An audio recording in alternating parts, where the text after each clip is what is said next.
바탕으로 한 것입니다.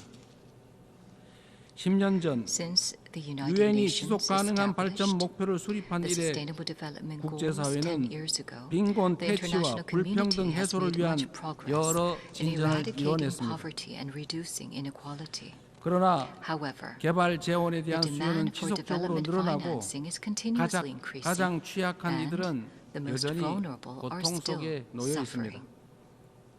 엄중한 Let 현실을 us 직시하고 squarely face this 새로운 grave 변화를 reality and create 만들어냅시다. new momentum for change. 글로벌 개발 We must move 거버넌스를 toward 구조적으로 structurally 개혁하는 reforming 동시에 global development 재원의 질을 governance 높이는 while 방향으로 enhancing 나아가야 합니다. the quality of financial resources. 원조받던 I 나라에서 trust that we will pull 원조하는 together in 나라로 order to bring 성장하고 about more 도약한 cases like the 대한민국의 Republic of 사례가 더 Korea 많이 growing and 나올 수 developing 있도록 from an aid recipient 함께 country to 힘을 an aid 모아주실 donor 것으로 country. 믿습니다.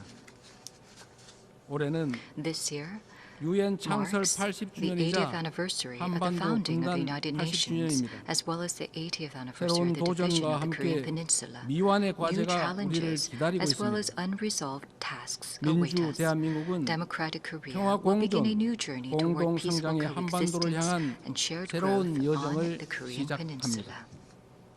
그 첫걸음은 The first step 남북 will 간 be to 무너진 신뢰를 restore broken 회복하고 inter-Korean trust 상호 and 존중의 shift 자세로 to a stance 전환하는 of 것입니다. mutual respect. 대한민국 The 정부는 government of the Republic of Korea 상대의 체제를 clearly 존중하고 reaffirms that it respects 어떠한 the 형태의 North's current 흡수 system, 통일도 that it will 추구하지 not 않을 pursue any 것이며 form of unification by 일체 absorption, 적대 and 행위를 that it has 할 no 뜻이 intention 없음을 of engaging in 다시 hostile 한번 acts. 분명하게 밝힙니다.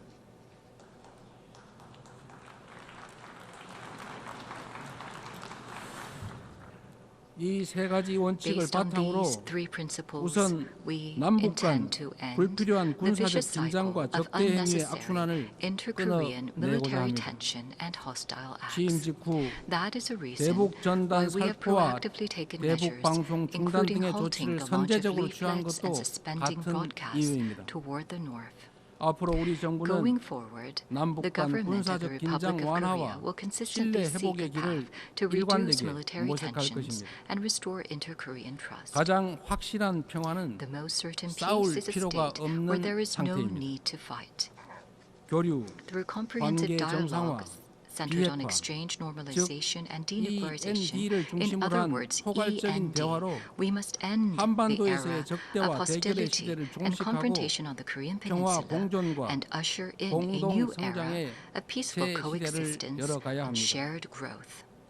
교류와 The fact that 협력이야말로 exchanges and 평화의 cooperation are a 지름길이라는 shortcut 사실은 to peace is 굴곡진 the 남북 timeless 관계의 lesson 역사가 demonstrated by the history of fraught 증명해왔던 inter-Korean 불변의 relations. 교훈이기도 합니다.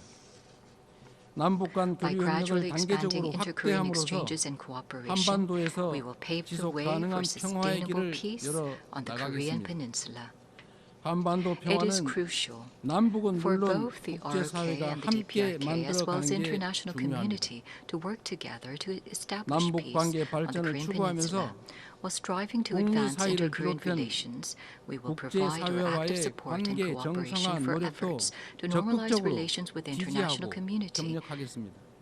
including 비핵화는 between the United 엄중한 States and the 과제임에 DPRK. 틀림없습니다. Denuclearization is 그러나 undoubtedly a grave task, 단기간에 but it is time 해결되기 to seek 어렵다는 realistic 냉철한 and 인식의 rational 기초 solutions 위에 based on a 현실적이고 cool-headed perception 합리적인 that 방안을 denuclearization 모색해야 할 cannot be 시점이 achieved 됐습니다. in the short term. 핵과 The international 미사일 community 능력 must gather 보도와 its wisdom in a 중단부터 pragmatic 시작하여 and phased solution, beginning 축소의 과정을 with a stop 거쳐 in the sophistication 폐기에 of nuclear 도달하는 and missile capabilities, 실용적, going through a 단계적 reduction process, 해법에 우리 and reaching 국제사회가 지혜를 dismantlement. 모아주시기 바랍니다. 한반도에서의 Realizing 항구적 lasting 평화 peace 시대는 on the Korean Peninsula 분쟁으로 would 고통받는 present new 인류에게 hope and 새로운 possibility 희망과 to humanity 가능성을 제공할 suffering 것입니다. from conflict.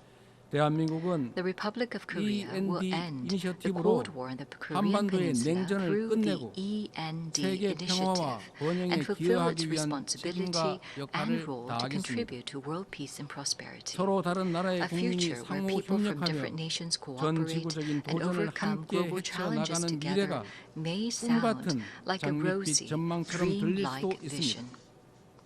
그러나 이는 However, 결코 this is 불가능한 by 꿈이 no means 아닙니다. an impossible dream. 평화란 Peace 단순히 is not 무력 merely 충돌이 없는 the 상태가 absence of 아니라 armed conflict, 다름을 but the 존중하며 realization of a 함께 community 살아가는 where differences are 공동체를 실현하는 respected and 것입니다. people coexist.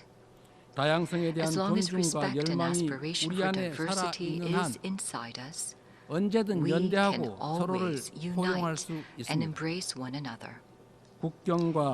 K culture is connecting people all over the world beyond borders, language, and cultural differences. The success and spread of K culture proves that universal empathy is possible, transcending differences in all backgrounds. Gathering the energy of solidarity, coexistence, and consideration, the Republic of Korea, having ushered in a new diplomatic republic, is ready to move toward a sustainable future and a new page in human history. Though a difficult journey is expected, humanity has been able to grow and come this far by not giving up on challenges, even in the face of adversity.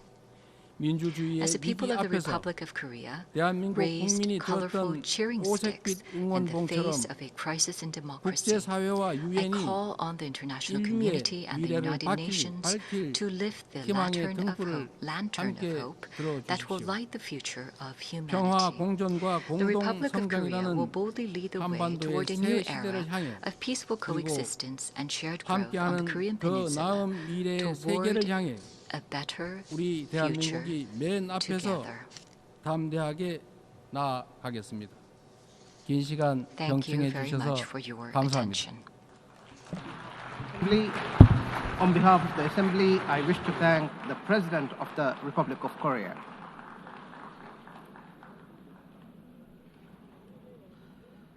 The Assembly will hear an address by His Highness Sheikh Tamim bin Hamad Al Thani, Amir of the State of Qatar. I request protocol to escort His Highness and invite him to address the Assembly.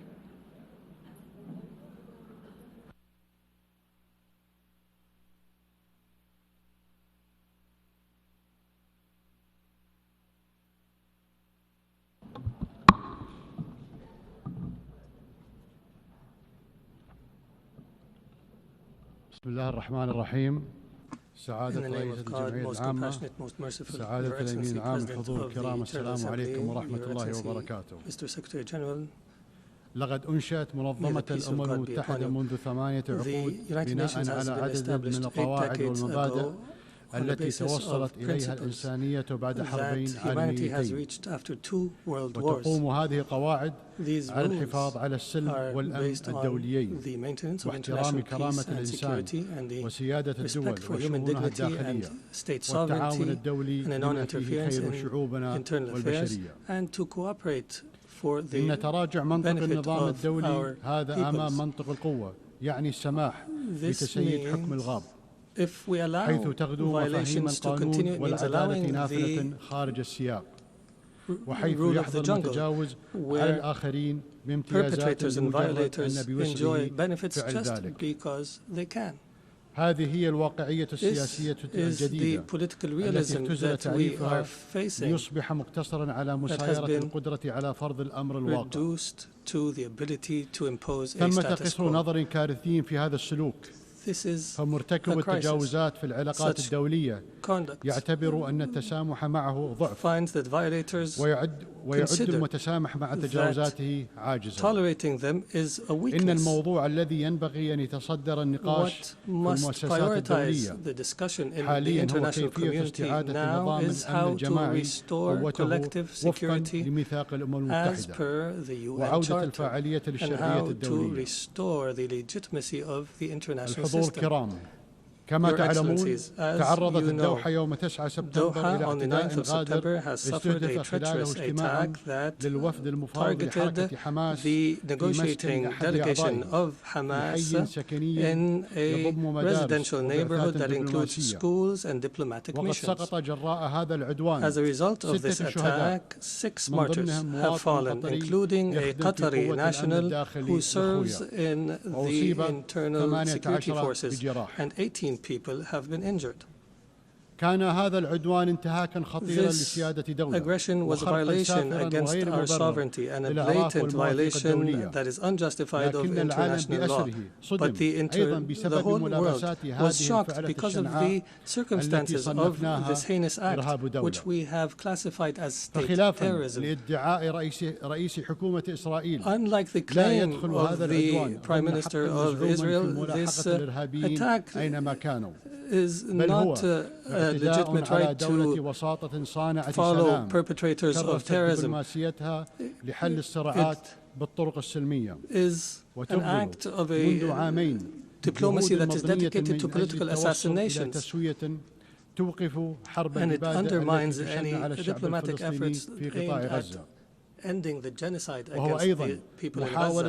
It is also an attempt to kill politicians who are members of a delegation that engages in negotiations with Israel while they were studying an American proposal. As you know, Qatar hosts, as a mediator during the negotiations, hosts delegations of Hamas and Israel. وقد أنجزت الوساطة فعلا بالتعاون مع الشقيقة مصر والولايات المتحدة الأمريكية تحرير 148 من الرهائن.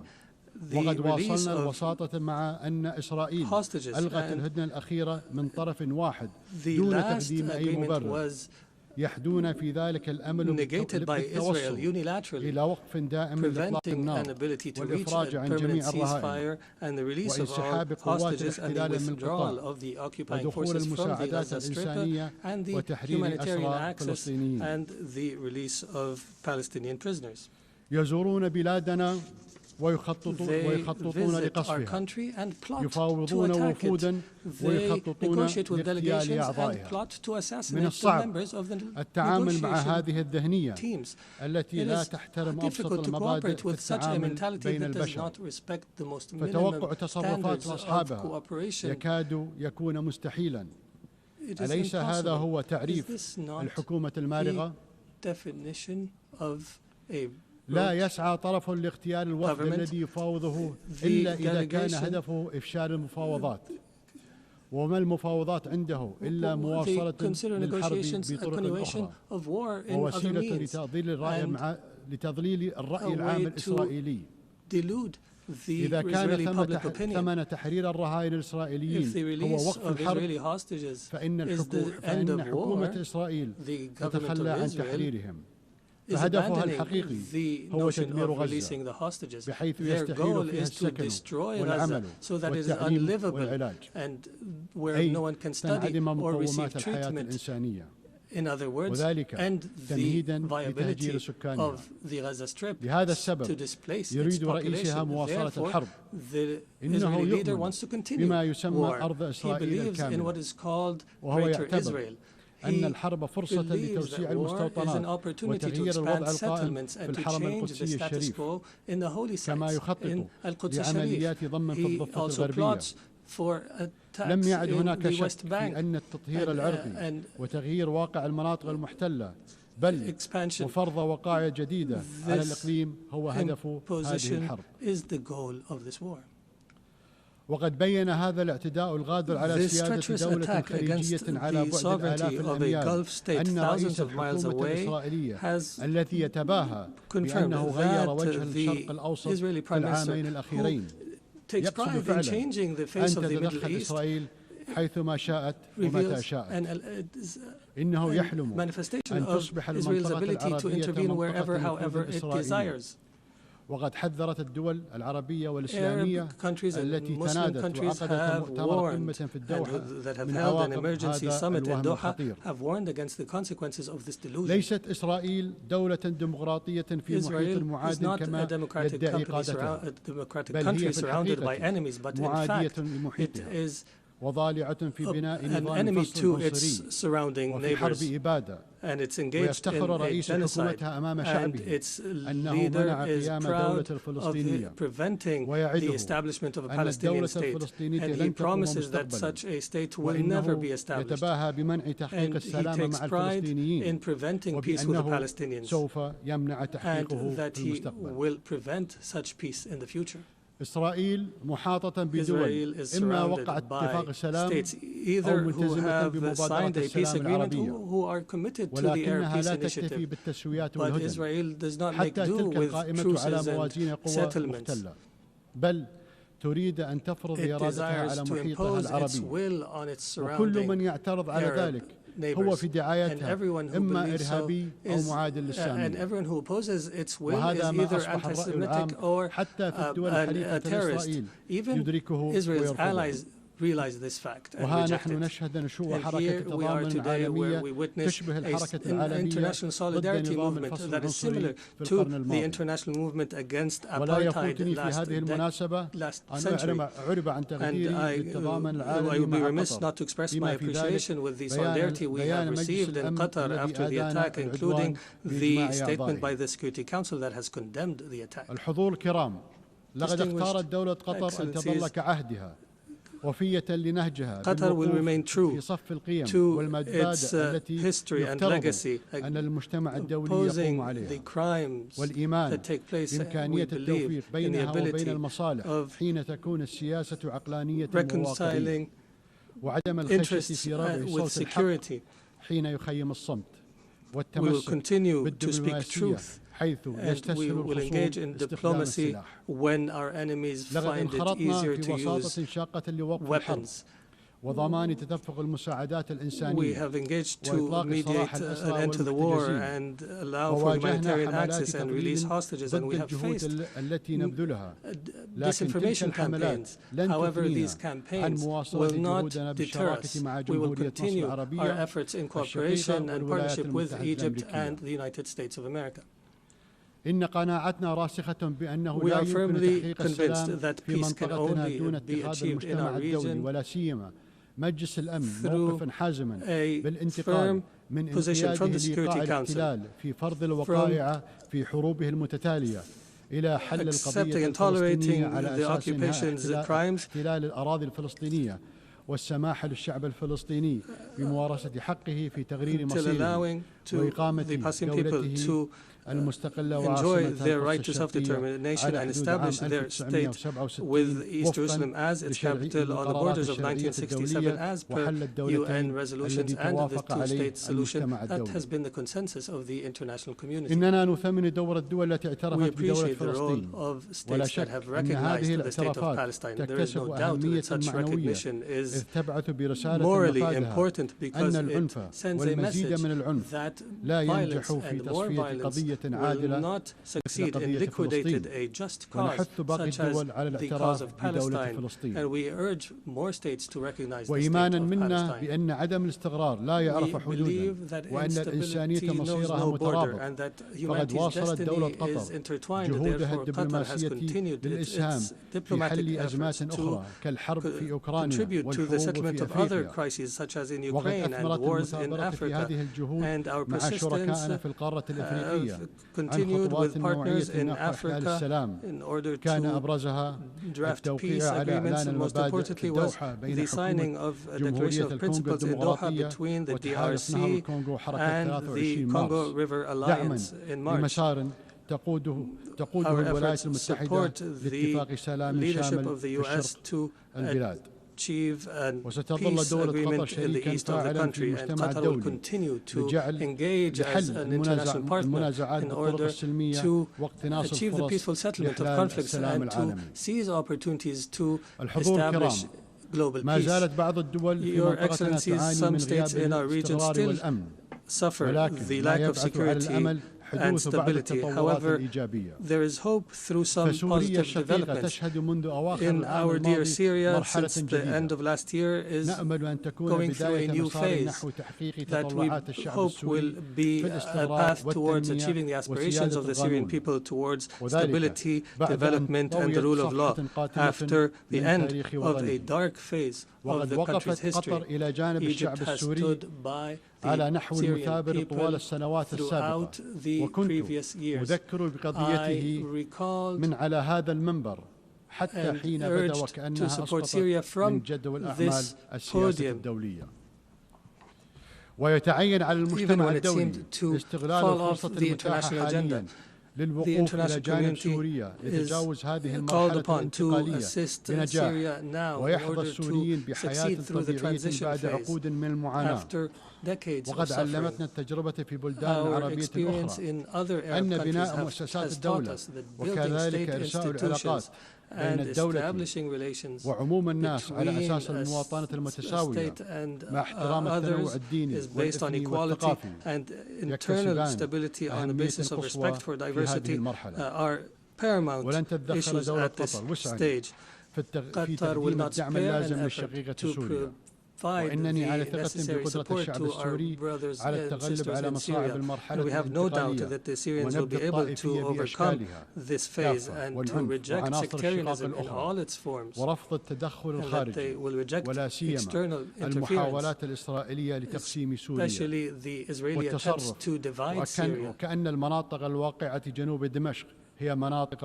And the conduct of Israel that is as though all areas south of Damascus are areas of Israeli influence. The Middle East has also witnessed positive developments through the election of President Ahmed Joseph Aoun in Lebanon and the appointment of Mr. Nawaf Salam as a prime minister, which is a step towards stability in the country. Qatar will continue to support Lebanon government and people and institutions, and will continue to support the Lebanese army.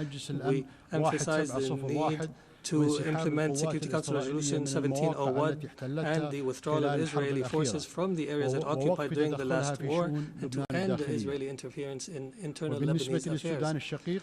For Sudan, the people in Sudan continue to suffer an unprecedented humanitarian crisis because of the continued violence. We call once again on all parties to prioritize the national interest and to engage in a comprehensive dialogue that leads to a permanent peace and that preserves the unity of Sudan and its territorial integrity and independence, and that achieves development and stability. We declare our support for all international efforts that aim to achieve this goal. Distinguished Excellencies, Doha has always been a global capital that hosts major events in all spheres, and an area where leaders convene and decision makers from around the world to engage in negotiations and the formulation of solutions. Doha will host the Second World Summit for Social Development from the 4th to 6th November this year, and we look forward to welcoming you all during this conference. ولا شك أن ثقة المجتمع الدولي بنا إنما تقوم على سجل من النجاحات التنظيمية التي حققتها دولة قطر على مر السنوات، وبناء على هذا الإرث الراسخ قدمت ملف ترشحها لاستضافة دورة الألعاب الأولمبية 2036 إيمانا منا بأن الرياضة ليست مجرد منافسة بل جسر يربط بين الشعوب ومنصة لترسيخ قيم السلام والتفاهم. ولقد أثبت تنظيمنا لبطولة كأس العالم لكرة القدم 2022 أننا قادرون على جعل الأحداث الرياضية الكبرى ساحة للتواصل والتقارب بين الثقافات المختلفة. وختاما إن دولة قطر وهي تعي جسامة التحديات التي يواجهها المجتمع الدولي تؤكد أنها ستظل وفية لالتزاماتها في مناصرة الحق وبناء جسور السلام وتعزيز العدالة في العلاقات الدولية. أشكركم والسلام عليكم ورحمة الله وبركاته.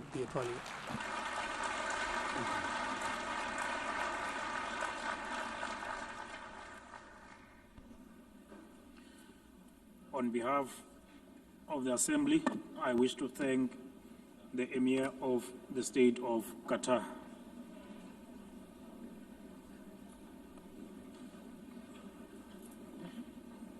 The Assembly will now hear an address by Her Excellency Jennifer Gillings-Simons, the President of the Republic of Suriname. I request the protocol to escort Her Excellency and invite her to address the Assembly.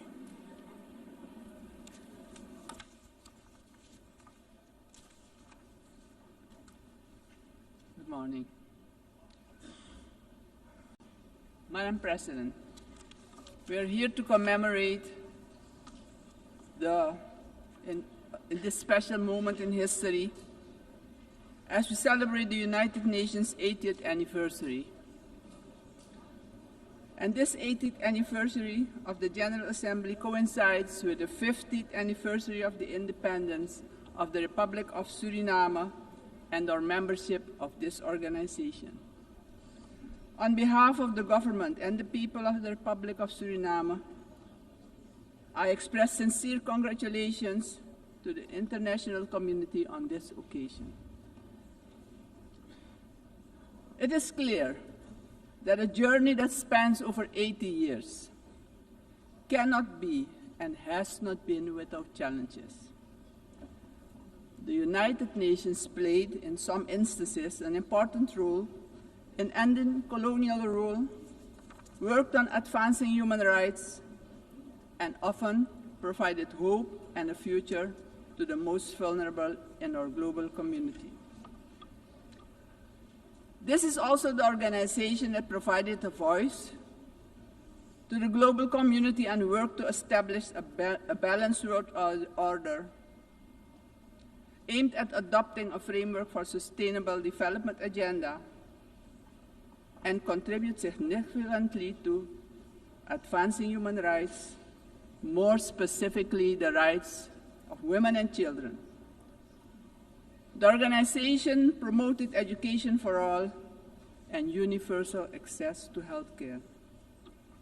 In some instances, the peaceful resolution of conflicts was achieved, preventing misery and saving human lives.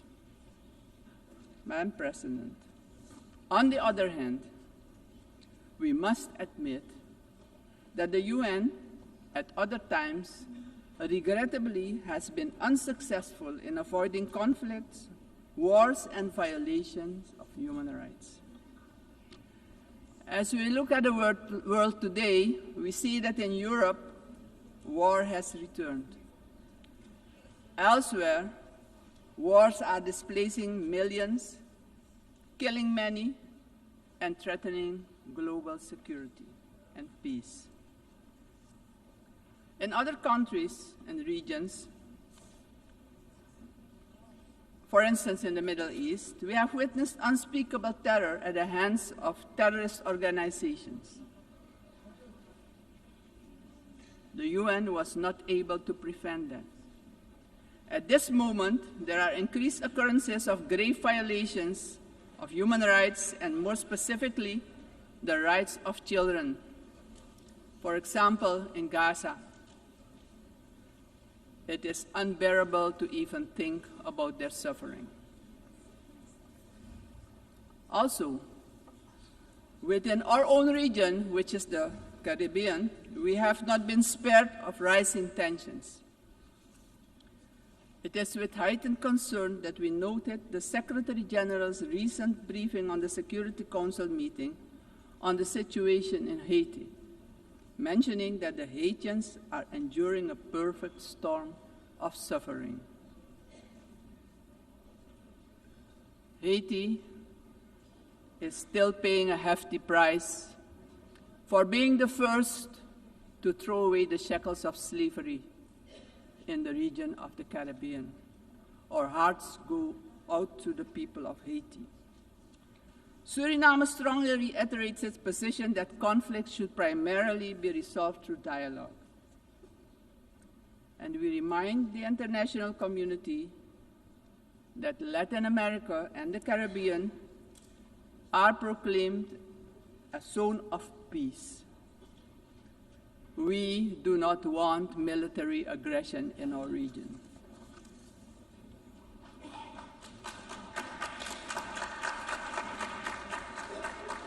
Madam President,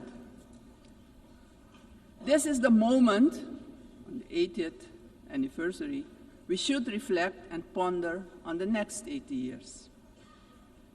What do we have to change and what needs to be done differently? We all must underscore and repeat it ceaselessly today that the United Nations will only be successful if all nations without exception, adhere to the resolutions we adopt.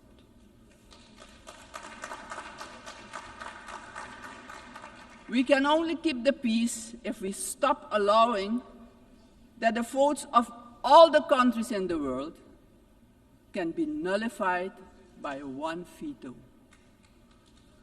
Today, partially because of the work done by our organization, some poor countries have developed substantially, economically and otherwise. They have become powers who can't be ignored any longer. We have to remind ourselves that the world in which the United Nations was established 80 years ago does no longer exist.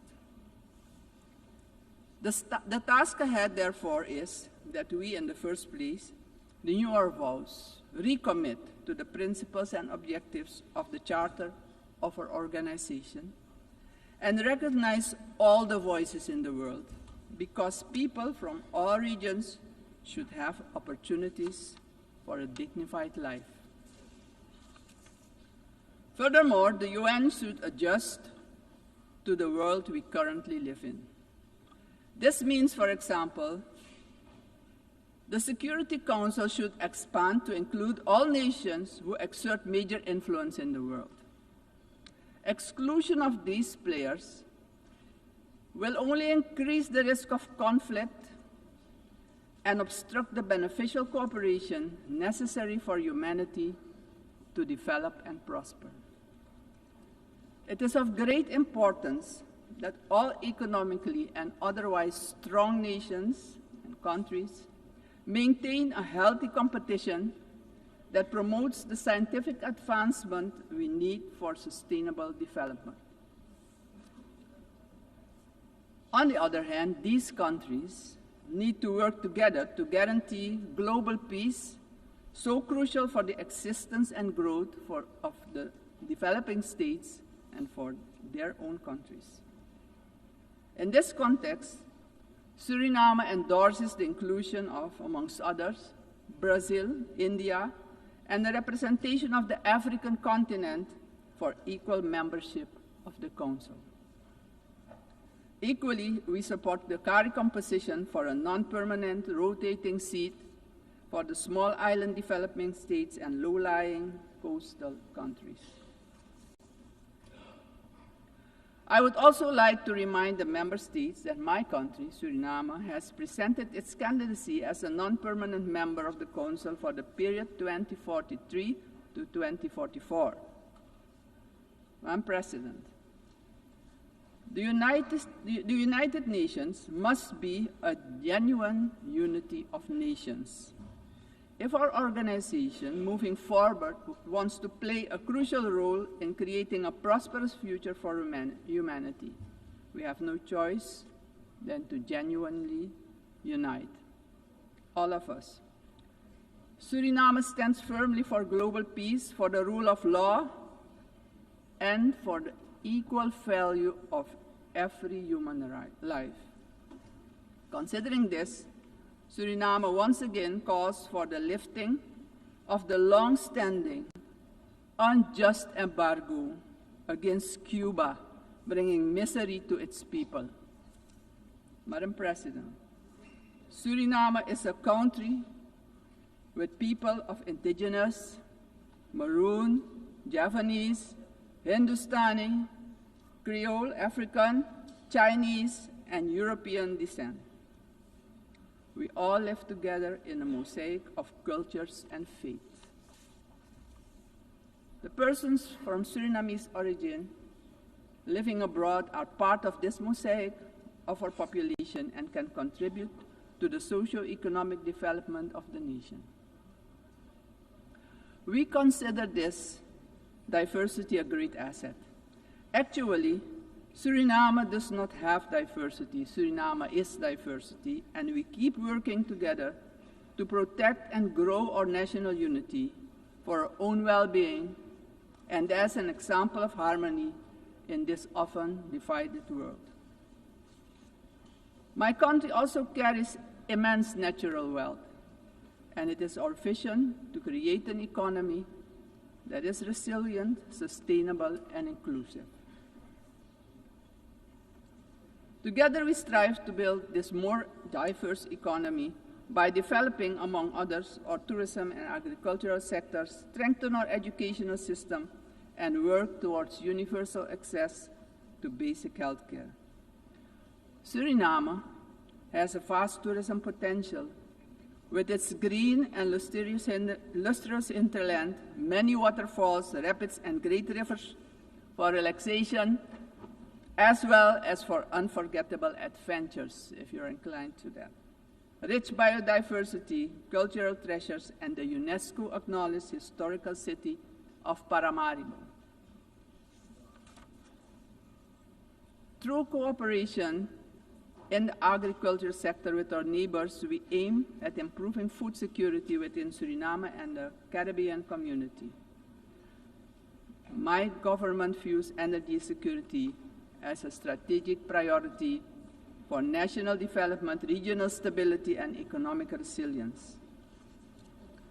With an investment of more than $10 billion for the development of our offshore oil and gas, the country is getting a new beginning, a new start that will contribute significantly to our economic growth.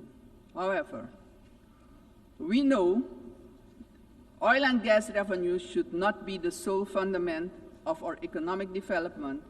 Hence, we need investments in relevant sectors in our country. We are steadily advancing our energy transition. While we already source about 50% of our energy needs through hydropower, we are moving toward natural gas and other forms of renewable energy as part of our long-term vision, because we know climate change is a fact. Madam President, I firmly believe that education is the foundation upon which every prosperous society is built. We are committed to invest in our education system, our teachers, our children and youth. The future of any country depends on the talent and skills of its people.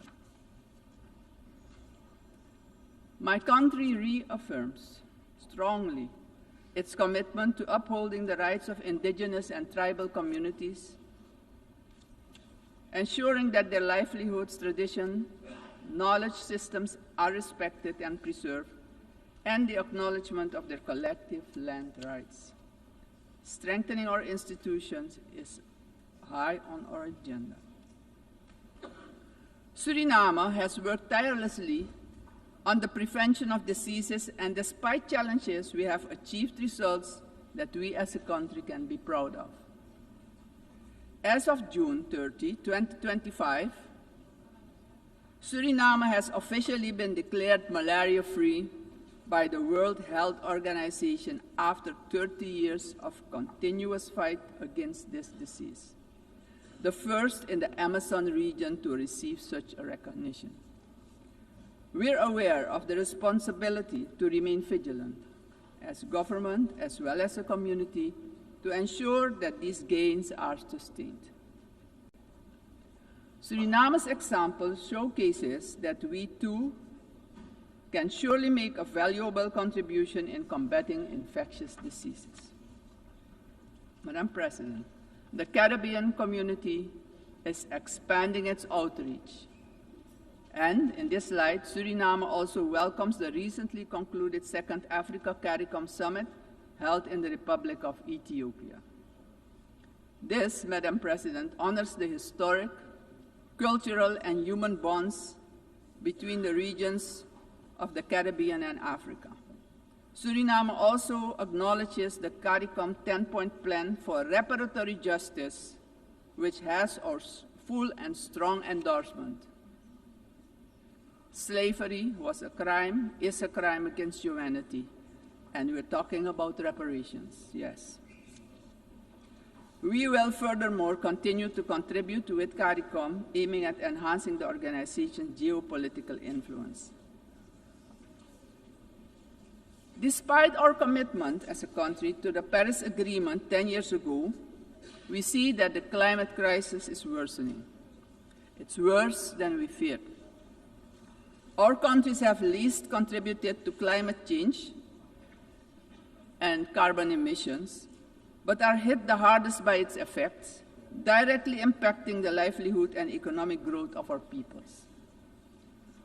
Suriname calls for the urgent attention of the international community to address the detrimental impact of climate change facing the small island developing states and countries with low-lying coastal areas. Our forests stand strong.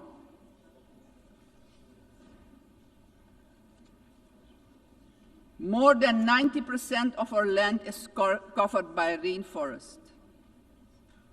And this makes us the most forested country in the world. Your eyes have never seen so much green. Suriname is one of the 3 carbon-negative countries on Earth.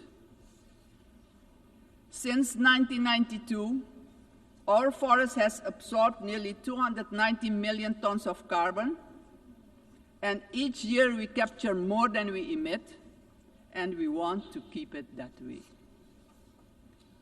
The protection and conservation of our forest has been a priority. It doesn't stand by default, but by design. We have been logging sustainably for decades, and did so with the Sustainable Tropical Rainforest Management System developed in Suriname, an ecological approach to forestry. Also, the indigenous and tribal communities protect the forest by their continued stewardship. We are proud of the way we did it, but pride alone does not pay the bills and does not develop the indigenous and tribal communities. Madam President, we must not forget that these forests, our forests, are in competition with vast resources such as gold, diamond, bauxite, and more. We will need to make difficult choices. We want to keep our forest coverage at a minimum of 90%, but we cannot do it alone. The time has come for the world's largest emitters to share this responsibility, not only with words, but with action, justice, and finance. Suriname strongly calls for global action, predictable climate finance for high forested, low deforestation countries, fair recognition of real carbon removals, and direct support for the communities who live in and protect these forests. Suriname, Madam President, therefore endorses the initiative of the COP30 presidency to launch the Tropical Forest Forever facility and calls upon the international community to contribute to its success. Suriname, as mentioned previously, takes pride in being an example of peaceful coexistence, having different cultures, religions, and the traditions to live together in respect and solidarity. This is our gift to the world. The second gift, because we also have a forest that is delivering services to the whole world. This gift proves that harmony can prevail. As stated upon our admission to the United Nations in 1975, our republic indicated our willingness to engage with the international community. My country reiterates its strong commitment to multilateralism, one of humanity's most important achievements, which needs our protection in this time of change. In closing, aggression and military force should be replaced with peaceful resolution and dialogue, because it doesn't solve problems, it creates destruction and misery. As a matter of urgency, I call on every member state to keep the peace, protect the planet and all human rights. Suriname has shown the world that living sustainably together is possible. We are really better together. Thank you, Grand Tanye, and may God be with you.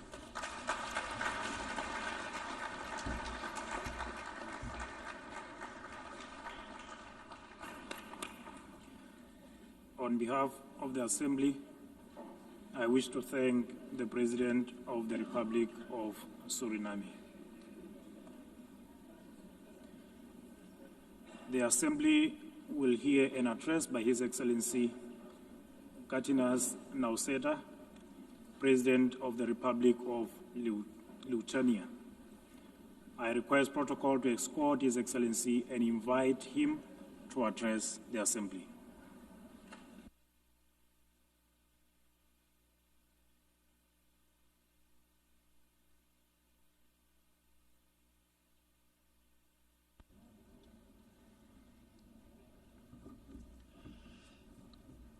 Dear Mr. Chairman, Excellencies, ladies and gentlemen. 80 years ago, humanity, emerging from the Second World War, embarked on a long road towards peace. Building on the solid foundation of the rules-based international order, our forefathers created the United Nations and its institutional system.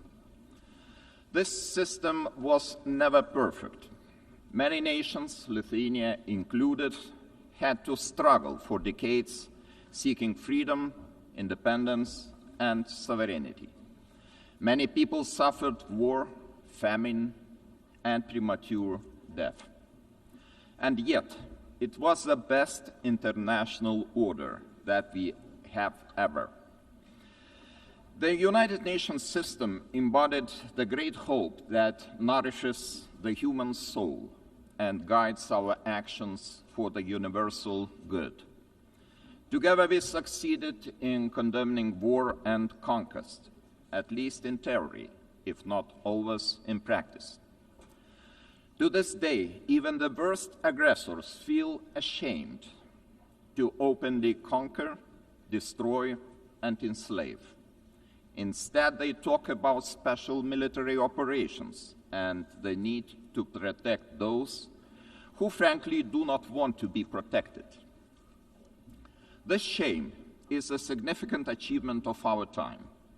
To the extent that current international norms limit the behavior of offenders, they help countless people to survive, escape torture, or even prosper. Thus, it is an ever-growing concern to witness these same norms being subjected to increasingly open and brutal attacks. Our international order is being slowly eroded by the irresponsible actions of those who should know better. The world is turning into a much more dangerous place. We have seen this before. We cannot ignore the striking parallels between the present day and the events of 1938, a time when the world chose appeasement over international law and diplomacy over deterrence, culminating in the infamous Munich Pact. That was a short-sighted attempt to satisfy a dangerous revisionist aggressor by giving away the territory of a sovereign nation. It proved to be a complete failure. The Munich Pact not only emboldened the Nazi regime, but also opened the door for Soviet expansion. Soon after, the secret protocols of the Molotov-Ribbentrop Pact carved Europe into spheres of influence and sealed the fate of many independent states. As Europe descended into another great war, Lithuania and the other Baltic states were illegally occupied, annexed, and brutalized. After regaining the independence 35 years ago, Lithuania feels a duty to guard the bitter memory of past mistakes. Never again will we place our hopes in appeasement. Never again will we stand aside. Never again shall Pandora's box be opened. In 1938, it was Czechoslovakia that was abandoned. Today, we cannot abandon Ukraine alone. The war in Ukraine is well in the end included. One of the partners in organizing today's forum is Denmark. So let me turn back to a member state representative and ask His Excellency Jeppe Tranholm Mikkelsen, who's the permanent Secretary of State for the Foreign Affairs of Denmark, to provide some perspectives on this topic. Thank you very much, Excellencies, ladies and gentlemen. While Denmark is a small country and cannot claim to be a key player in a matter like this one, we do have a little bit of history with this particular issue. Back in 2005-06, the last time we were an elected member of the Security Council, that was the time of the election of Ban Ki-moon. But when we look into our files of that period of time, we have to admit that we played no role whatsoever and cannot really see that this was an issue that figured prominently. In 2015-16, we were not in the Security Council, but at that time the process was conducted by a Danish politician as the President of the General Assembly. And he was quite pushy in terms of trying to make this process more open and transparent, and we believe that we achieved quite some progress.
Export chaos for strategic gain.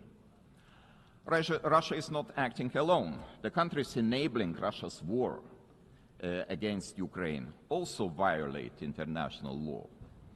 They prolong the war and deepen unnecessary suffering. Their actions damage us all, every sovereign nation. Lithuania therefore calls on the international community to maintain strong political, military, humanitarian and economic support for Ukraine.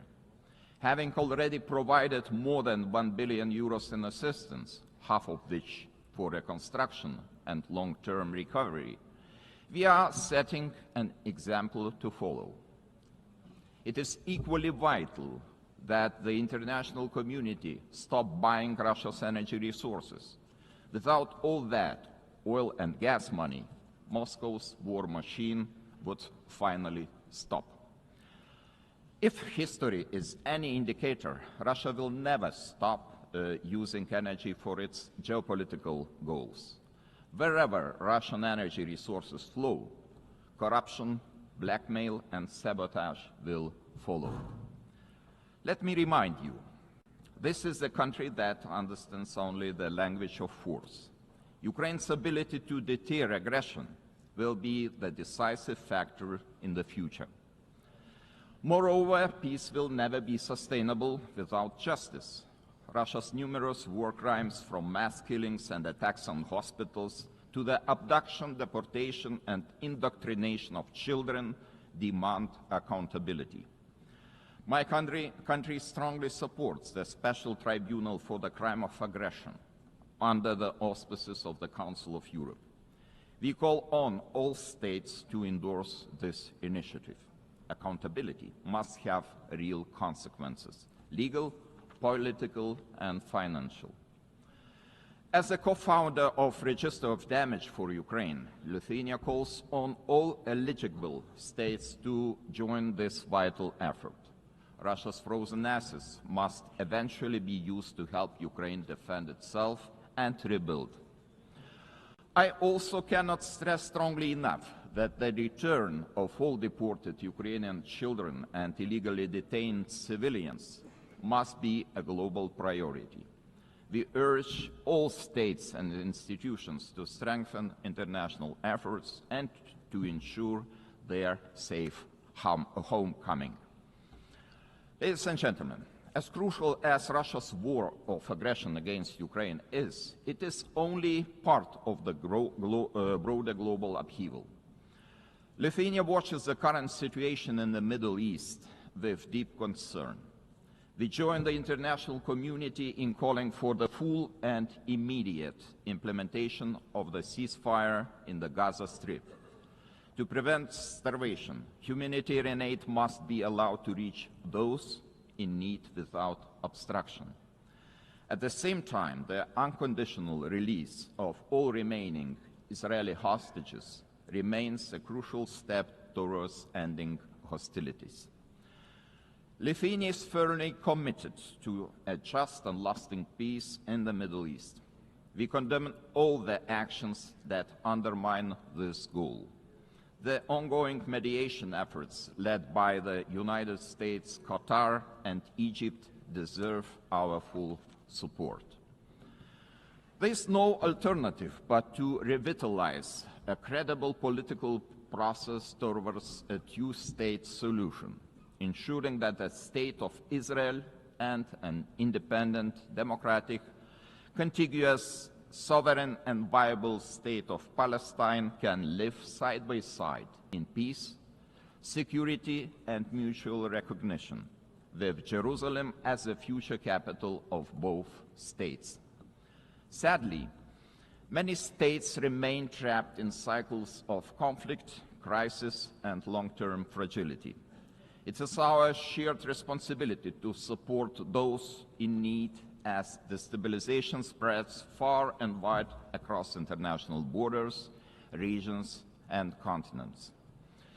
Our attention must also focus on the growing challenge of disinformation, which is increasingly being used to undermine democratic institutions and destabilize entire nations and societies.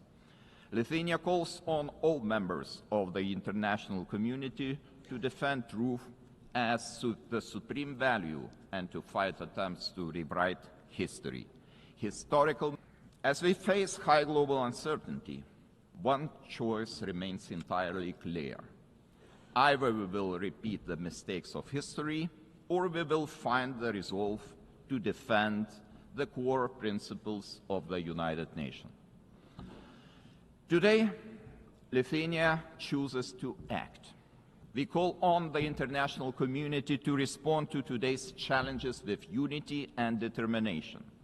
We call on the United Nations to return to its founding purpose, to prevent the scourge of war, to protect human dignity, and to uphold the rights of nations large and small.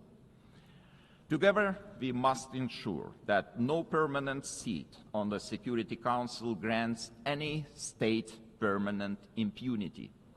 We must support those who defend the very principles of the UN Charter.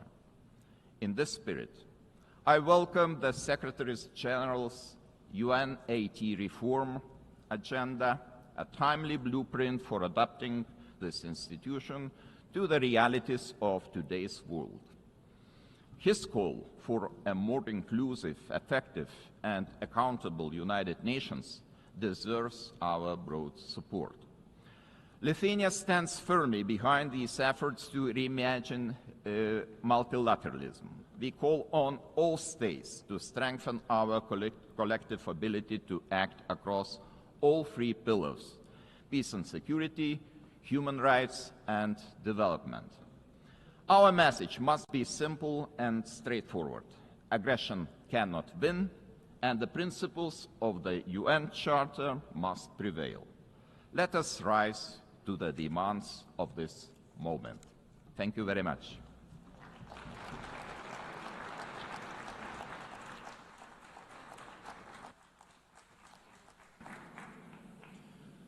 On behalf of the Assembly, I wish to thank His Excellency, the President of the Republic of Lithuania. The Assembly will hear an address by His Excellency Marcelo Rebelo da Sousa, the President of the Portuguese Republic. I request protocol to escort His Excellency and invite him to address the Assembly.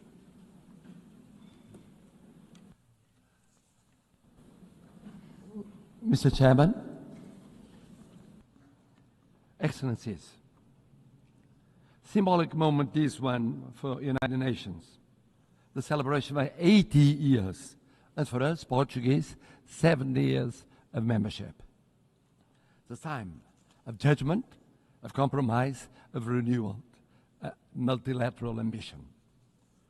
Portugal is today what always aspired to be, a noble country to the world, listening, dialoguing, building bridges, deeply multilateralist and guided by the Charter of United Nations. A world with more cooperation and respect for international law is safer, more predictable, stable, peaceful, prosperous, plural, representative, and able to respond collectively to global challenges. 70 years ago, we were living still in dictatorship. And we found in this community the space to rediscover the real values and contributing to global solutions. And even now, in the changed world, fragmented, polarized, unpredictable, this community is a key community to defend basic principles of a coexistence between nations, cultures, civilizations. And it is with this coherence and the sense of responsibility, with the conscience of the need of contributing, acting, and deciding, guided by values and principles, that will be candidates to the Security Council in 27-28, a decision we formalized in 2013. Excellencies, let me pay tribute to the former President of the General Assembly for his support to the adoption of the Pact for the Future. Let me congratulate the present President of this session, wishing the success in her term. But I would very specifically, and in Portuguese this time, say a word about the remarkable work of the Secretary-General António Guterres. O seu humanismo. His humanism, devotion to international law, the reforms he has championed.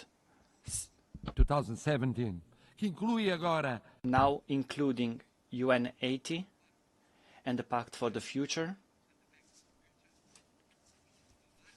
are testaments to his work and will be his legacy. É orgulho para mim, having a Portuguese as Secretary-General of the United Nations, ter português como Secretário-Geral das Nações Unidas. Someone is projecting a Portuguese way of acting in international relations. Uma forma portuguesa de estar nas relações internacionais. He will always be supported by Portugal. Contará sempre com o apoio de Portugal. And I must congratulate him for his speech. Because he said, I will never give up. I know him ever since we were teenagers. He never gave up, ever. And he's right. It's true we live at a time of multiple crises and persistent crises.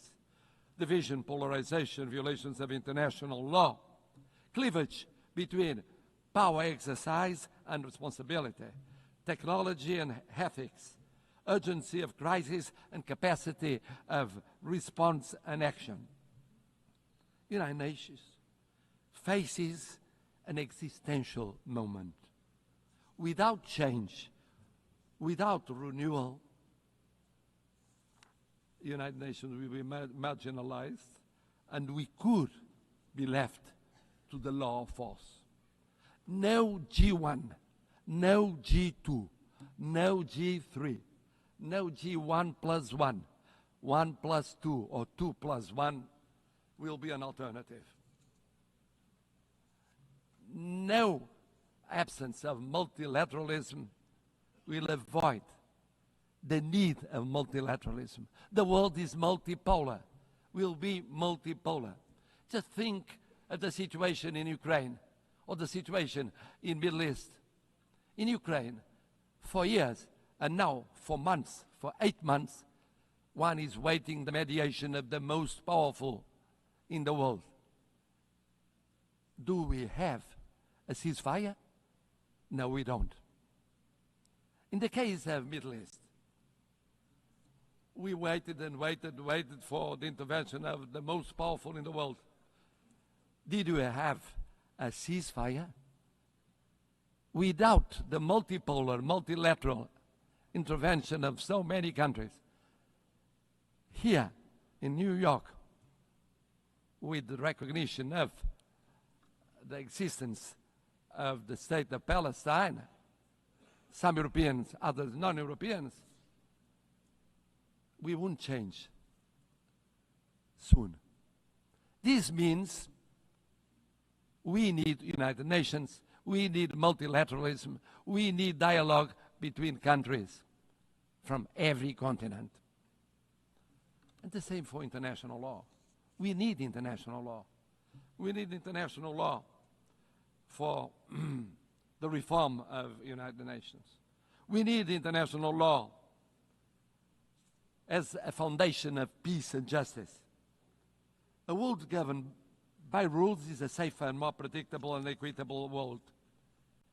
We need a Charter of United Nations as a common compass. Of course, we must adjust United Nations, but we must never forget the lesson of the League of Nations.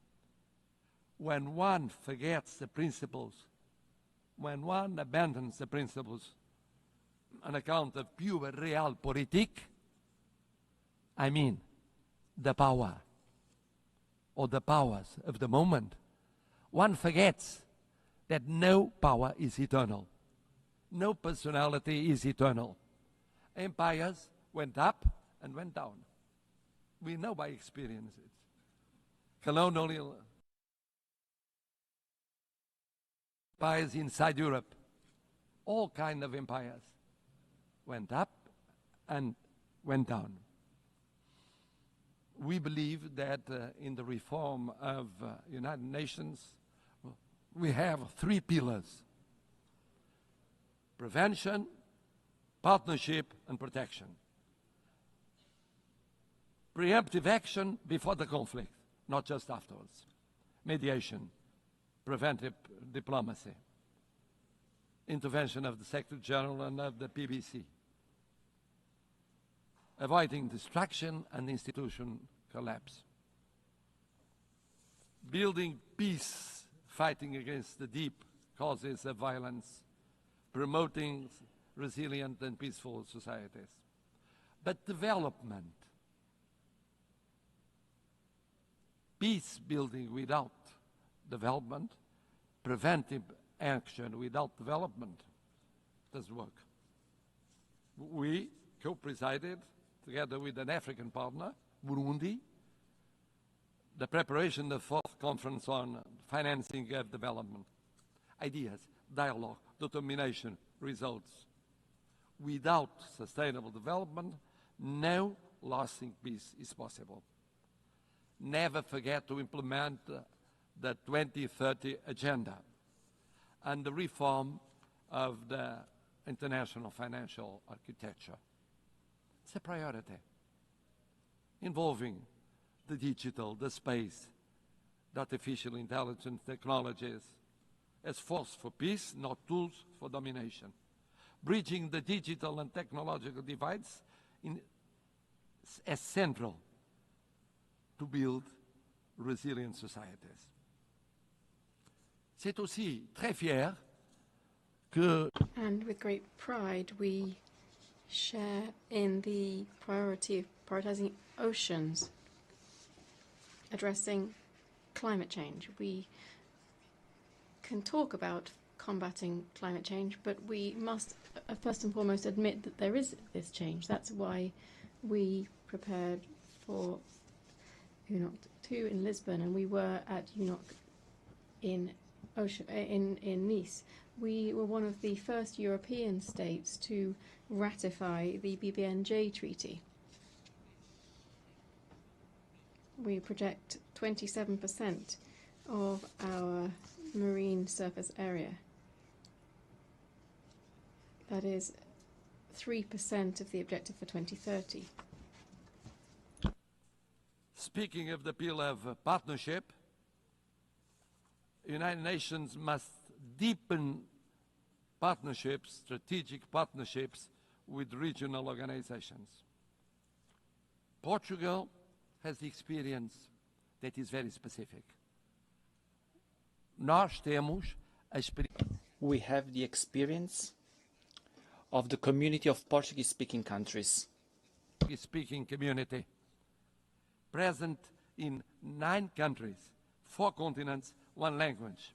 Presentes em 9 países, 4 continentes, uma língua, A language, a short platform with its own voice at the UN.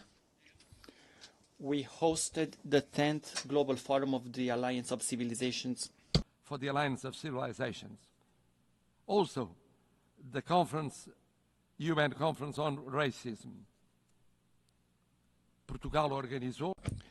Portugal hosted the first UN Conference on Racism, and we promoted the implementation of the Durban Declaration. We are part of the Ibero-American community. Indeed, Portugal feels like a kindred spirit of Latin America. We share common priorities, such as inclusive multilateralism, sustainable development, and social cohesion. Our self is made of respect and solidarity. We launched the first EU-African Union summits. Initiative of the first and second summits between European Union and the African Union. We cooperate actively with the PMA, CITES, and LLDC. At the same time, we think that protecting means also protecting the role of women, youth as agents of change, the access to education, leadership, political participation. The world needs more women and more youngest as leaders in the procedures of decision. Third pillar, protection. We participate for 65 years in peacekeeping. Thousands of armed forces and security forces participated in 25 missions in 4 continents, mostly in Africa.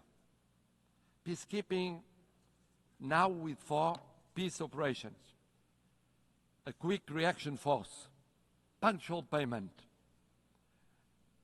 example of intervention in every continent, defense of a predictable and stable financing, including for the missions that are promoted by Security Council or accepted by Security Council, but initiative of African Union.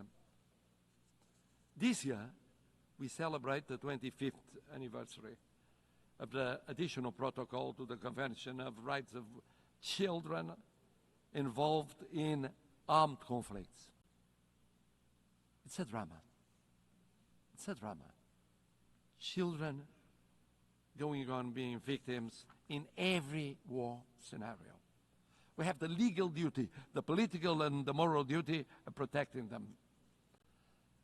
And then, of course, humanitarian international law. One spoke of it, about the situation in areas of conflict. Geneva Conventions are not suggestions. They involve duties. We participated in the 6th Commission preparing the Convention on Crimes Against Humanity. Human rights. Human rights.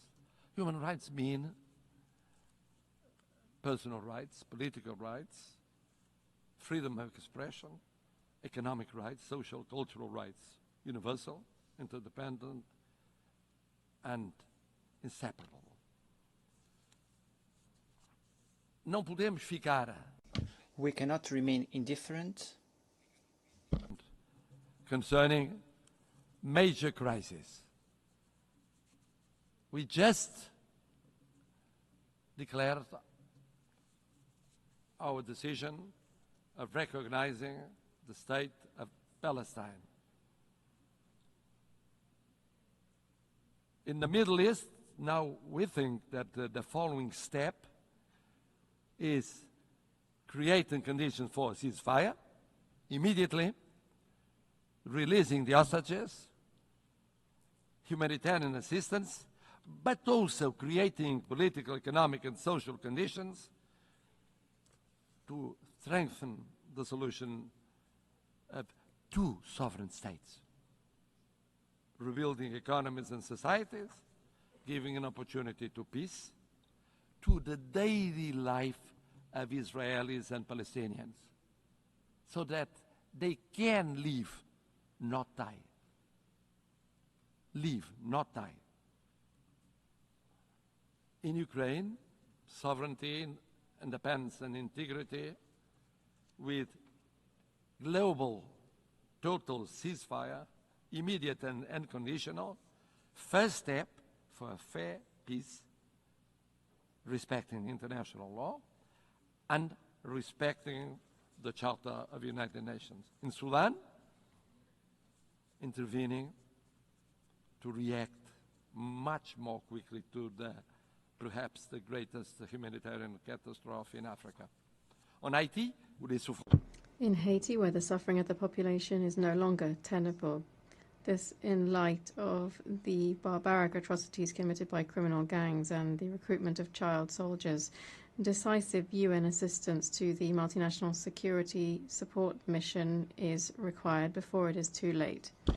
Excellencies, at a time when we are witnessing the largest number of armed conflicts since the creation of the United Nations, Portugal is ready to take on greater responsibilities and represent a global voice in the Security Council, bringing the experience of almost lessons learned in recent decades and proximity to all the states here represented, without discrimination.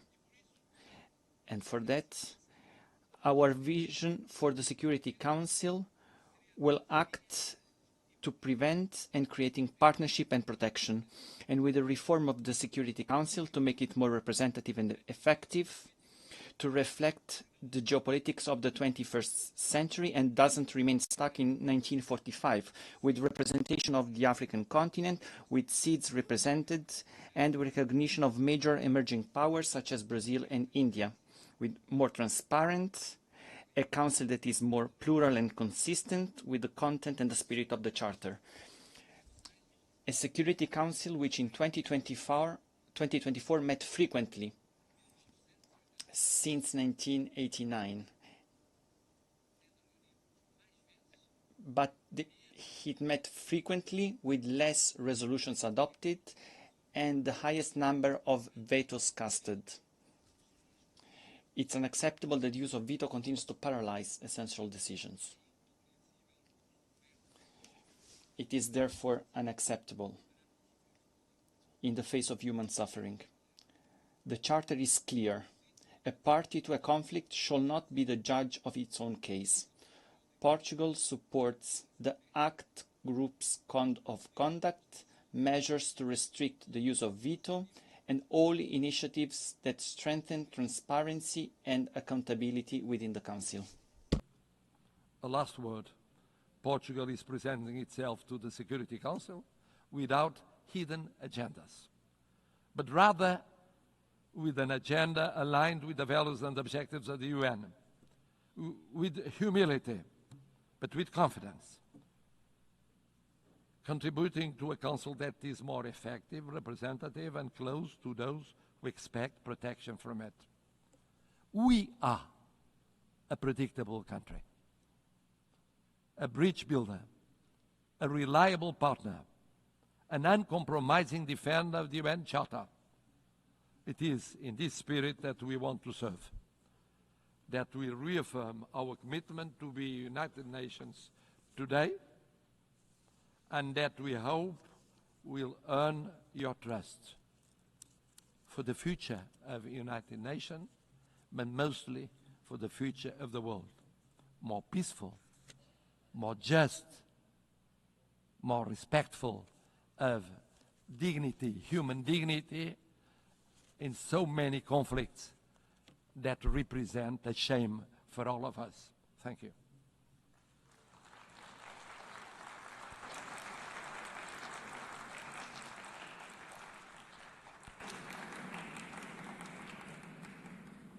On behalf of the Assembly, I wish to thank His Excellency, the President of the Portuguese Republic.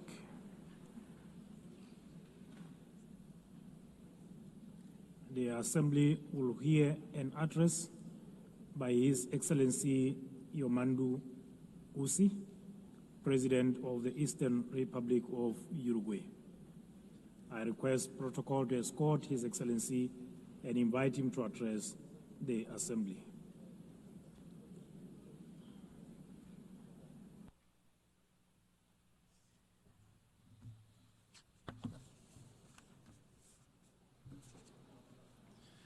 Señora Presidenta. President of the General Assembly, Secretary General, heads of state and government, representatives of international organizations, official delegations, ladies and gentlemen.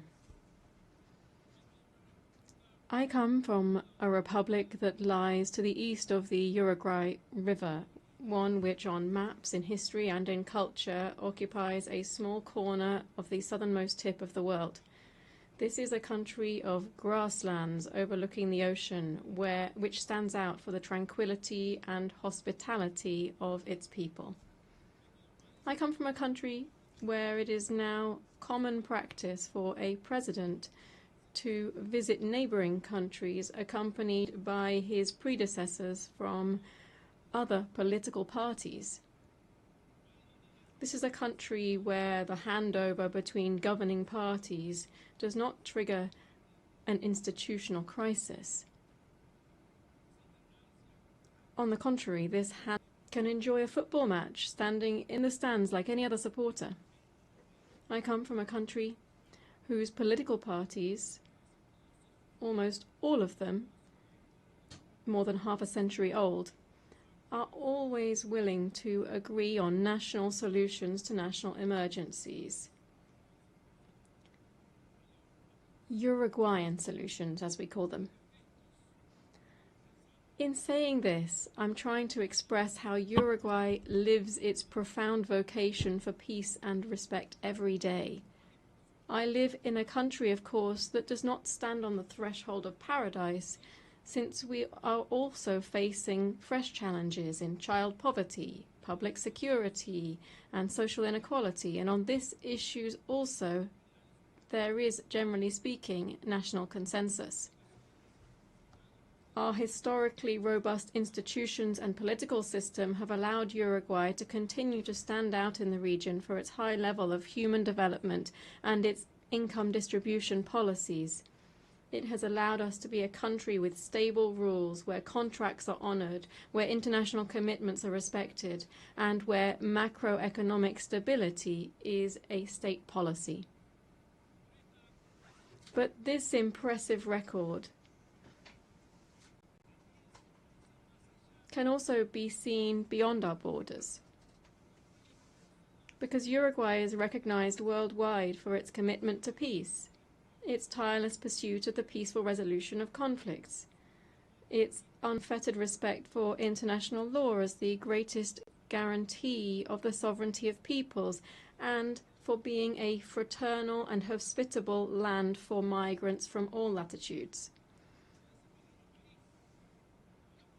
From that small country which breeds tolerance, dialogue, and agreement as the historical key to coexistence, and which lies on a continent free of conflict and interstate wars, we come to this assembly to join efforts to contribute to stability and peace in an increasingly tumultuous and challenging world.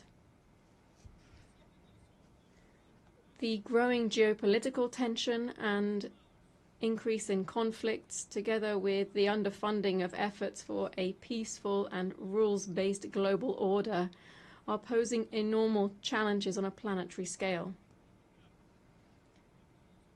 A few facts suffice to illustrate this. According to the 2025 Global Peace Index, in 2023 there were 59 interstate conflicts. This is the highest number since the end of the Second World War. In 2024, global military expenditure rose by almost 10% in real terms when compared to 2023. This represents the largest annual increase since the end of the Cold War.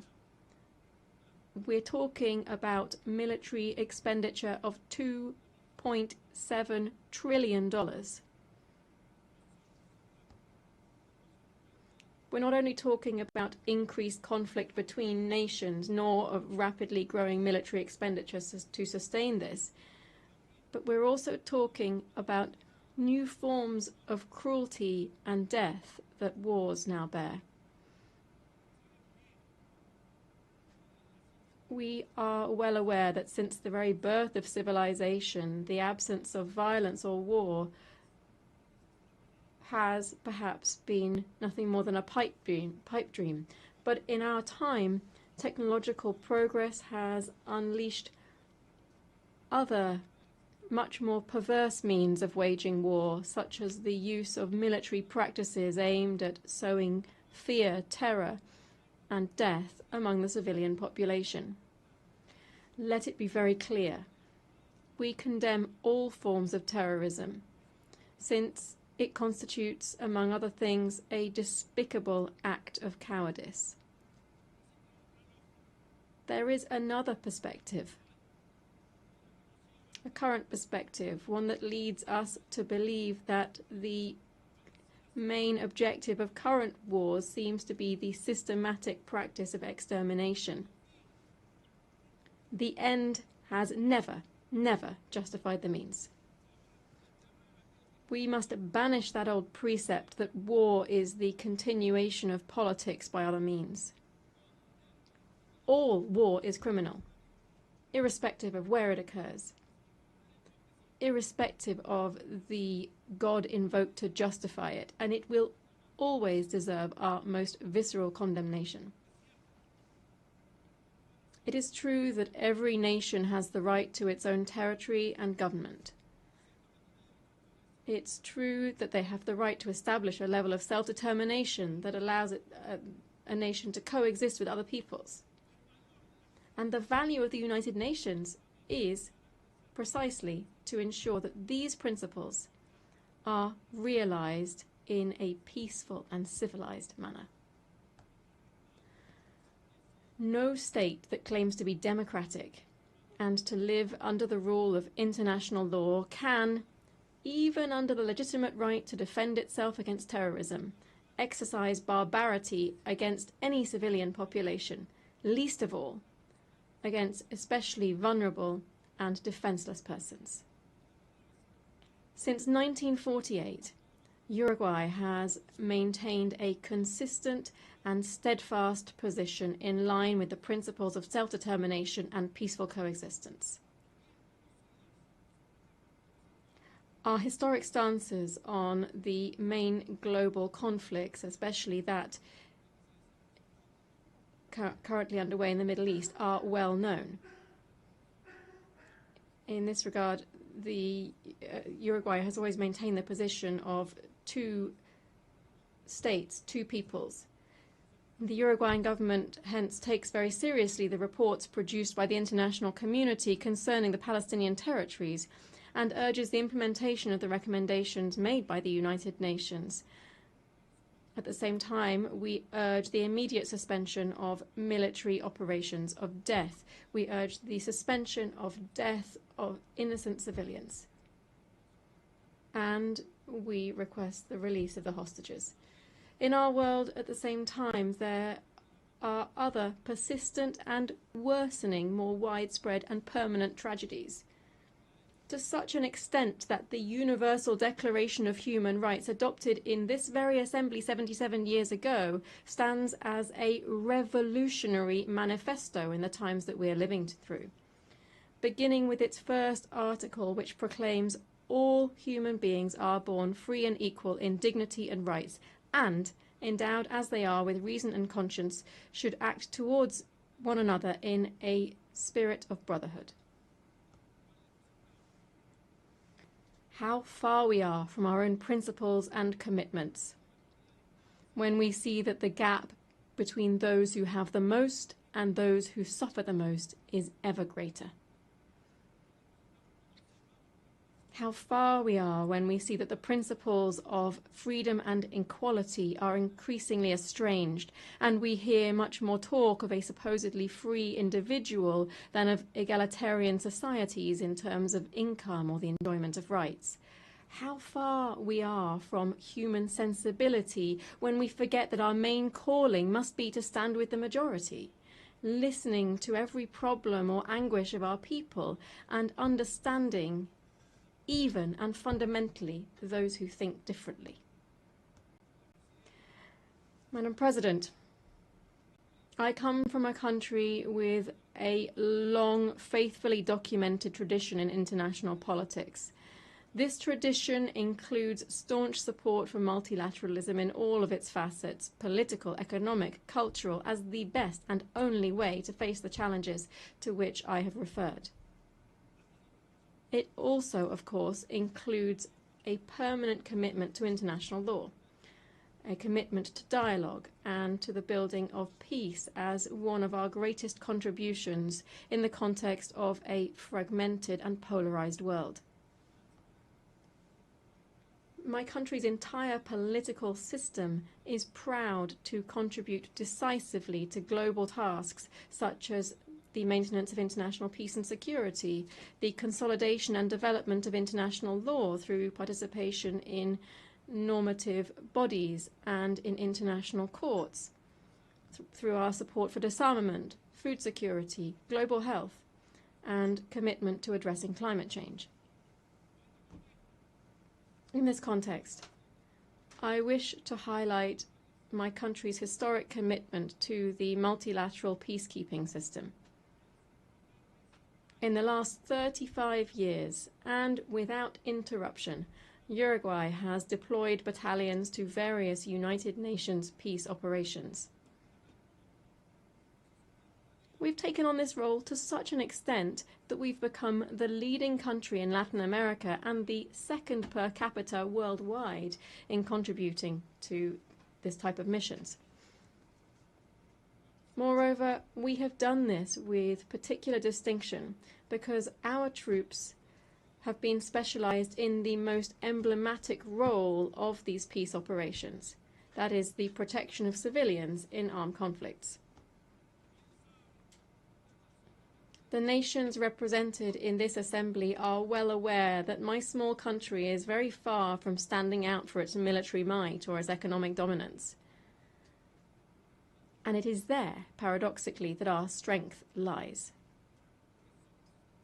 Because we are incapable of standing in anyone's way.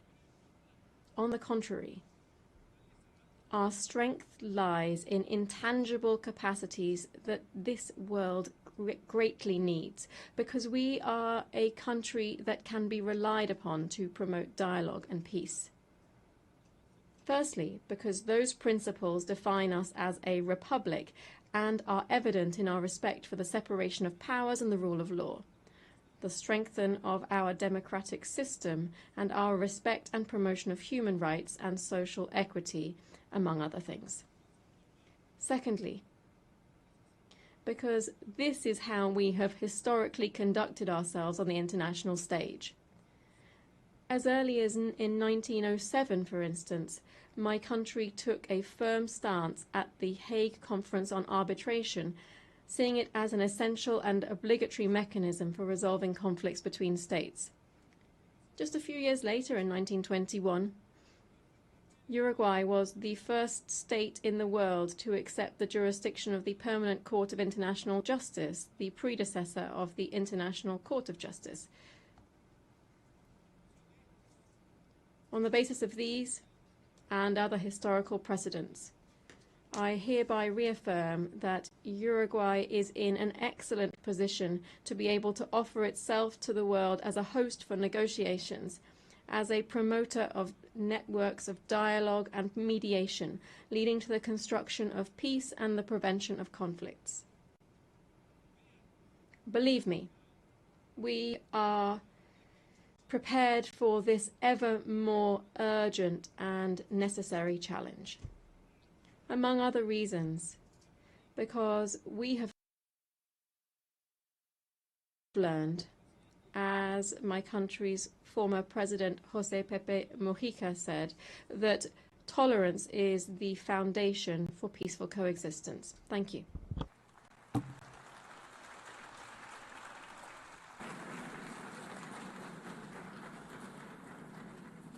On behalf of the Assembly, I wish to thank the President of the Eastern Republic of Uruguay. The Assembly will hear an address by Her Excellency Nataša Pirc Musar, the President of the Republic of Slovenia. I request protocol to escort Her Excellency and invite her to address the Assembly.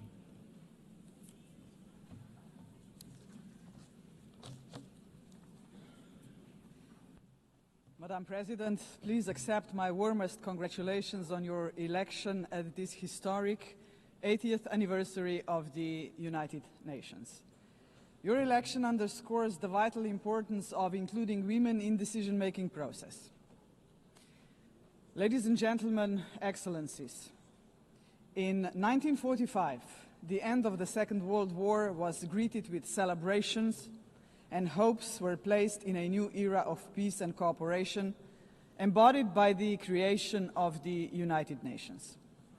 However, those hopes were soon overshadowed by the onset of the Cold War.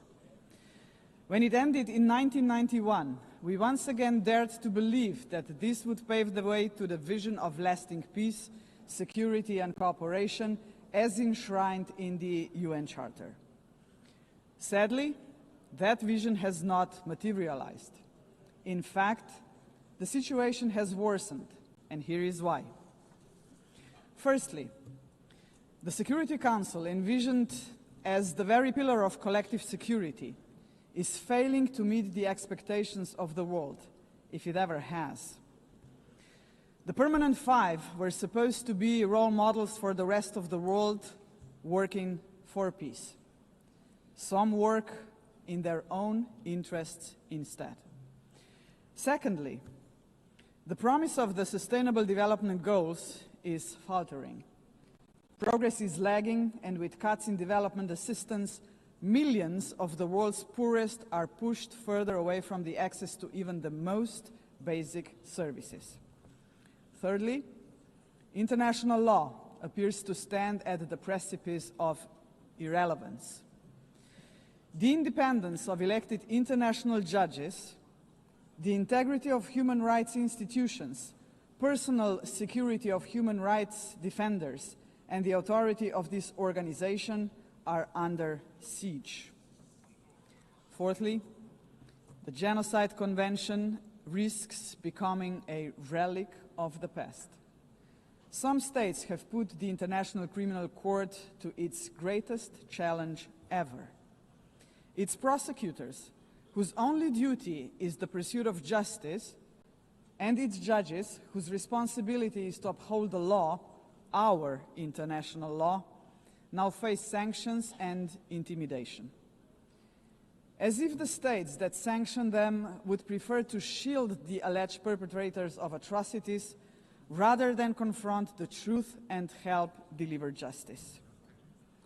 Fifthly, the landmark opinion of the International Court of Justice affirming that international law obliges states to prevent harming the climate already feels obsolete.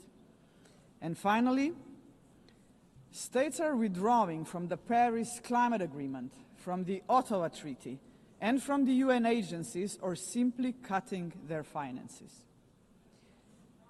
Each such act chips away at the support for multilateralism, a system designed not for the powerful few, but for the benefit of all of us. Madam President, how are we to explain these trends to our electorates, to our people, and above all, to our children? Shall we tell them that this is the new normal, that might makes right, that the strong may seize what they want, because they can, that they can kill with impunity, because they can, that they may pollute, wage wars, and trample on international law, just because they can? Are we prepared to look our children in the eyes and say, this is the world you will inherit and there is nothing we can do about it? With the adoption of the Pact for the Future last year, we have charted a path toward a stronger, more forward-looking United Nations. But we must now create the conditions to fulfill our commitments. One way forward is to establish a permanent advocacy network to give the Pact unconditional, sustained political support. To this end, I propose the creation of a global forum for the future, an inclusive movement of states committed to multilateralism, mutual respect, and the defense of our shared vision. A movement determined to stand up for the Pact and drive its implementation at every level.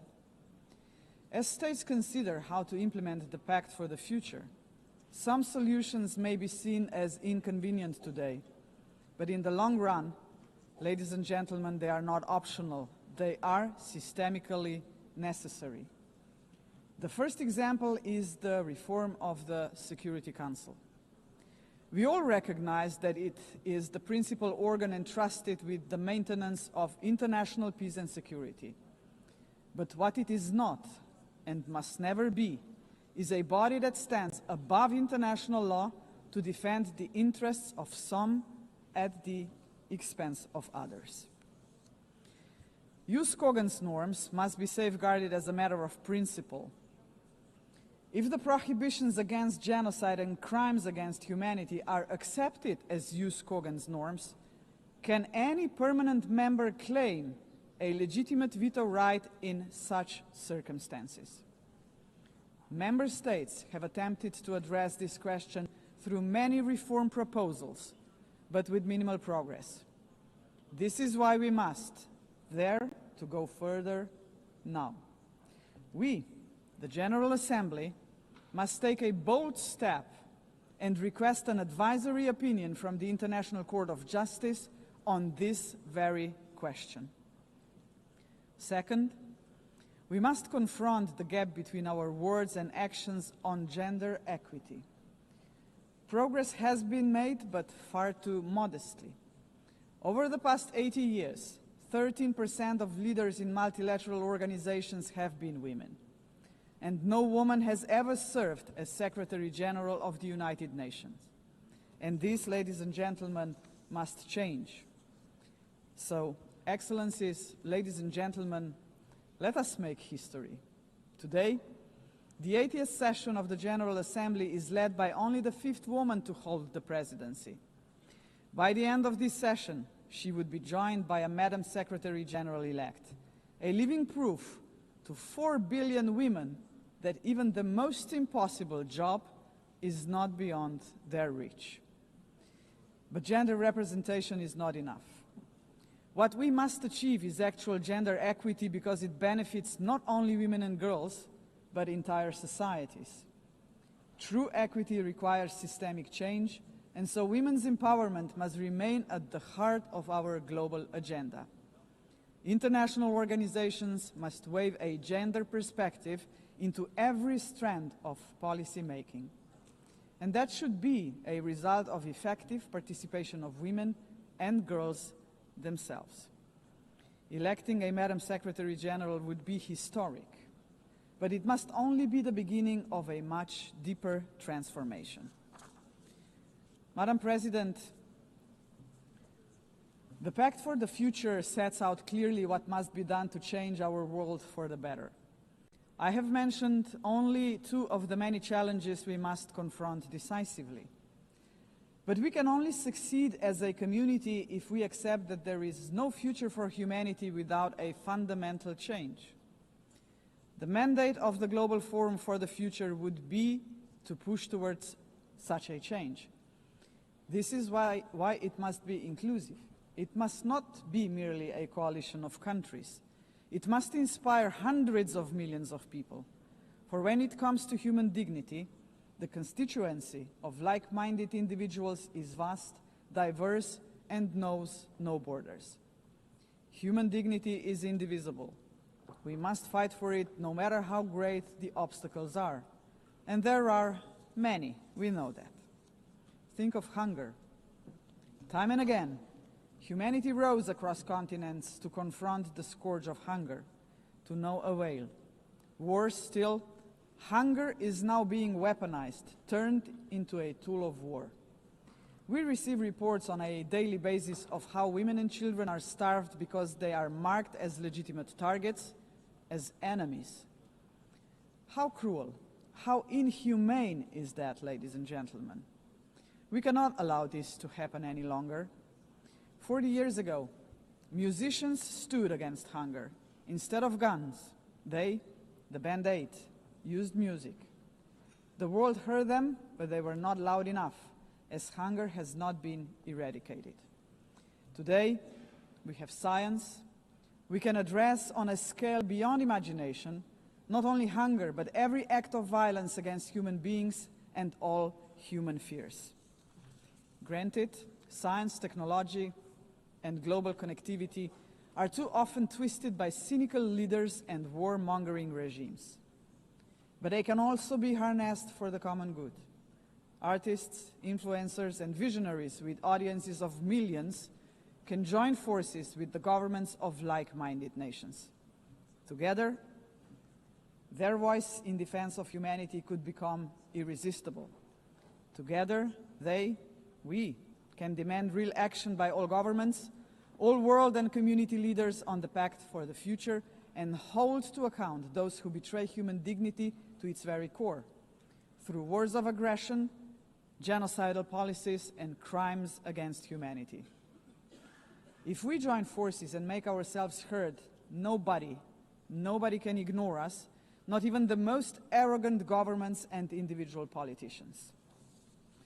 Of course, such initiatives cannot emerge out of thin air. They require leadership.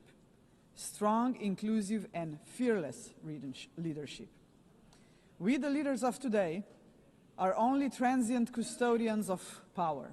Some of us may not be here after the next election, but that is precisely why we must act now. Our responsibility and destiny will be judged by how we treat our planet and its people today. We simply cannot afford silence, ignorance, or passivity, not while we hold power and possess the power of the word. Hesitation is not an option, Madam President. For most of us, members of the UN, is not might that makes right. It is the opposite. We must not allow the powerful few to ignore us. We must not surrender to a world where power alone prevails. We, the majority of United Nations members, must be role models.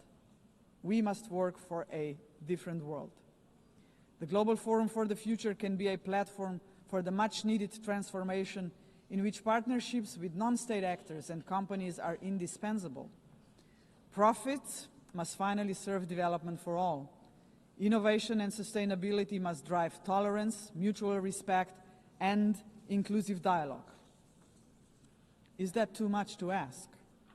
If we, the leaders of this planet, can offer nothing but terror, conflict, pollution, fear, inequalities, and war to 8 billion people, then we must confront the truth. We are complicit in crimes against our civilization and our planet. And not just us, heads of states, but leaders of international institutions, CEOs, and every individual with the power to make a difference share this responsibility. None of us can claim ignorance of what is at stake. If we believe in human dignity for all, we must deliver more. A world that fulfills lives, not threatens them. We must say yes to inclusive multilateralism and a resounding no to multipolarism. Let us show that this General Assembly can and will make a difference, as it has often done before. Let us demonstrate that we reject arrogance, hatred, and willful blindness to a lack of equality and justice, to wars of aggression, crimes against humanity, and genocide, because they tear us apart for generations. And let us proclaim in all seriousness and sincerity that we embrace personal and collective responsibility to uphold humanity, sustainable development, and international law, because this will keep us together as a civilization for generations. And Madam President, let me end on a personal note. For the sake of future generations, to fulfill our responsibility as human beings, to ensure that we are on the right side of the history, we should do the right thing. We did not stop the Holocaust. We did not stop the genocide in Rwanda.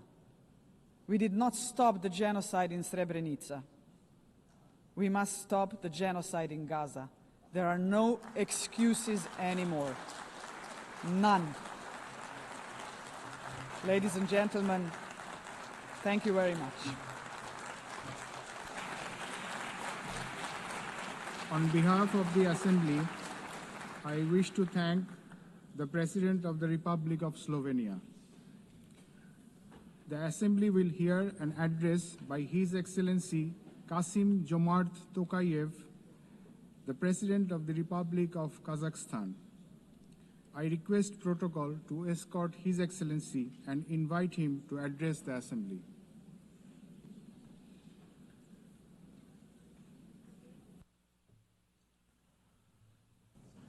Madam President, Mr. Secretary General, distinguished delegates, for 8 decades, the United Nations has played a pivotal role in combating humanity's global challenges. Over that time, it has led our common efforts on collective security, nuclear non-proliferation, peacekeeping, development, poverty reduction, sustainability, and human rights. But we must also face the truth. The world around us has changed profoundly and, unfortunately, not for the better. That's why the United Nations remains today a symbol of hope for millions around the globe. This historic meeting is a unique opportunity to recommit ourselves to the founding principles and goals of our universal and truly indispensable organization. However, we cannot turn a blind eye to the real crisis thrust in multilateral institutions. Serious violations of international law have become new normality, which undermines global stability and erodes confidence between peoples, between political leaders, and between states. In this challenging time, we all must empower the United Nations to make it more adjustable to the realities of today's unpredictable world. The spirit of mutual understanding and eagerness to cooperate must prevail over dangerous warmongering. State leaders have a responsibility to move toward making peace. A failure of the current generation of leaders to act is not an option, because future generations will pay a much greater price.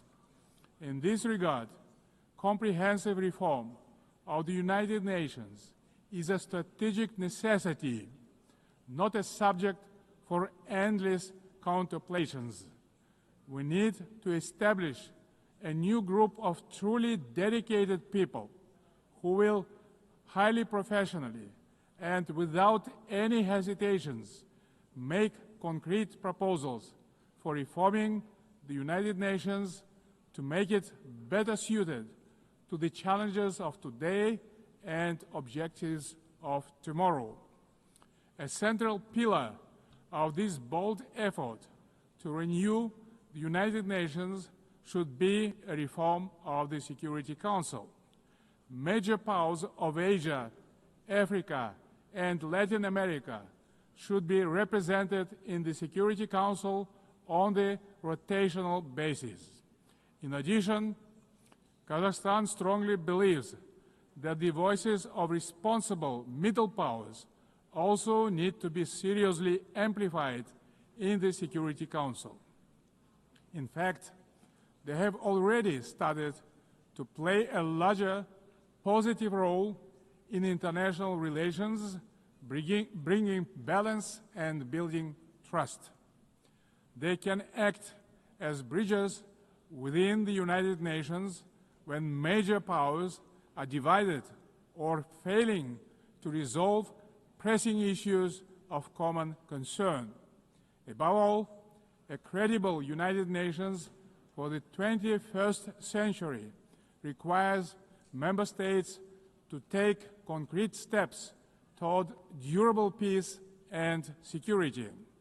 Otherwise, the United Nations is doomed to forever mitigate consequences while root causes forever proliferate.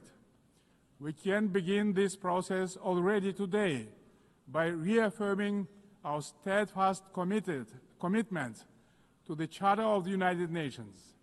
The founding principles of sovereignty, territorial integrity, and peaceful resolution of disputes must be upheld without exception.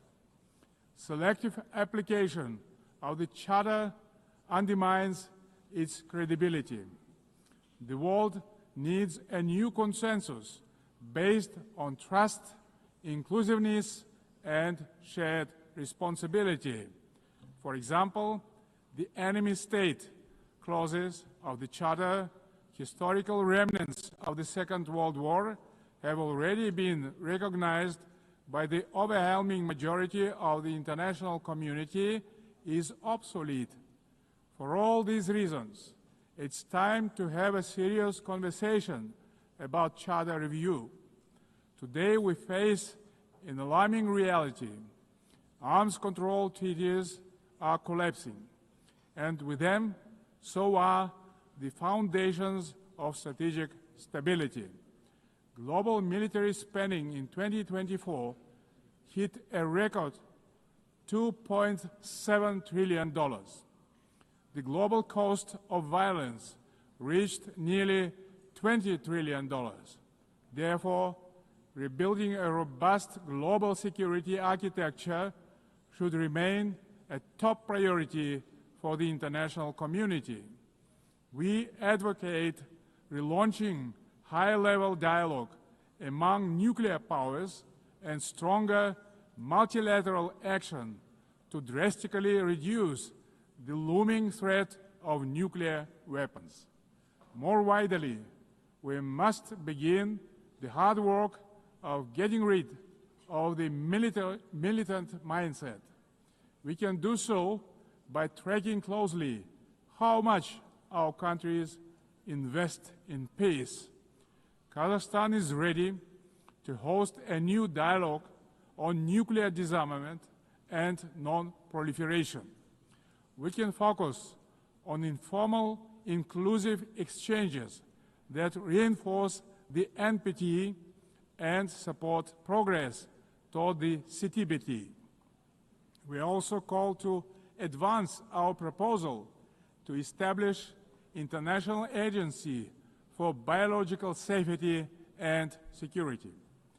Kazakhstan remains concerned by the Ukrainian crisis, which continues to seriously harm civilians, damage global trust, and undermine international security.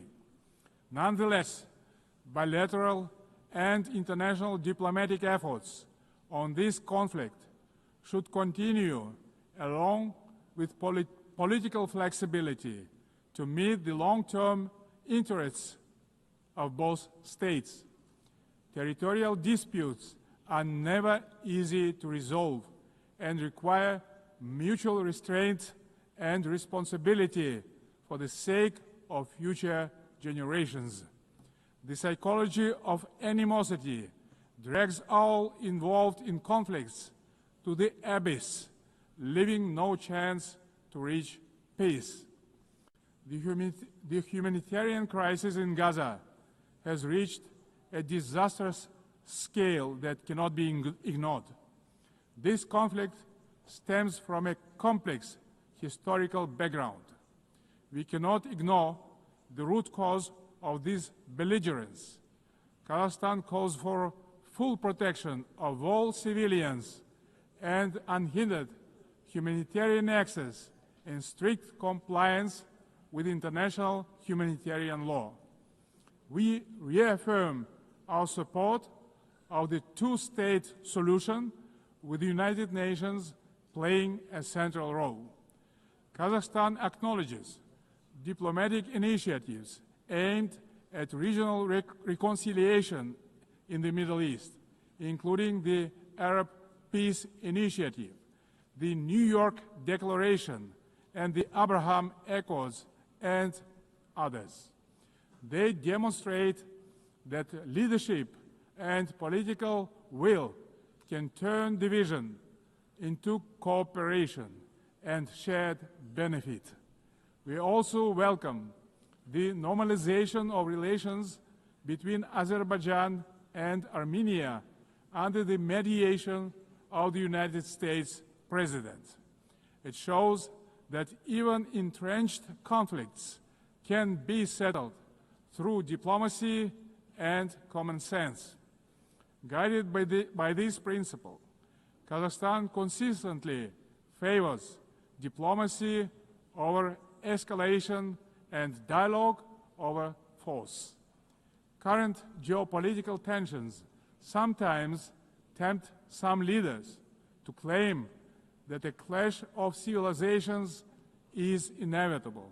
Yet, These divisions are not fact or fate.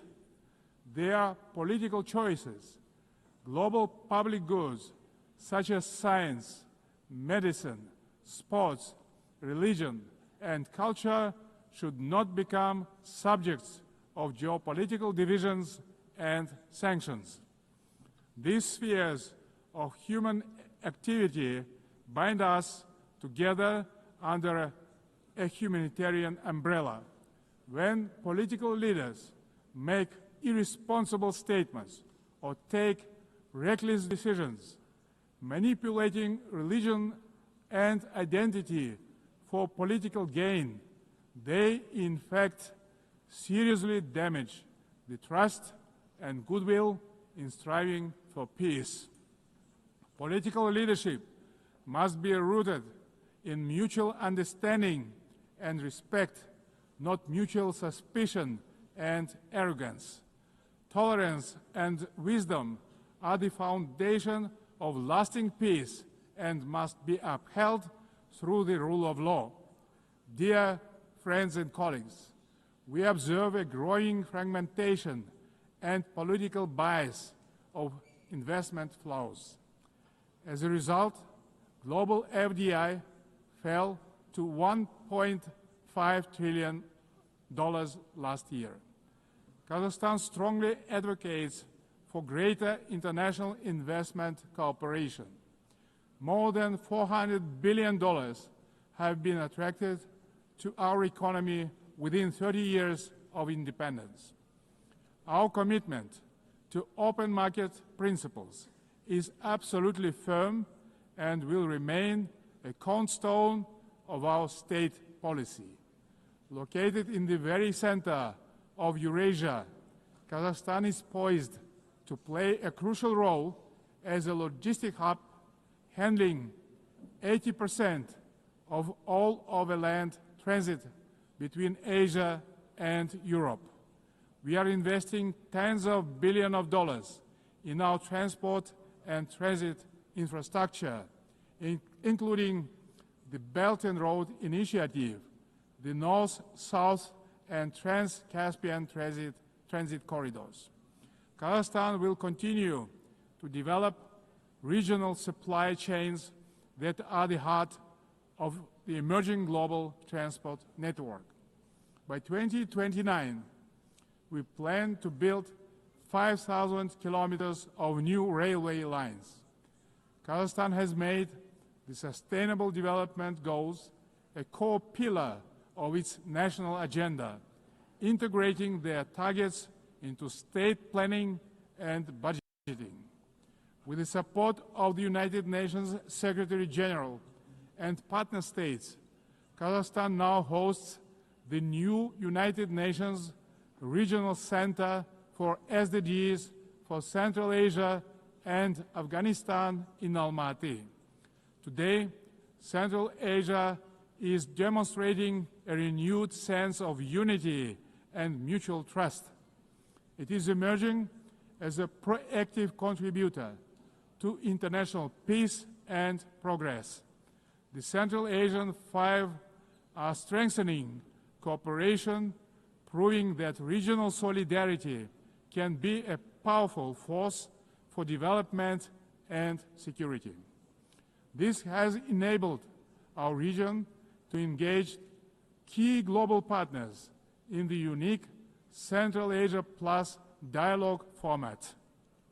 Kazakhstan believes that inclusive development in Afghanistan is a basis for long-term regional peace and stability. We continue to support the Afghan people through humanitarian assistance and cooperation in trade, food security, infrastructure, and transport connectivity. Distinguished delegates, last year was the hottest year in human history, and Central Asia is warming at twice the global rate. The melting of glaciers in the Alatau Mountains is accelerating, multiplying threats to water and food security for millions. Kazakhstan has drawn profound lessons from the tragedy of the Aral Sea. Thanks to our consistent efforts, including at the international level, we succeeded in preserving the northern part of the sea. As the current chair of the International Fund for Saving the Aral Sea, Kazakhstan will continue to play a proactive role in this common priority. Meanwhile, the Caspian Sea is rapidly shrinking. It is no longer just a regional concern. It is a global warning signal. Therefore, we call for urgent steps to preserve the Caspian water resources with our partners across the region and the wider international community. Last year, Kazakhstan co-organized the One Water Summit with France, Saudi Arabia, and the World Bank. Looking forward, stronger coordination, investments, and sustainable solutions are urgently needed to prevent future water crises. To help advance this agenda, Kazakhstan will host a regional ecological summit in Astana in April next year, to be convened in partnership with the United Nations and other international organizations. As part of our broader environmental commitment, Kazakhstan is implementing a nationwide Clean Kazakhstan campaign. This national movement mobilizes millions of volunteers in cleanup actions, waste reduction, and eco-education. At this initiative of Kazakhstan, the United Nations declared 2026 the International Year of Volunteers for Sustainable Development. We invite all member states to collaborate on this important endeavor. In this spirit, I propose that the General Assembly adopt a resolution proclaiming April 22 as the International Day of Greening the Planet. Dear friends, Kazakhstan views artificial intelligence not as one more technological advancement, but as a major breakthrough that can be a true engine of human progress. Yet, as artificial intelligence accelerates, so do the related risks, specifically deepening technological, economic, and geopolitical divides. At the same time, we should not let ethical norms fall behind this rapid evolution. Pressing questions of fairness, accountability, and individual rights must be addressed with clarity and urgency. We must act collectively to ensure that every country can benefit from AI. Kazakhstan welcomes the establishment under UN auspices of the Global Dialogue on AI Governance. We stand ready to actively contribute to this platform to help ensure that AI remains safe, inclusive, and human-centered. In Kazakhstan, artificial intelligence will be integrated across all sectors of economy and public services. The basic infrastructure to deliver this plan is being built, and our bright young people are getting ready to turn this vision into reality. Our strategic goal is to transform Kazakhstan into a fully digital power within the next 3 years. Large-scale digitalization and widespread use of AI have become a national priority in Kazakhstan. E-government is an important pillar of our national development strategy. Around 90% of public services are already digitalized. Kazakhstan has recently launched its fastest national supercomputer ever. But AI and automation are expected to threaten jobs in many countries. That's why Digital progress must go hand in hand with professional education. Therefore, Kazakhstan believes it is imperative not just to increase employment, but to valorize the technical professions. Ladies and gentlemen, amid global turbulence, Kazakhstan is pursuing a bold national renewal to build a truly just and fair state. Over the last 3 years, we have carried out large-scale political and economic reforms that are unprecedented in our part of the world. Through a national referendum, we introduced a single 7-year presidential term, thereby strengthening democratic accountability. We remain committed to the formula of strong president, influential parliament, and accountable government. Guided by strong wish to modernize Kazakhstan, I have proposed a single-chamber parliament for a national referendum to consider. Our objective is to continuously embrace the political system to make it more transparent, effective, and reflective of people's aspirations. At the heart of these reforms lies a clear principle: law and order must prevail. We believe that only governance rooted in common sense and the rule of law can ensure public order and protect the rights of all citizens. It creates good conditions for international investment, trade, cooperation, and more broadly, the dynamic development of our country. The interests of law-abiding people and decent citizens must always come first, maintained through justice, accountability, and mutual respect. Kazakhstan's economy is showing clear signs of sustainability and resilience.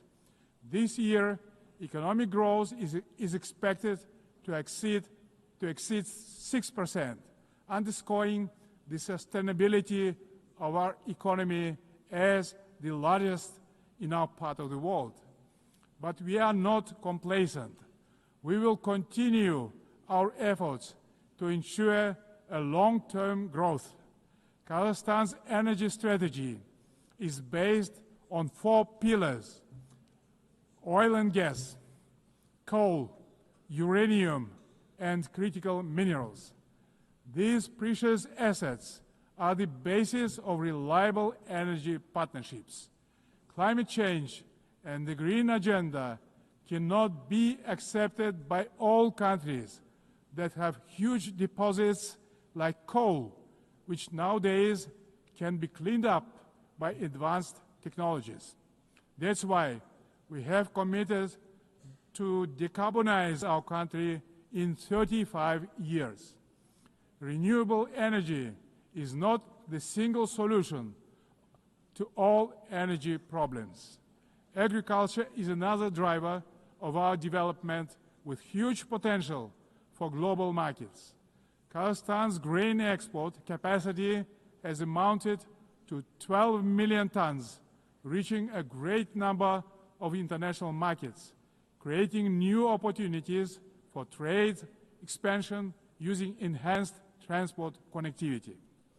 We will continue our cooperation with all major international partners and regional stakeholders to further diversify our external trade and economy, making it more inclusive and resilient. Excellencies, we will remain firmly on this path, deepening governance reforms at home while supporting global governance abroad. Kazakhstan will continue to serve as a bridge builder and peacemaker.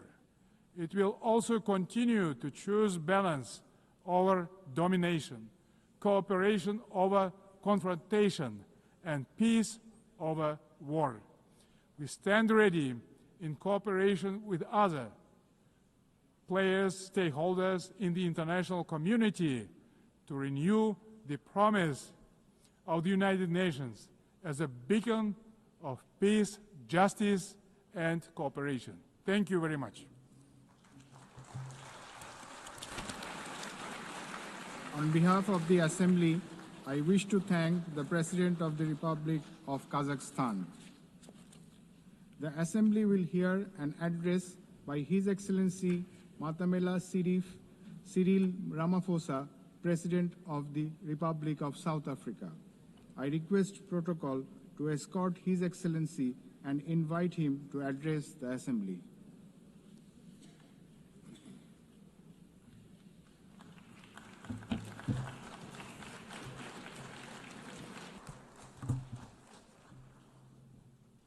Thank you, President of the 80th session of the UN General Assembly, United Nations Secretary General, Excellencies, Heads of State and Government, and ladies and gentlemen.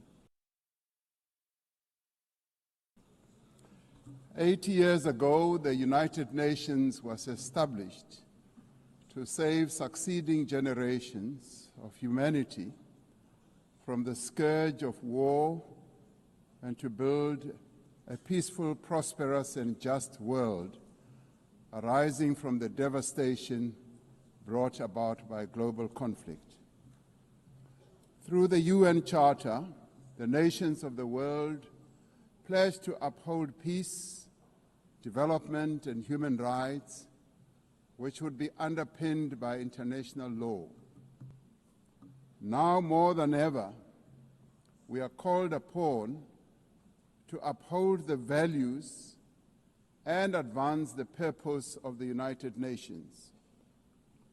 We are also called upon to advance cooperation and solidarity between nations. We are called upon to promote multilateralism and safeguard the institutions that enable it. South Africa's engagement in the international sphere echoes our domestic imperatives of eradicating poverty, reducing unemployment, and addressing the root causes of inequality. Our foreign policy is guided not only by the needs of our people, but also those of the continent of Africa and the global South. Inspired by our own history, South Africa strives to maintain world peace and also the settlement of all international disputes through negotiation and dialogue and not through war. We therefore welcome the strong partnership between the African Union and the United Nations in promoting peace, security, and stability on the African continent. This year, South Africa is honored to preside over the G20. This is the first time that G20 Leaders Summit will be held on the African continent, the cradle of humanity. South Africa's G20 presidency is guided by the theme equality, solidarity, and sustainability. To give full meaning to our theme of equality, solidarity, and sustainability, we have invited the G20 countries to join us in prioritizing the following areas.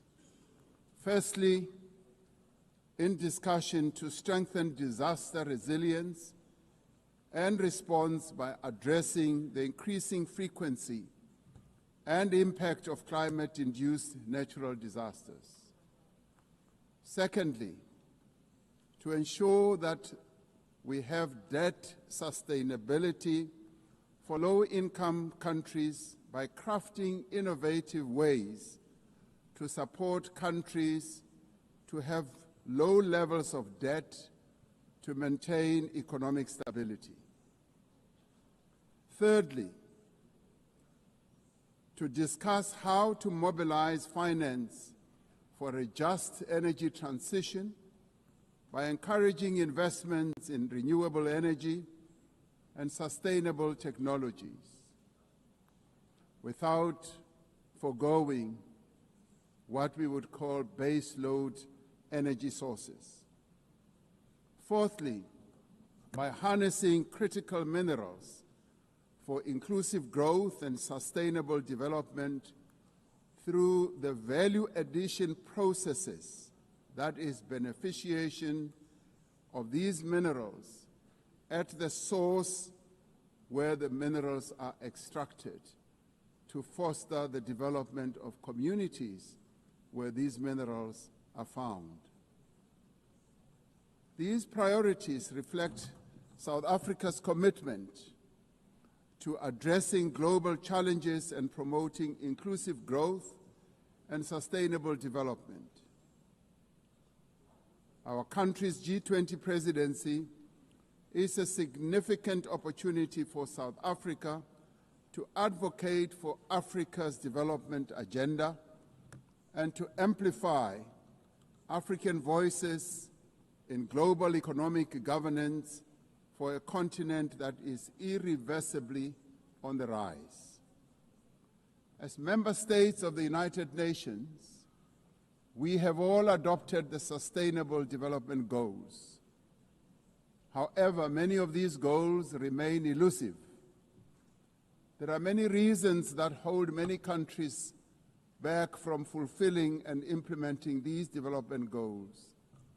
Some of these reasons are lack of sufficient financial resources that can finance the advance that these countries need to make to fulfill those goals. Many countries with developing economies, especially in Africa and the Global South, do not have adequate capital to finance their development goals.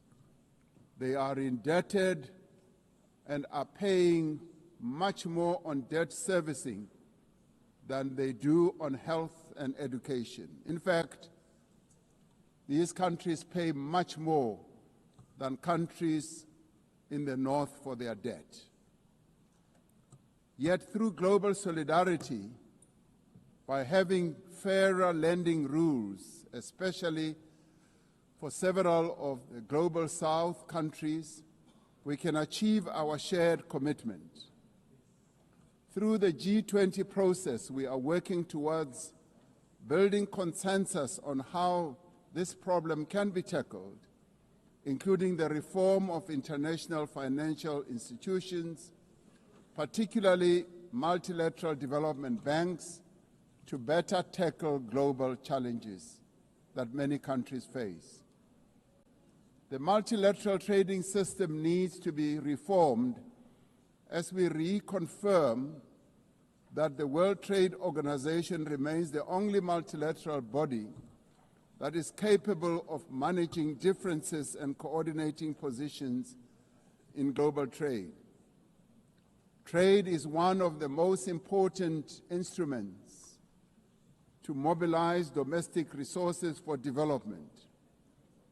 It is concerning that geopolitical shocks and unprecedented trade policy volatility are destabilizing the global economy and jeopardizing a critical source of development finance. In fact, trade is now being used as a weapon against a number of countries in the world. We must redouble our efforts to strengthen the link between trade and development. Unilateral trade practices and economic cohesion have a detrimental impact on many nations. This includes the economic embargo against Cuba, which has caused untold damage to the country's economy over the years. This unfair embargo must be lifted, and we want it lifted sooner rather than later.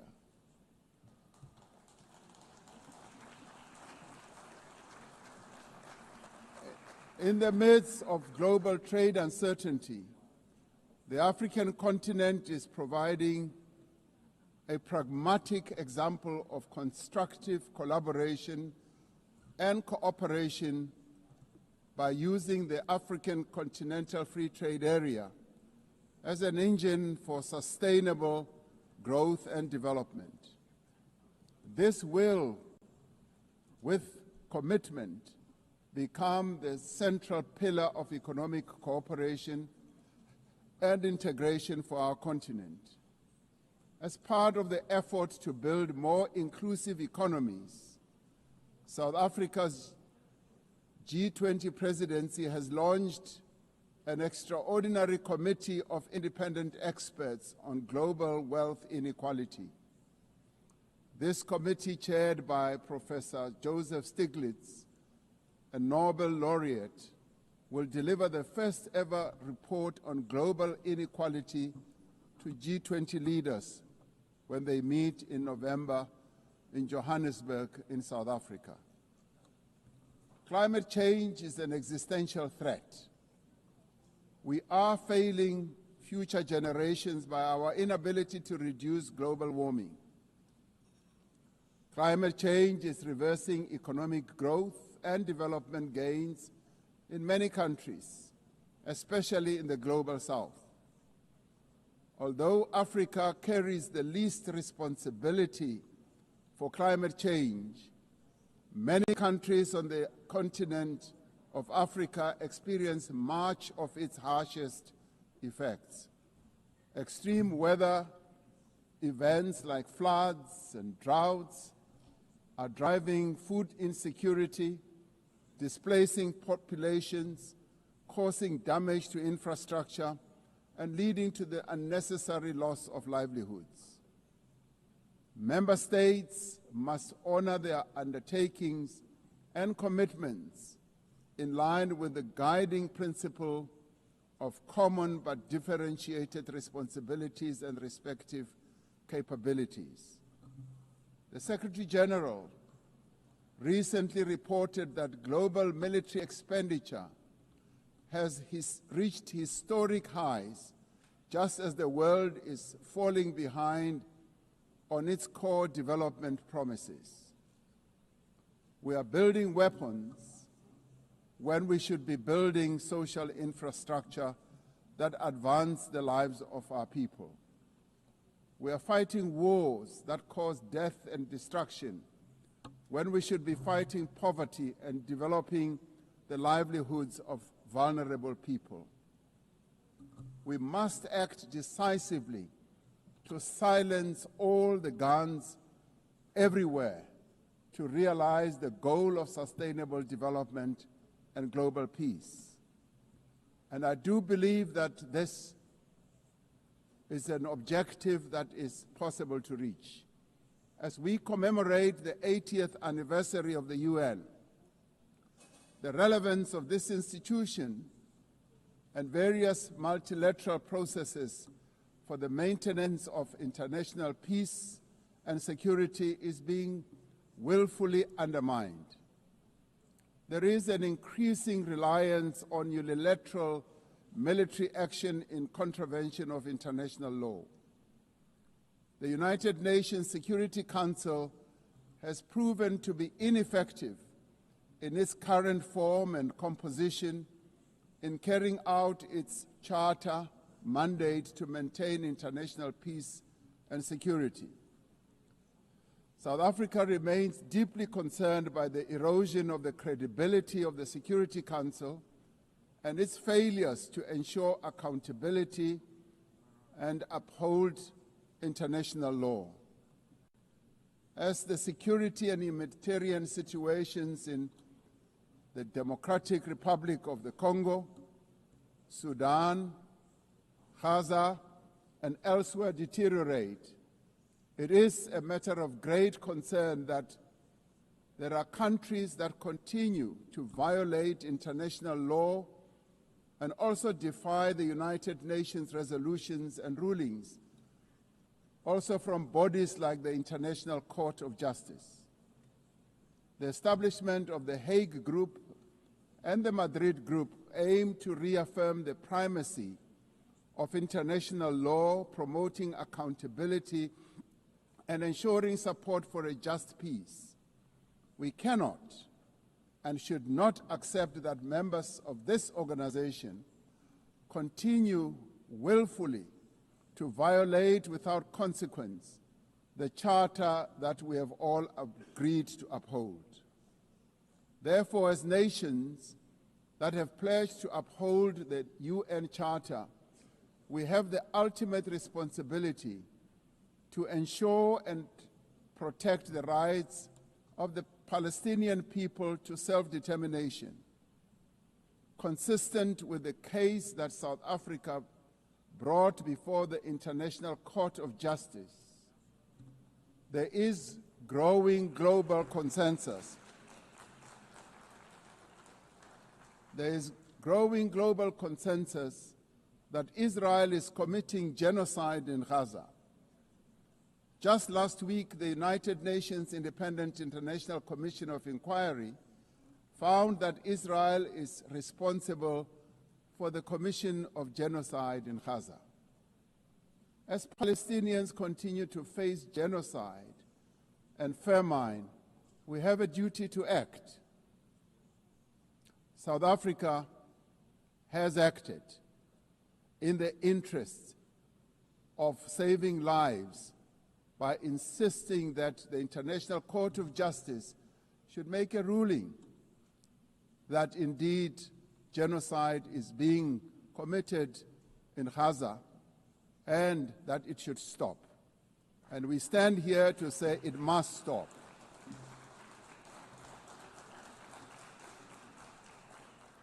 We welcome the historic high-level meeting held yesterday on the two-state solution yesterday in this very chamber. This reflects the determination of the global majority, a global majority that now stands at 142 and more countries, that Palestinians deserve a peaceful state alongside a peaceful Israel. Many nations in the world are calling for that, and that is the voice that we believe that Israel should heed, and those powerful nations that can make a two-state solution viable and possible and implementable should act in that regard. The long overdue announcement by increasing number of countries to recognize the state of Palestine is testament to this determination. We have a responsibility as the member states of the United Nations to reaffirm the right also of self-determination of the people of Western Sahara.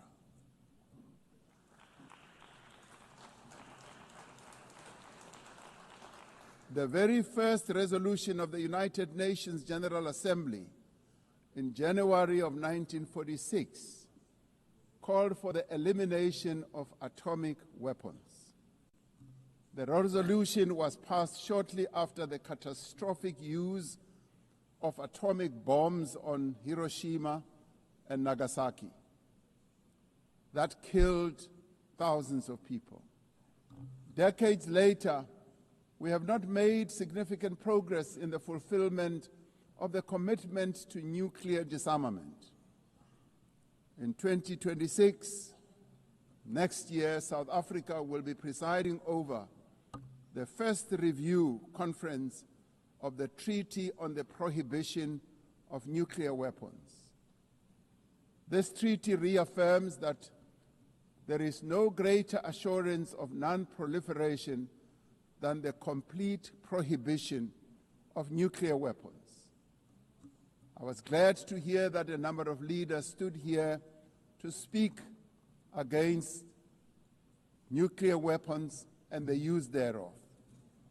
This year we celebrate the 30th anniversary of the Beijing Declaration and Platform for Action as a roadmap for the achievement of gender equality, the empowerment of the women and girls of the world.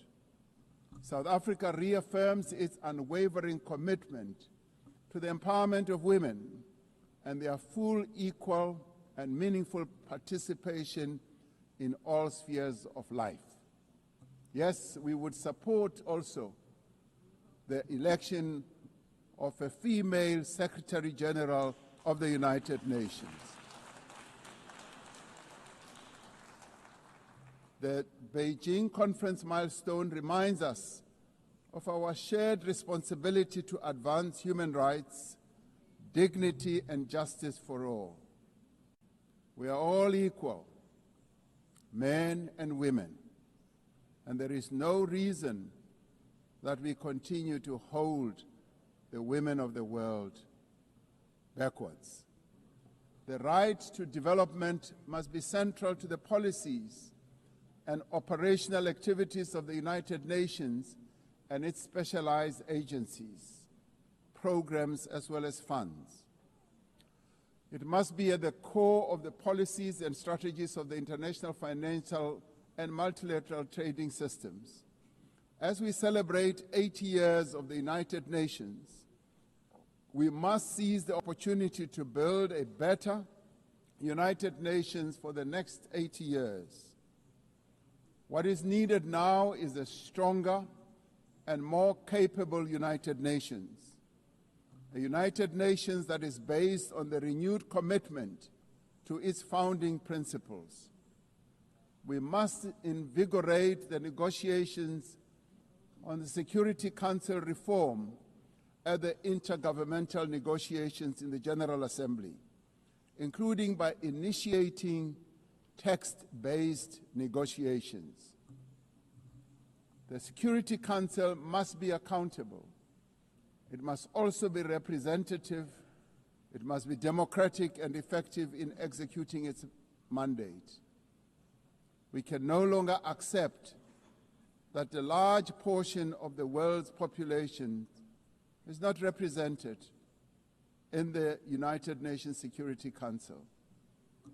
My own continent, Africa, home to 1.4 billion people, as well as South America, are not represented in the United Nations Security Council. This is unjust, this is unacceptable, and it must end. We want representation in the Security Council. We look forward to working with the Secretary General on the UN 80 initiative to ensure that our organization works more effectively and efficiently. Mandates given by member states must be implemented, and the necessary structural changes and program realignment must be implemented across the UN system. In the face of the decrease in funding to the United Nations to fulfill its mandate, the UN 80 initiative is important to maintain the integrity of the multilateral system and to uphold international law. Lastly, I am reminded that our collective membership of the United Nations is our shared humanity in action.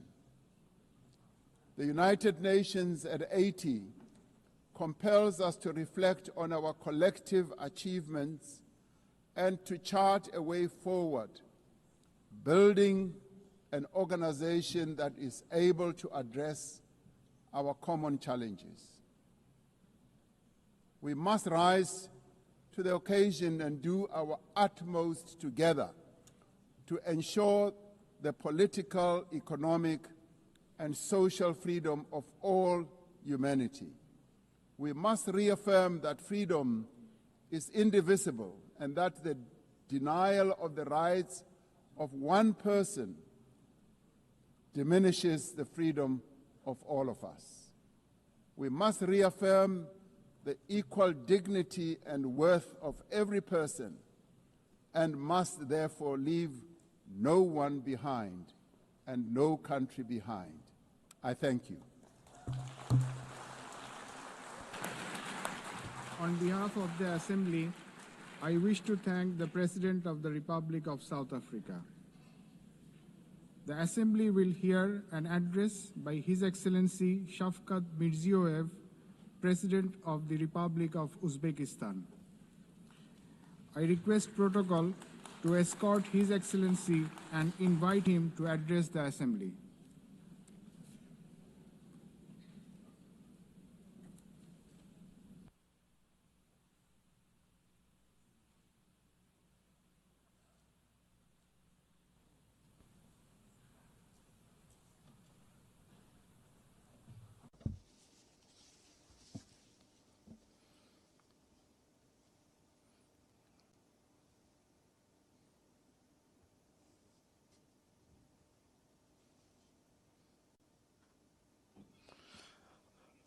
Distinguished Madam President, distinguished Secretary General, heads of delegations, ladies and gentlemen.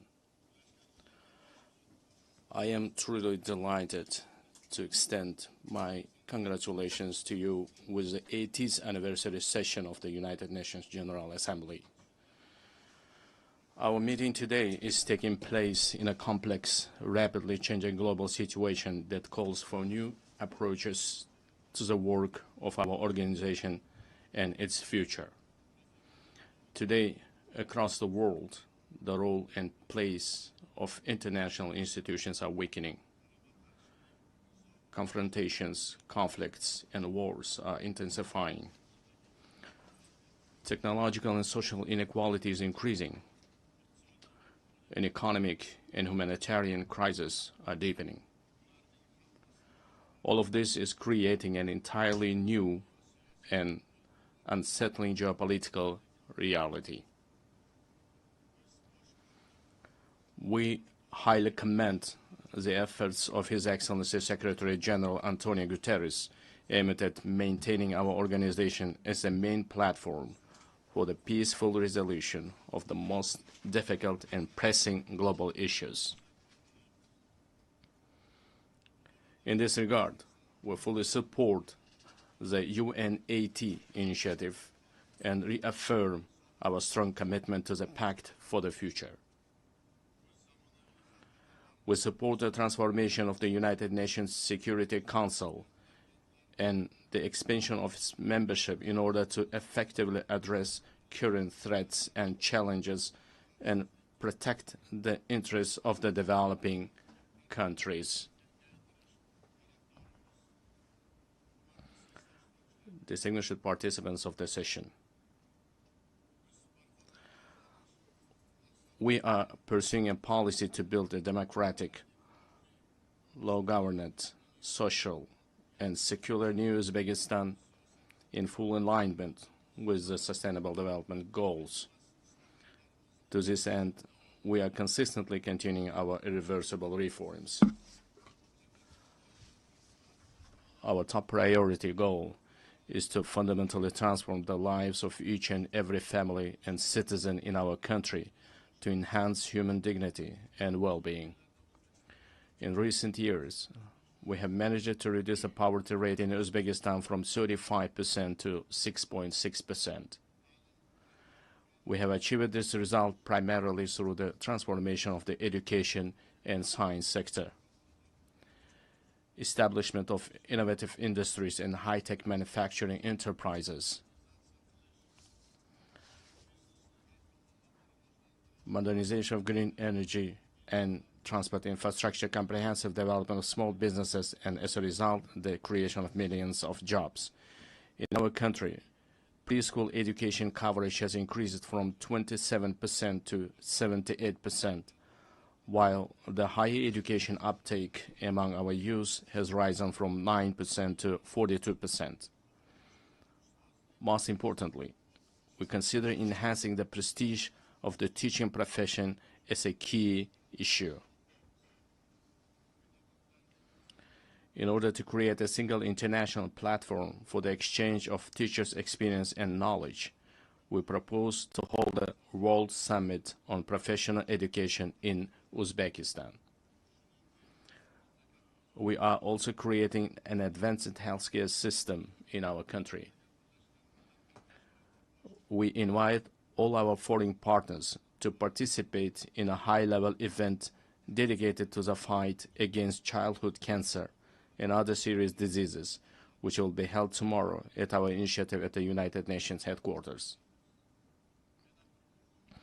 Another important area is gender policy. We aim to further strengthen the role of women in social, political, and business life of our country. We advocate for holding the Asian Women's Forum on a regular basis in our region, turning it into a permanent platform.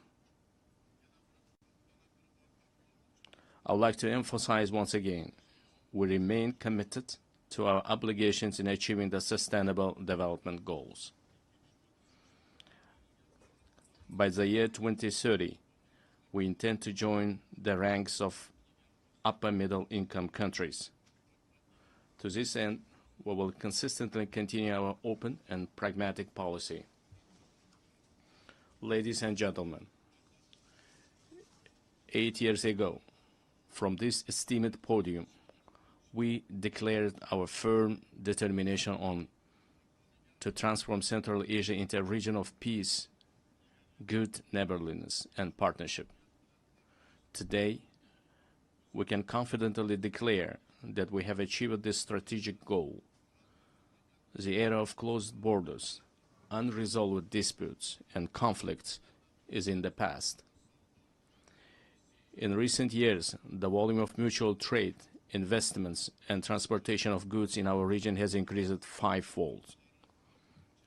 We are implementing joint investment funds, cross-border trade, and industrial cooperation zones, and major infrastructure projects.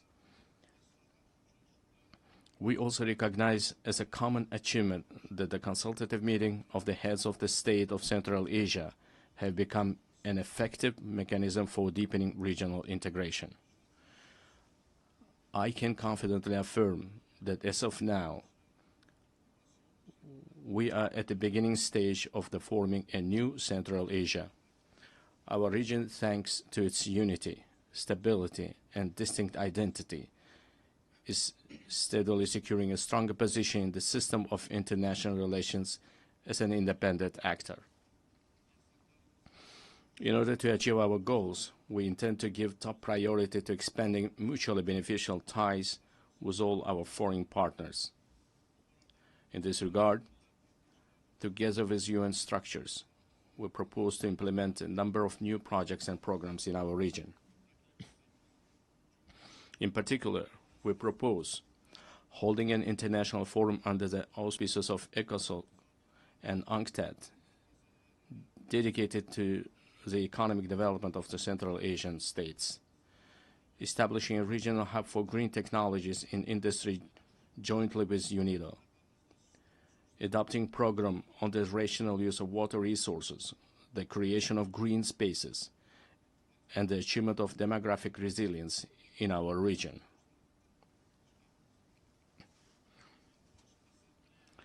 In addition, we propose the adoption of UN General Assembly resolution supporting the efforts of the Central Asian countries aimed at deepening regional partnership and economic integration.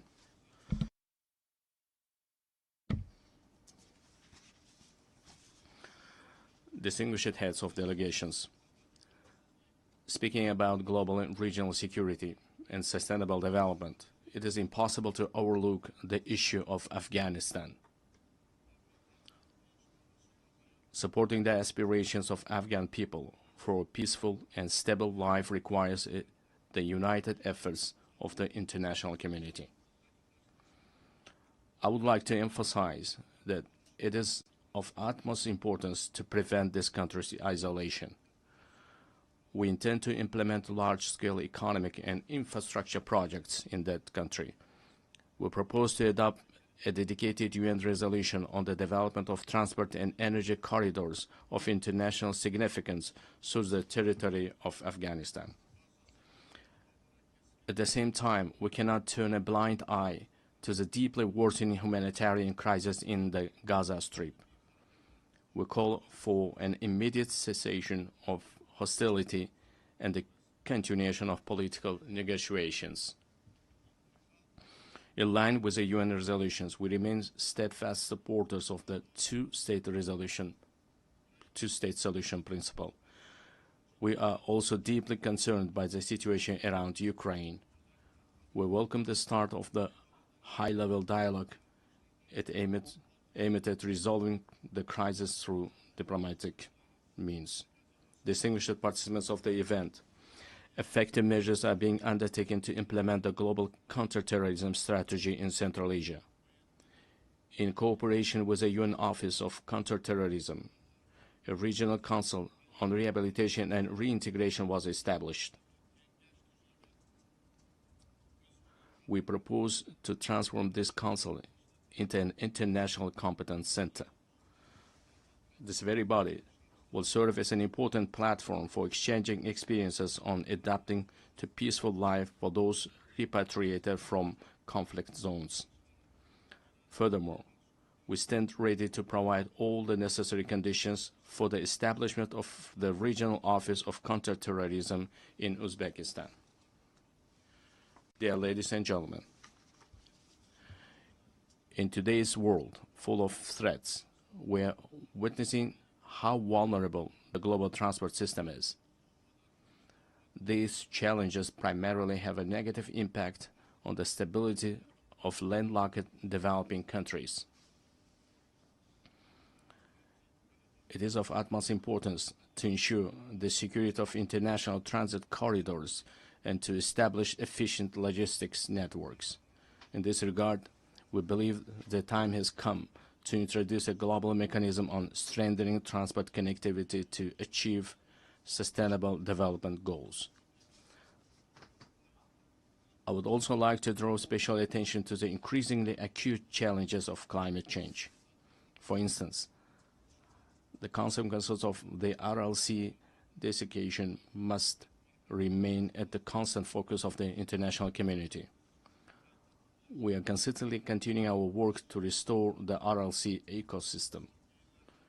In recent years, salt-tolerant desert plants have been planted on 2 million hectares of the dried seabed of RLC. By the year 2030, green cover will be created on 80% of this area. Another serious issue is the water scarcity. As of now, more than 2 billion people in the world do not have access to clean drinking water.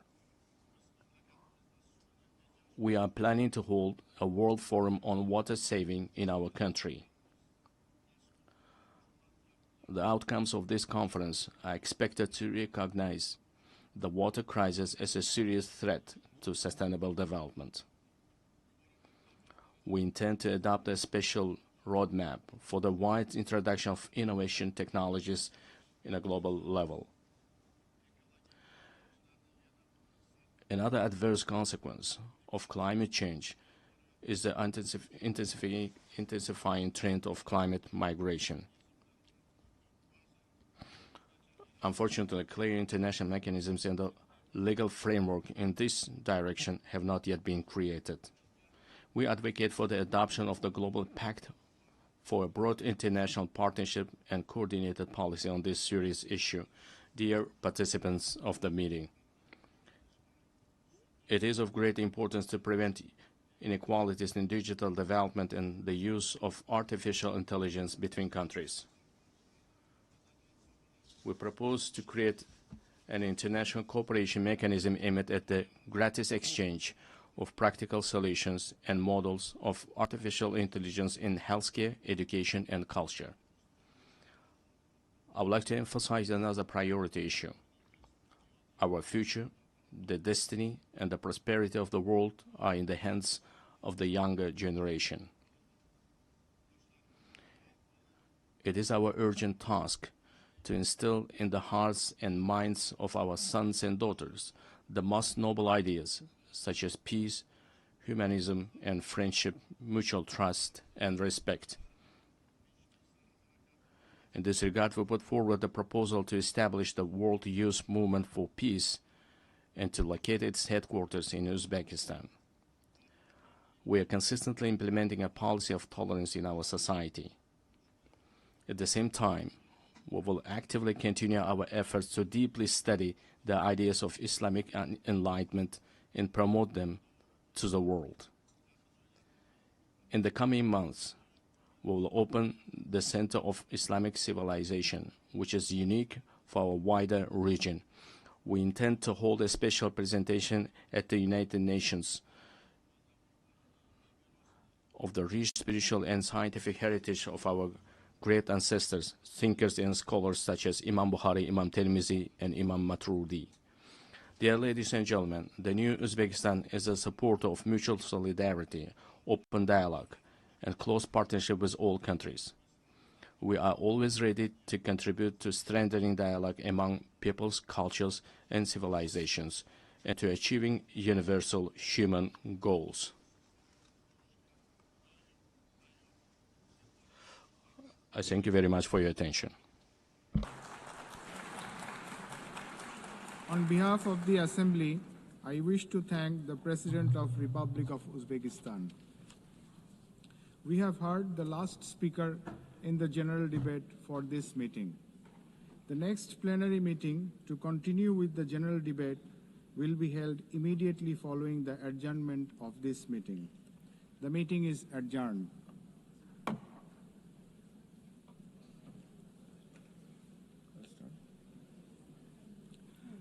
The fifth plenary meeting of the General Assembly is called to order.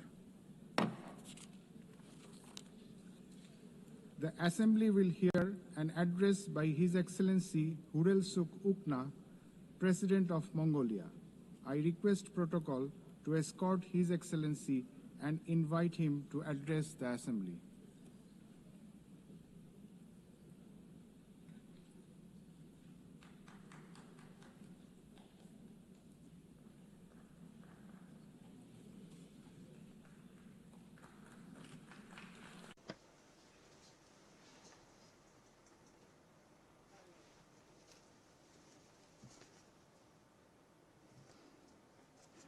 Madam President,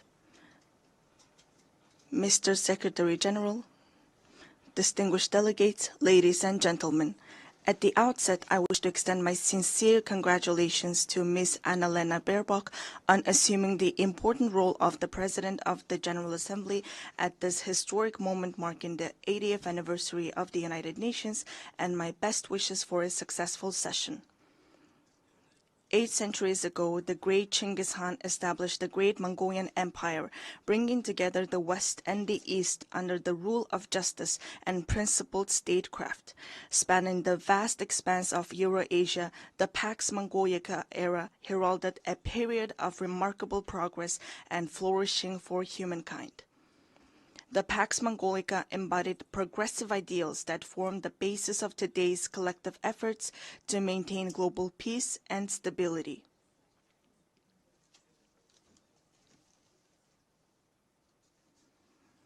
Then, 8 decades ago, when the dust and ashes of the World War had not cleared yet and humanity had not healed yet from fear and anxiety, the United Nations, a great family of nations, rose to prominence as a guarantor of world peace and security and a sanctuary of hope and trust. Since its establishment, the United Nations has illuminated humanity's path, serving as a steadfast beacon of hope and trust for nations to maintain peaceful coexistence and share a prosperous future.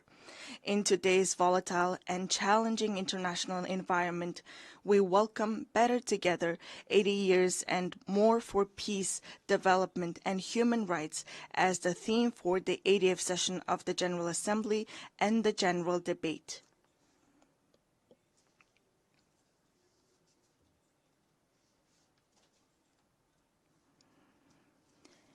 Indeed, this theme calls upon us to assess and reflect upon the United Nations' achievements and challenges over the past 80 years, further strengthen its work in accordance with the United Nations Charter and the principles of international law, and combine our collective voices and efforts in pursuit of concrete and tangible outcomes. Distinguished delegates, Mongolia has consistently upheld the United Nations Charter and universally recognized principles and norms of international law, respecting the independence, sovereignty, and territorial integrity of all states, resolving disputes by peaceful means, respecting human rights and freedoms, and fostering equal and mutually beneficial cooperation. Since becoming a full-fledged member of the United Nations in 1961, Mongolia has steadfastly supported the organization's efforts to strengthen international peace and security. It has demonstrated its enduring commitments to disarmament and non-proliferation and declared its territories nuclear weapon-free status. Furthermore, Mongolia has actively collaborated with the United Nations at all levels, including establishing a dialogue mechanism in Northeast Asia, participating in the United Nations peacekeeping operations, and putting forward various proposals and initiatives in the areas of socio-economic development, environment, and climate change to advance the implementation of development policy and goals. During his visit to Mongolia in 2022, United Nations Secretary-General Mr. Antonio Guterres described our nation as a symbol of peace in a troubled world. It is a profound recognition of Mongolia's humble contributions and dedication to the work of the United Nations and its enduring commitment to the cause of peace. Over the past 23 years, Mongolia has continuously deployed personnel from its armed forces to United Nations peacekeeping operations, making a meaningful contribution to global and regional peace and security. During this period, Mongolia has deployed more than 23,000 peacekeepers to 16 United Nations peacekeeping missions and consistently ranked among the top 20 troop and police contributing countries out of more than 120 member states. As we mark the 25th anniversary of UN Security Council Resolution 1325 on women, peace, and security, it is a pleasure to announce that through the steady increase in the deployment of female military personnel, the proportion of women peacekeepers from Mongolia has reached 14% in 2025. Mongolia will continue to extend its unwavering support to the United Nations in its efforts to maintain international peace and security, and it remains committed to contributing to peacekeeping operations. Distinguished delegates, at this critical juncture, with only 5 years remaining until the 2030 agenda deadline, global progress toward achieving the Sustainable Development Goals stands at the mere 17%. According to the Sustainable Development Report 2025, Mongolia's implementation of the SDGs has reached 66.7%, ranking it 14th in the United Nations Multilateralism Index. This is a testament to our decades-long efforts and a worthy achievement. I want to acknowledge the tremendous efforts of the international community and all member states in advancing the implementation of the Sustainable Development Goals. We welcome the outcomes of the 4th International Conference on Financing for Development held recently in Seville, Spain, where a broad consensus was reached on the crucial role of financing in achieving the Sustainable Development Goals. We also appreciate that the conference agreed to increase the engagement of developing countries and take comprehensive actions aimed at reforming the current international financial architecture.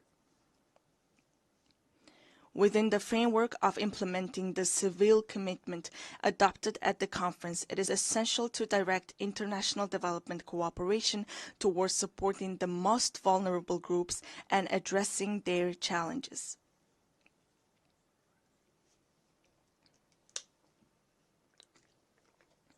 It is my pleasure to note that Mongolia has been playing an active role within the United Nations in advocating the interests of landlocked developing countries, in raising awareness of their special needs and unique circumstances, and closely collaborating with them to ensure their voices are heard on the global stage.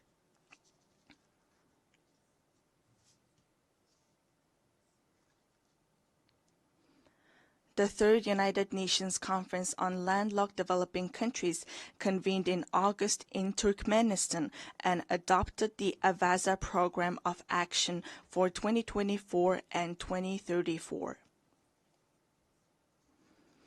Landlocked developing countries have long faced trade and economic development challenges due to their geographic location.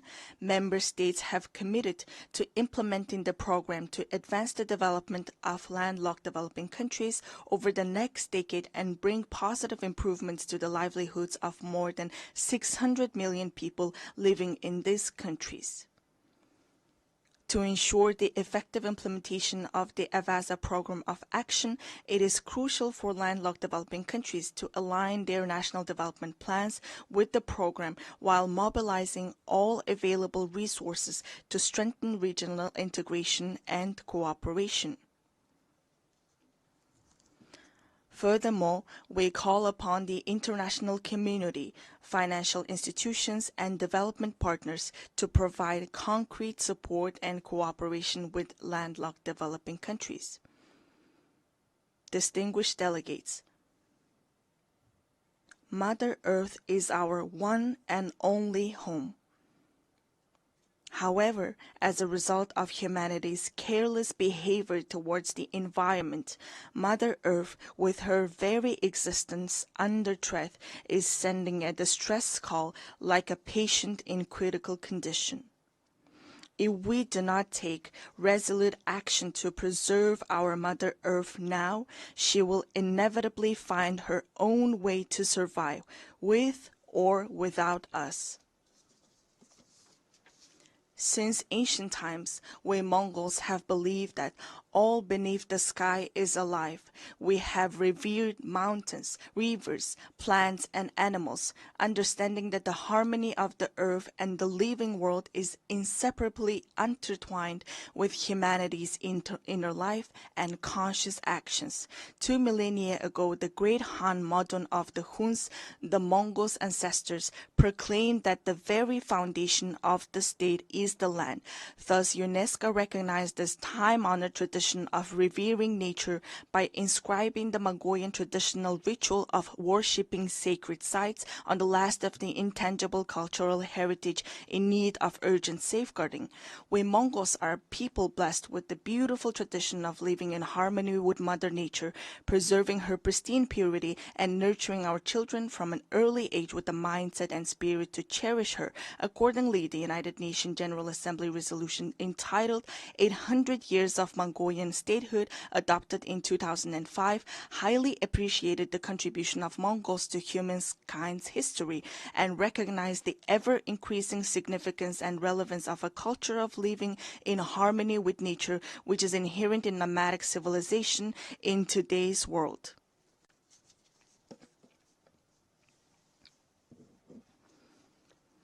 Today, we are committed to sharing our cultural heritage and traditional knowledge, rooted in a profound respect for living in harmony with nature, with the international community as a valuable contribution to building resilience and enhancing adaptation to climate change. In 2026, Mongolia will host the 17th session of the Conference of the Parties to the United Nations Convention to Combat Desertification and observe the International Year of Rangelands and Pastoralists. In this spirit, our country, in partnership with the United Nations, spearheads the International 10-Year Rangeland Flagship Initiative. We warmly invite you to join us in supporting and collaborating on this important endeavor. Mongolian people say, the source of life is water, and the source of water is tree. Access to safe drinking water is declining worldwide, with 3.6 billion people currently affected by water scarcity. Therefore, it is imperative for countries to implement integrated management of land and water resources in a coordinated manner and to place special emphasis on preventing water scarcity.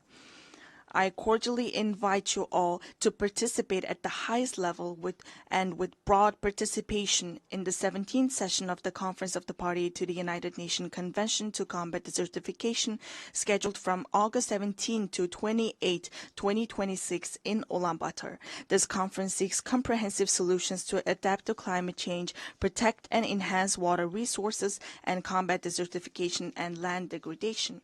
Distinguished delegates, from the moment of birth, we Mongols have grown up on horseback, carrying our glory across the world on noble steeds and contributing to the writing of humanity's proud and enduring history.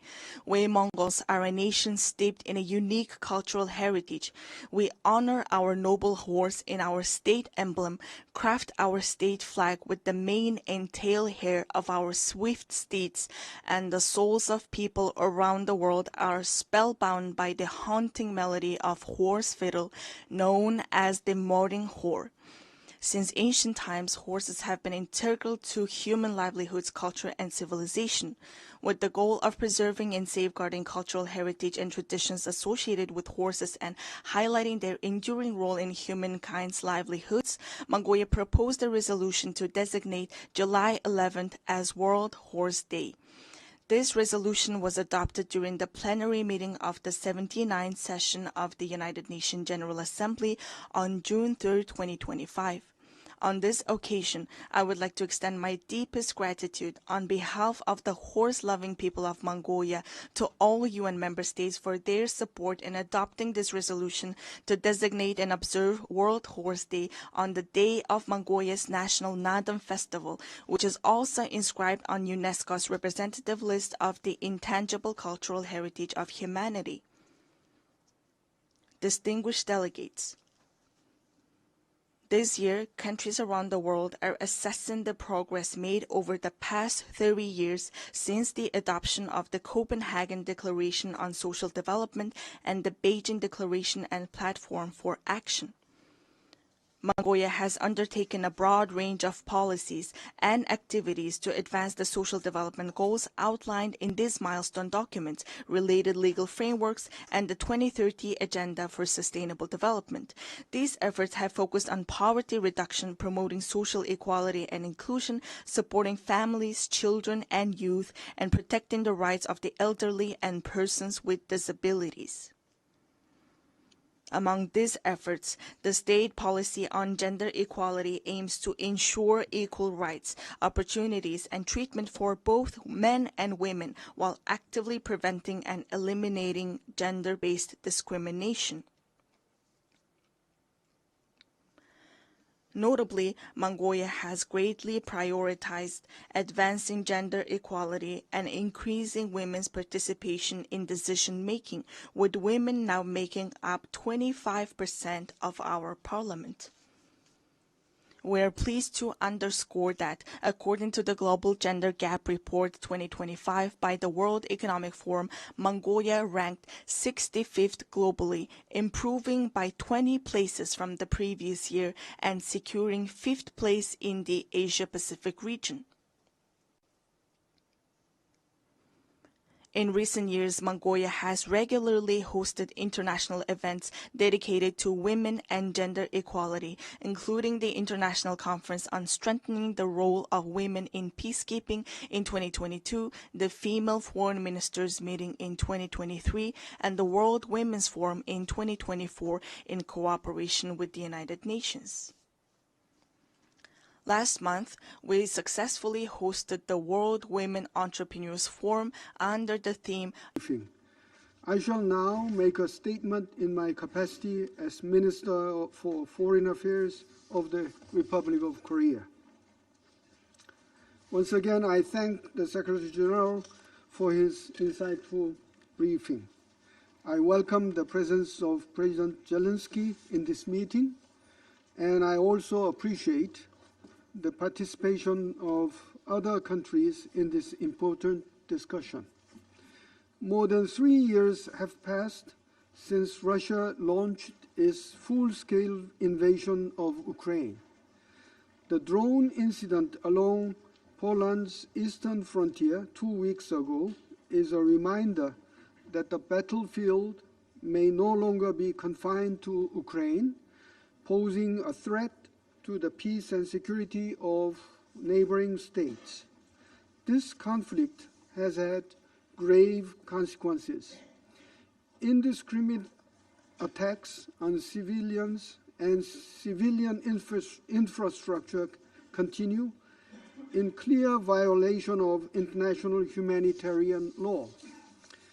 The humanitarian situation remains severe, with millions of Ukrainians displaced, communities disrupted, and essential services under constant threat.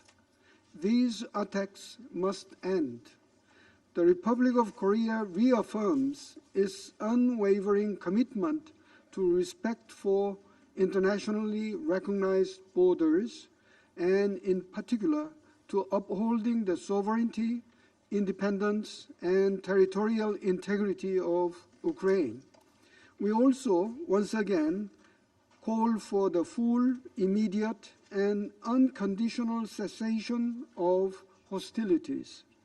This is essential to prevent further civilian casualties and to create the conditions for dialogue and negotiations.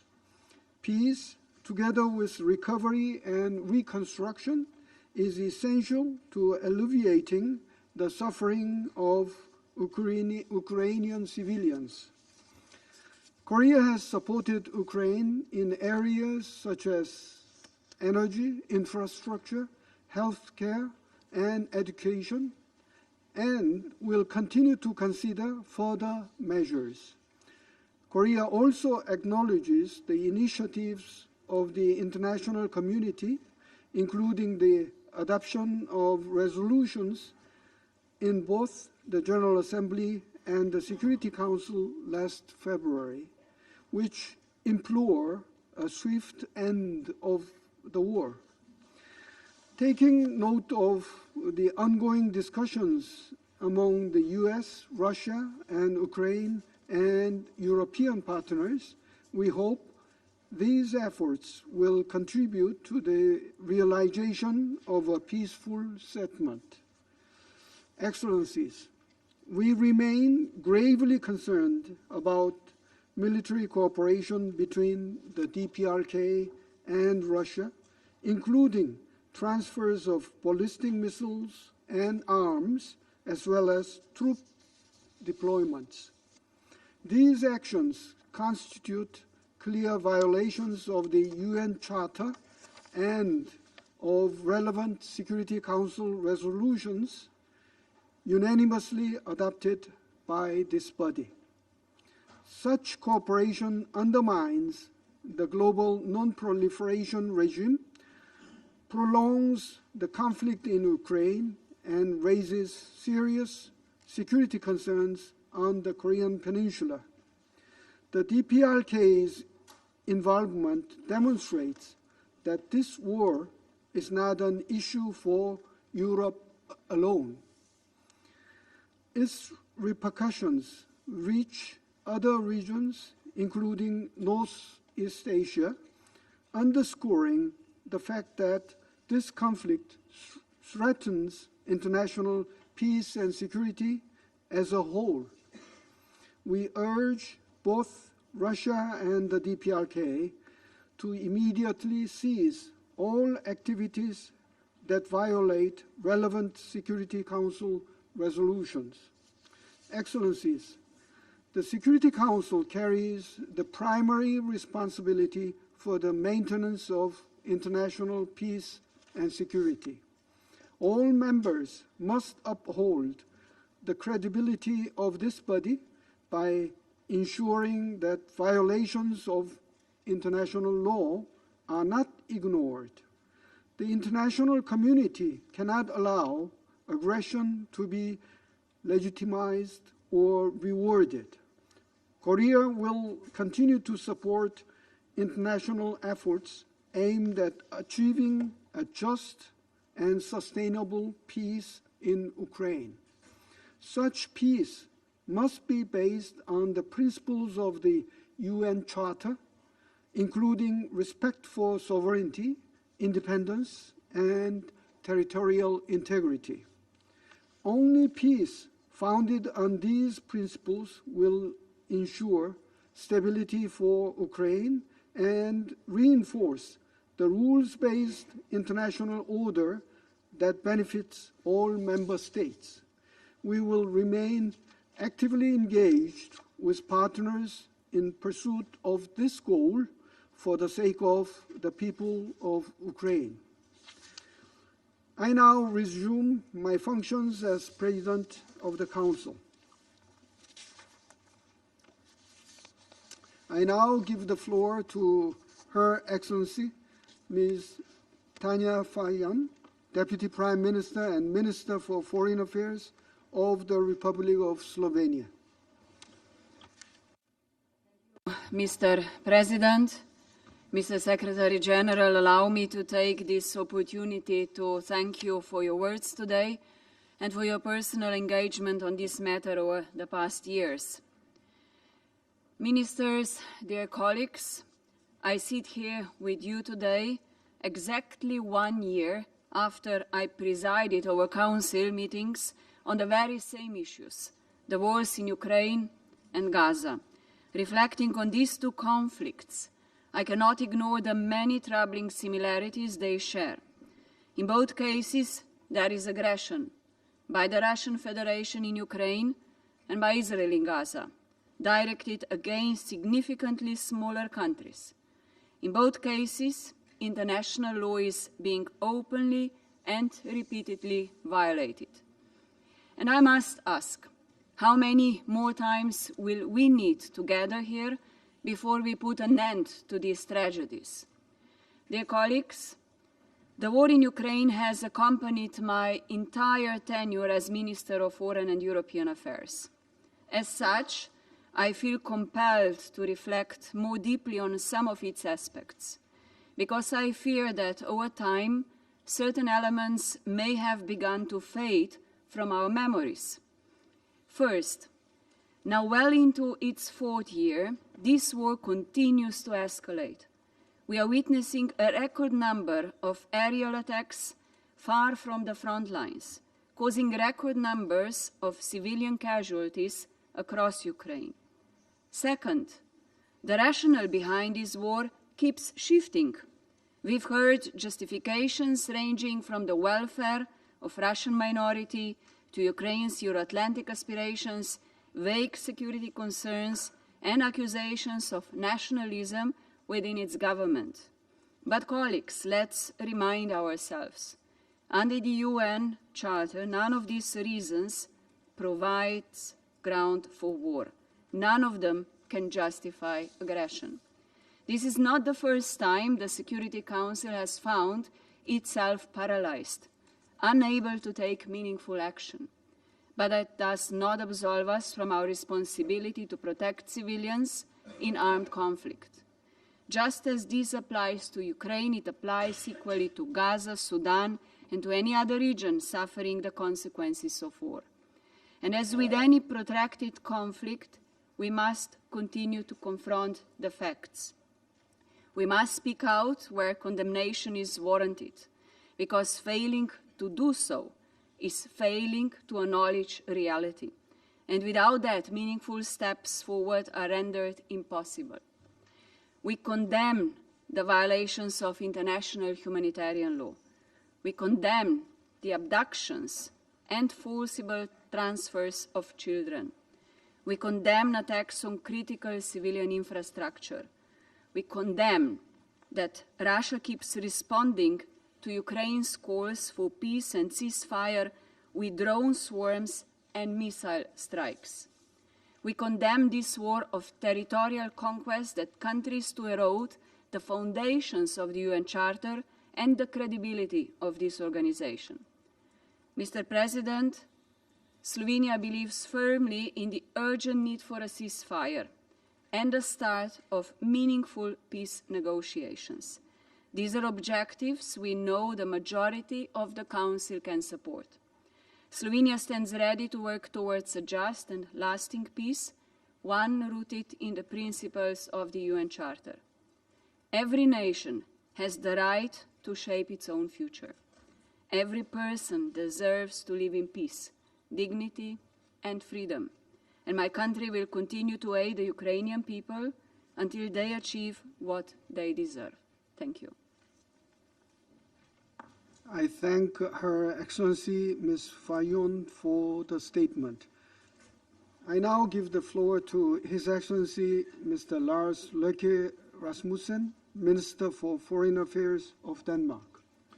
Thank you, Mr. President, and thank you for the Republic of Korea for convening this meeting and the Secretary General for his briefing. I warmly welcome the participation of President Zelensky and his important statement today. Whatever one Council member may claim, there's only one root cause of the war in Ukraine: Russia's illegal invasion of a sovereign UN member state, a blatant violation of the UN Charter, an illegal war of aggression to withdraw borders and take territory by force. But Russia's full-scale invasion was repelled by Ukraine's brave armed forces and with the support of countries opposed to Russia's aggression. But above all, by the determination of Ukraine's people, who refused to lose their independence, to have their national identity erased. With no quick military victory, Russia's leaders switched tactics to terrorize Ukraine into submission. Waves of drones, missiles and bombs hitting civilians and civilian infrastructure, killing the elderly waiting for their pensions, children sleeping in their beds, mothers and babies in maternity wards, rescuers as they search for survivors in the rubble of homes. Daily shocking violations of international law, attacks on the civilian power grid to freeze families in winter, drones used to hunt civilians, sexual assaults, torture and execution of prisoners of war and other detained persons, deporting children. Acts that have been declared war crimes and crimes against humanity by the UN, and for which arrest warrants have been issued by the International Criminal Court. And yet, Mr. President, the Kremlin will have us believe it wants peace, that the aggressor somehow is the victim. But Russia's actions speak louder. The 20 largest air attacks on Ukraine's cities have all happened since May, this May. July was the deadliest month for Ukrainian civilians in over 3 years, with more than 1,600 civilians killed or injured. Since the Council passed Resolution 2774, Russia has shown no interest whatsoever at a first step on the path to peace. Russia's leaders clearly mean to prolong and escalate the war. Russia's repeated violation of European sovereign airspace with aircraft and drones underline Russia's insistence of staying on a path of war. These reckless acts threaten the security of our citizens, threatens the regional stability and international peace. Mr. President, for peace to have any chance in Ukraine, the very first step must clearly be for the weapons to fall silent. Ukraine offered an unconditional ceasefire a month ago, and we have all witnessed Russia's response: escalation. Therefore, the international community needs to increase the pressure on the Kremlin through additional sanctions and measures against the shadow fleet. This is the only way Russia might engage in the peace talks in good faith. Mr. President, we are also focused on the humanitarian needs and other needs in Ukraine. My own country, Denmark, recently launched the Ukraine Transition Program to enhance Ukraine's resilience and ability to meet its people's urgent basic needs. With a new winter around the corner, Ukraine's needs will increase, and it is our duty to support them. I was in Kiev 10 days ago to launch this program, And I saw the determination of the Ukrainian people with my own eyes. They want to build a future and end this senseless war. We all pledged to uphold the UN Charter, to ensure countries can live in peace within their borders. In the 18th anniversary year of the founding of the UN, any other outcome would be a tragedy. When Denmark was elected to the Security Council, we pledged to uphold international law, and we will continue to do so in all cases. Thank you.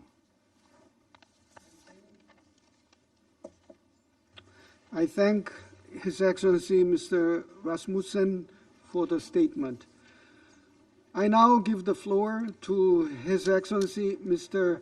Jean-Noël Barrot, Minister for Europe and Foreign Affairs of France. Monsieur le Président, Mr. President, 80 years ago, men continents and women from all devant continents l'histoire signed un pacte pour la paix et la sécurité du monde. C'était le 26 juin 1945 à San Francisco. L'Organisation des Nations Unies voyait le jour et dans sa charte, ces mots puissants étaient gravés à jamais. Nous, peuple des Nations Unies, résolus à préserver les générations futures du fléau de la guerre. 80 ans plus tard, en sinistre écho, la Russie viole les principes les plus fondamentaux de ce texte fondateur. Depuis le 24 février 2022, elle commet en Ukraine des exactions injustifiables. La Russie est hors la loi, Vladimir Poutine est hors la loi. En mars 2023, la Cour pénale internationale a émis des mandats d'arrêt contre Vladimir Poutine pour la déportation d'enfants ukrainiens vers la Russie. La Russie a été condamnée par l'Assemblée générale des Nations unies. Résolution de mars 2022, résolution de février 2023, résolution de février 2025. Sans oublier déjà la résolution de mars 2014. À 9 reprises, l'Assemblée générale a dénoncé l'invasion russe, appelé au cessez-le-feu, au respect de l'intégrité de l'Ukraine et à une paix juste, durable et conforme à la Charte des Nations unies. Malgré toutes ces condamnations, Vladimir Poutine s'obstine. Brutalité, mensonges, violence désinhibée. Des milliers de vies russes et ukrainiennes sacrifiées. Dans quel but? Réaliser un fantasme impérialiste, assouvir une pulsion coloniale. Mais disons-le clairement, la Russie est en échec. Le président Trump l'a dit aujourd'hui, c'est un tigre de papier. Moins de 1% du territoire ukrainien conquis au cours des 1000 derniers jours de guerre, une économie civile à l'agonie, asphyxiée par l'effort de guerre et par les sanctions auxquelles Vladimir Poutine continue d'exposer son propre peuple. Et pour masquer son échec, le Kremlin redouble de violence et d'agressivité. Pour masquer son échec, Vladimir Poutine fait pleuvoir le fer et le feu sur les villes de l'arrière. Butcha, Irpin, Mariupol, Dnipro, Kharkiv, Odessa, Tcherniv, Zaporizhzhia, Kherson. Villes martyrs, villes héroïques. Chaque nuit, des centaines de drones et de missiles s'abattent sur des habitations, des écoles, des hôpitaux. La Russie fait couler le sang des civils en violation flagrante du droit international humanitaire. Pour masquer son échec, Vladimir Poutine multiplie des provocations sur tous les théâtres et dans tous les champs connus de la conflictualité. Incursions inacceptables dans l'espace aérien de la Pologne, de la Roumanie et de l'Estonie, attaques hybrides, manipulations électorales, attaques informationnelles qui ciblent les démocraties de l'Europe. C'est peine perdue. Rien ne viendra à bout de l'esprit de résistance ukrainien. Rien n'affaiblira notre soutien à l'Ukraine et aux principes de la Charte.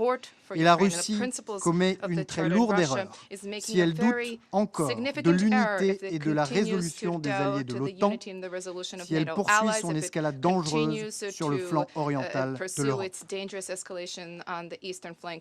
Le 24 février dernier, Monsieur le Président, le Conseil de sécurité a demandé, par sa résolution 2774, présentée par les États-Unis et soutenue par la Russie, à ce qu'il soit mis fin au conflit dans les plus brefs délais. Cette résolution doit être pleinement mise en œuvre. Nous voulons la paix. L'Ukraine veut la paix. L'Ukraine ne demande qu'une seule chose, le respect de son droit à déterminer elle-même son avenir, le respect du droit des peuples à disposer d'eux-mêmes consacré par la Charte. Ce principe n'est pas négociable. Il vaut à Kiev comme partout à travers le monde. Il est la condition même de l'existence d'une nation. Et notre responsabilité de membres du Conseil de sécurité est de le garantir. Monsieur le Président, la Russie est hors la loi, la Russie est en échec, l'Ukraine veut la paix et la liberté. Autour de cette table, aucun soutien ne doit lui manquer. Thank His Excellency Ms. Barrot for the statement. I now give the floor to Her Excellency Ms. Yvonne Cooper, MP, Secretary of State for Foreign, Commonwealth and Development Affairs of the United Kingdom.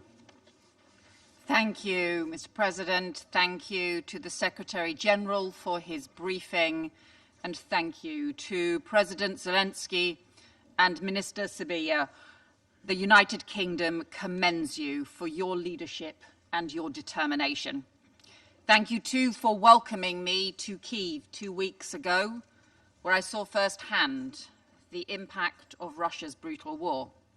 And I met families whose lives had been uprooted, their homes destroyed, their children's education torn apart. But as Putin cynically stalls on peace, I also saw a nation resolute in its fight. And I saw the strength and the courage of the Ukrainian people, the soldiers, civilians, the mothers and fathers, first responders, healthcare workers, who are standing up to defend their homes and their land. Russia's illegal and unprovoked war of aggression is not just a test of Ukrainian resilience and security. It is an assault on the United Nations Charter and its most foundational principles, respect for sovereignty and for territorial integrity, principles on which we all depend every day and feel acutely whenever they are threatened. And it is an assault on the UN Charter by a member of this Security Council. President Zelensky has made clear that he wants peace and wants this war to end, that he and Ukraine have supported a full unconditional ceasefire and reaffirmed his readiness to meet President Putin. Alongside European partners, the US and President Trump are working to support a peace process, but Putin continues to choose war. He has rejected calls for a meaningful ceasefire. He has refused even to meet President Zelensky in a neutral venue. And Putin's strategy includes the forced deportation, indoctrination, and militarization of children. It includes the intensifying of targets against civilians, strikes on Ukrainian cities and critical infrastructure, on families as they sleep in their beds at night. Civilian casualties have risen nearly 40%, with children killed in playgrounds, diplomatic premises and government buildings damaged, hospitals and schools destroyed. And these are not accidents of war. They are the result of a cruel strategy targeting the people and communities of Ukraine. But anyone who knows Ukrainians knows that this will never succeed, because their determination to hold on to their freedom, to protect their families, their nation, far exceeds Russia's ability to take those things away. And indeed, what we have seen is Ukraine repeatedly undermine Russia's military goals, so that despite the huge Russian mobilization attempts in the last 3 years, their overall impact on their military goals has been minimal.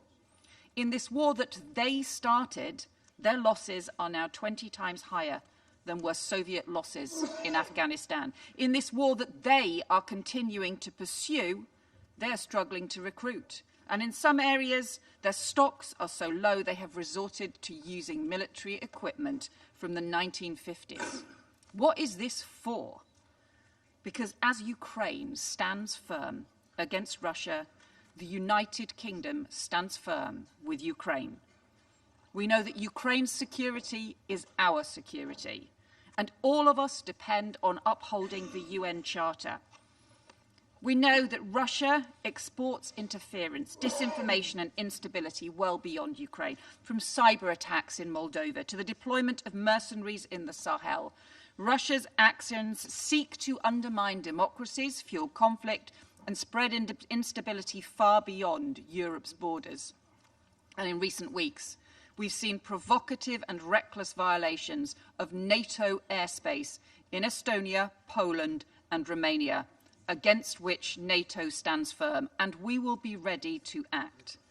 So the UK will continue to stand with Ukraine, providing the support it needs to defend itself now and to rebuild in the future. Rebuilding as a strong, prosperous nation, free to make its own choices.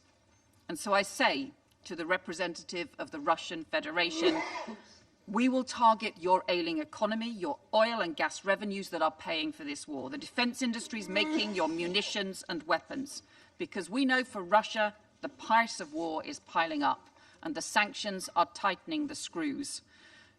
Falling energy revenues are squeezing the state budget and oil revenues are now at a 5-year low, but we will go further, be in no doubt. And to our Ukrainian friends, I say, you have the UK's unwavering support now and for decades to come. And to this Council, I simply offer a reminder that 80 years ago, our predecessors came together as United Nations to save succeeding generations from the scourge of war. That mission remains as noble today as it was in 1945. Each generation is tested anew, and we must rise to this test for Ukraine and for us all. Thank you.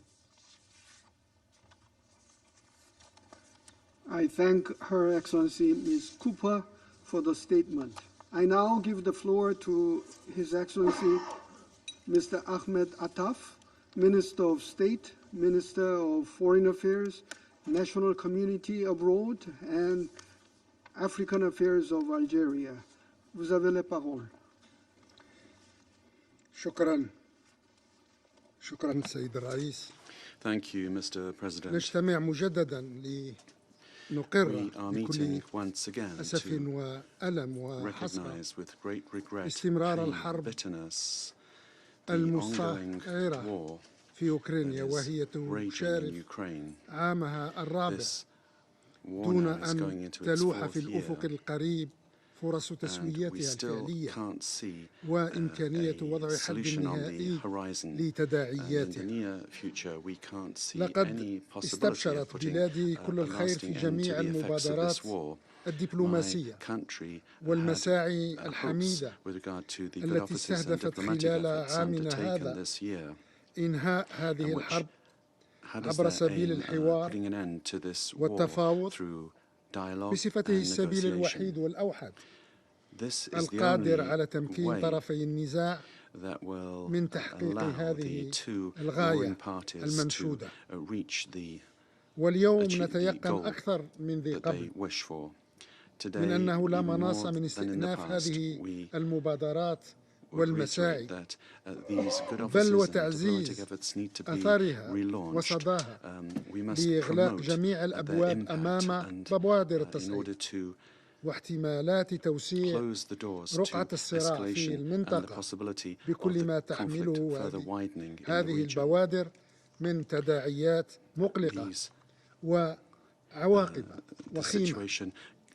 إن التباعد البين في مواقف الطرفين حول عديد النقاط الجوهرية يجب أن لا يثنينا أبداً عن السعي للمساهمة في تقريب وجهات النظر وراء الانقسامات وإيجاد أرضية مشتركة توافقية تعيد الأمل في غد أفضل للبلدين الجارين وفي غد أفضل للقارة الأوروبية وفي غد أفضل للعالم بأسره.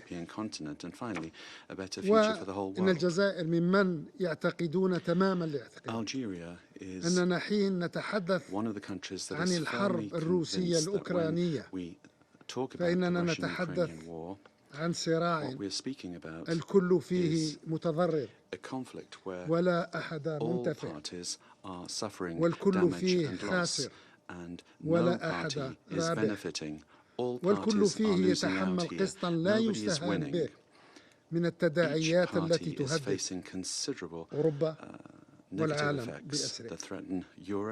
فعلى الصعيد الثنائي كبدت هذه الحرب طرفيها روسيا وأوكرانيا خسائر فادحة لا تحصى، خسائر في الأرواح التي أزهقت وخسائر في البنى التحتية التي دمرت وخسائر في الأعباء الثقيلة التي خلفتها على البلدين اقتصاديا وسياسيا واجتماعيا.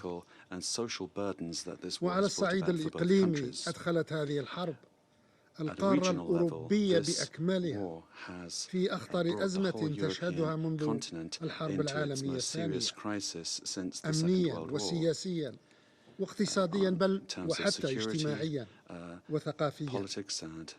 أما فيما يخص الصعيد العالمي فإن تداعيات هذه الحرب امتدت إلى جميع بقاع المعمورة دون استثناء ولم يسلم منها لا القريب ولا البعيد، سواء من ناحية انعكاساتها على الأمن الغذائي والطاقوي أو من ناحية تأثيرها على العلاقات الدولية بالاستقطابات والتجاذبات أو حتى من ناحية الأزمة الحادة التي ألمت من جرائها بمنظومة الأمن الدولي الجماعي. لكل هذه الأسباب وغيرها فإننا نتأكد يوما بعد يوم أن إنهاء هذه الحرب لا يحفظ مصالح الأطراف المعنية فحسب بل صار يندرج في صلب وجوهر ما يعرف بالصالح العام الدولي. إن هذه الاعتبارات قد شكلت في مجملها بواعث المبادرة التي تقدم بها رئيس الجمهورية السيد عبد المجيد تبون لبذل المساعي الحميدة بين طرفي النزاع روسيا وأوكرانيا انطلاقا من الصداقة التاريخية التي تربط الجزائر بمن أصبحوا اليوم طرفي نزاع يتطلب منا جميعا العمل الدؤوب بهدف إنهائه عاجلا وفسح المجال لحل نهائي وسلام دائم. وقناعتنا تبقى راسخة من أن زخم المساعي الحميدة والمبادرات الدبلوماسية يجب أن يعلو فوق زخم الصراع والمواجهة العسكرية حتى نتمكن جميعا كل من موقعه وكل حسب قدراته من المساهمة في تهيئة الأرضية اللازمة لتحقيق حل عادل ودائم ونهائي للأزمة، حل سياسي سلمي، لأن الحل لا يمكن أن يكون إلا سياسيا وسلميا في مقاربته وفي منهجيته وفي مضمونه، وحل يضمن معالجة الأسباب الجذرية للصراع وإحاطة الشواغل الأمنية للطرفين بالعناية اللازمة، لأن هذا النهج يظل وحدها الكفيل بتوفير مقومات استدامة وثبات الحل المنشود الذي نتطلع إليه جميعا عاجلا غير آجل. وأخيرا وليس آخرا، حل يرتكز على المبادئ المكرسة في ميثاق الأمم المتحدة وضوابط القانون الدولي، لأن هذه المبادئ هي الحكم الفصل بين الدول الأعضاء في منظمتنا الأممية هذه، مبادئ يحتمي بها الجميع ومبادئ تصون مصالح الجميع ودون أي تفضيل أو تفريق أو تمييز. وشكرا لكم جميعا. I thank His Excellency Mr. Attaf for the statement. I now give the floor to His Excellency Mr. Hugh Hilton Todd, Minister for Foreign Affairs and International Cooperation of Guyana. Thank you, Mr. President. Please accept my commendations for the Republic of Korea's efficient handling of the Council's business this month. I also like to thank the Secretary General for his valuable perspectives. Mr. President, Excellencies, today's meeting comes at a time when the ongoing war is at a heightened risk of spreading, with violation after violation of the territorial integrity of neighboring states. Guyana rejects the use of force against the territorial integrity or political independence of any nation state. All nations must be free to determine their own destinies as free peoples, including the projection and the protection of their interests. We therefore join the international community in reaffirming the purposes and the principles of the United Nations Charter and call for an immediate end to the conflict and attendant violations of international law. We deeply regret that a peaceful resolution is yet to be found and that the repeated calls for good faith negotiations and the cessation of hostilities have not been heeded. Even as Resolution 2774 remains unimplemented, we remain convinced that a peaceful solution is still possible and the only viable path forward. Peace, after all, can never be achieved. Is someone able to build bridges? Build bridges between the north and the south, between the east and the west, between urgent needs to find solutions and the urgent need to defend principles. With her leadership, the United Nations will be able to restore credibility, effectiveness and a sense of purpose in the face of current challenges. She will build on the legacy of Antonio Guterres that I can say has given the best of himself from the good of humankind within this institution. With humility and a sense of conviction, Chile presents this candidacy with the conviction, the certainty that Michelle Bachelet will be able to make a decisive contribution to making the United Nations once more a place for meetings, place for solutions and active hope for the world as a whole. Distinguished delegates, 80 years. Let us look back at those decades and let us take stock of the strides forward seen in international governance. In spite of the challenges we're facing, we can also say that we have made progress. But we are eaten away at by the feeling that progress is under threat. Who will draw the maps of the future? We want to believe that those cartographers will not be those waging assaults on multilateral institutions and eroding their credibility. We don't want them to be those who humiliate the weak. We want all peoples together to draw the maps of the future. Together we represent all of those people, and together we will trace out clear maps so that we have not only a possible and viable future, but one that is full of dignity for everyone and respects them.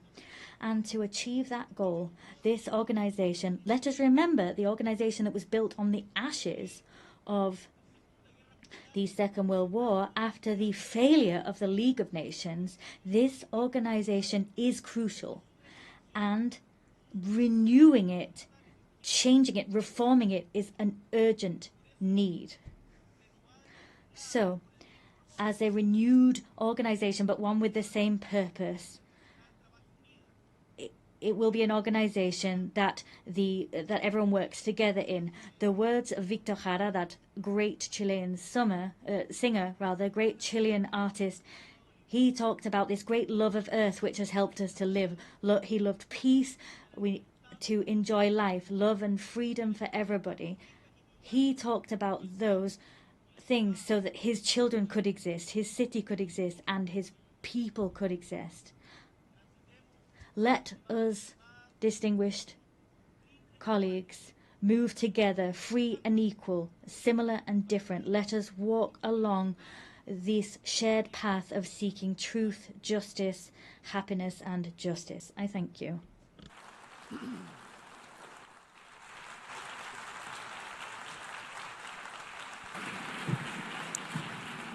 Muchas gracias. On behalf of the Assembly, I wish to thank the President of the Republic of Chile. The Assembly will hear an address by His Excellency Emomali Rahmon, President of the Republic of Tajikistan. I request the protocol to escort His Excellency and invite him to address the Assembly.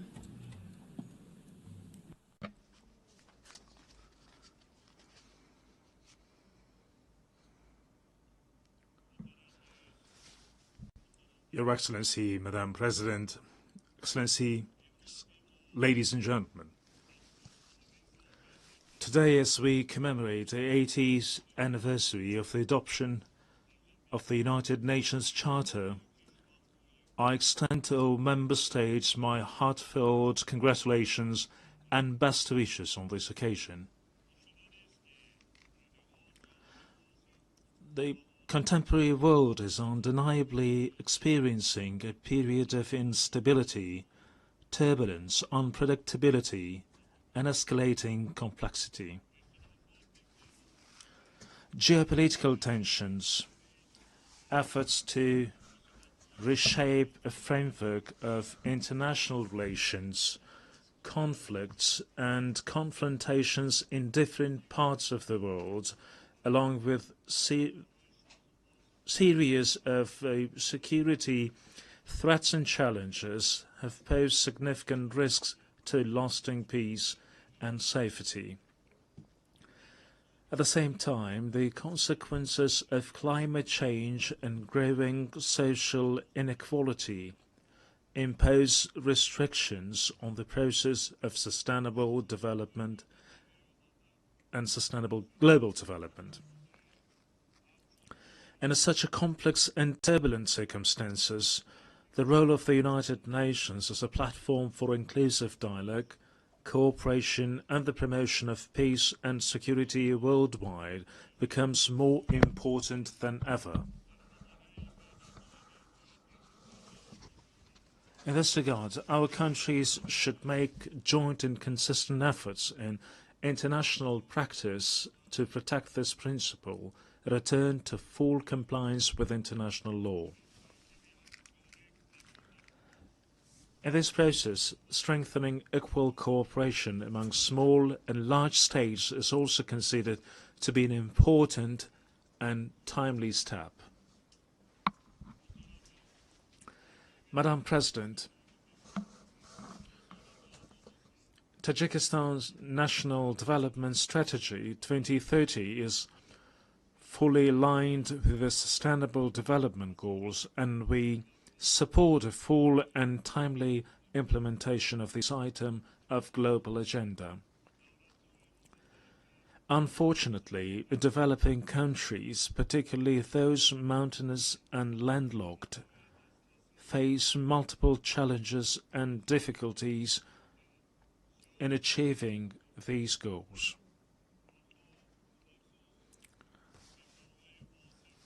Particularly vulnerable countries feel the need to take serious measures to ensure sustainable development, financing, and improve access to financial resources. Despite significant attempts in this field, the amount of funding for sustainable development offered by the international community continues to be insufficient to address their current need. This situation necessitates timely response, the allocation of additional funds, and a review of approach to the international financial architecture and system.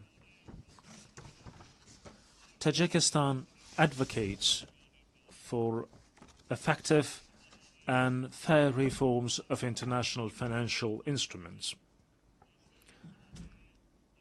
At present, we are observing varying degrees of economic progress among nations, and the influence of developed nations and international financial organizations could play a significant role in tackling this issue.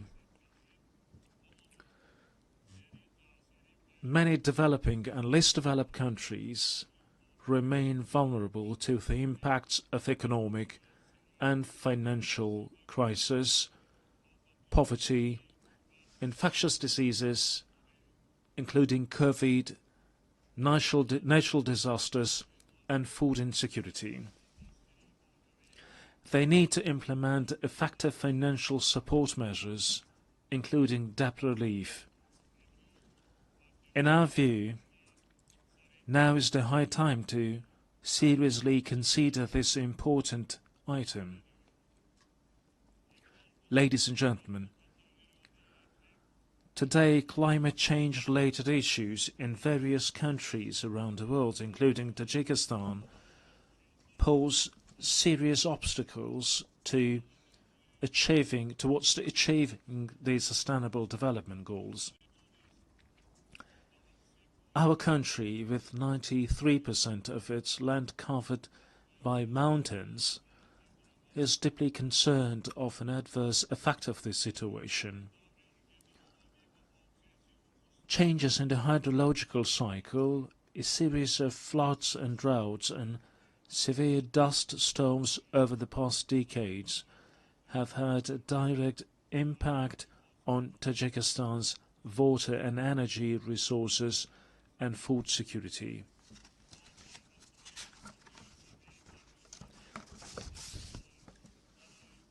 Every year we suffer tremendous material and financial losses due to water-related natural disasters.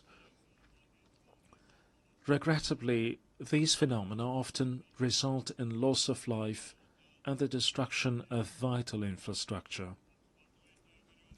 The impacts of climate change and rising temperatures have led to accelerated melting of glaciers and the deterioration of marine and ocean ecosystems. I would like to recall that Tajikistan hosted the high-level International Conference on Glaciers Preservation this summer in Dushanbe. This meeting brought the international community together to intensely deliberate on issues related to the cryosphere. It is worth noting that of Tajikistan's 14,000 glaciers, which are one of the region's main sources of drinking water, more than 1,300 have completely melted, and the rate of melting of these ices is accelerating. This is even though Tajikistan's glaciers and other water sources account for up to 60% of St. Asia's water resources.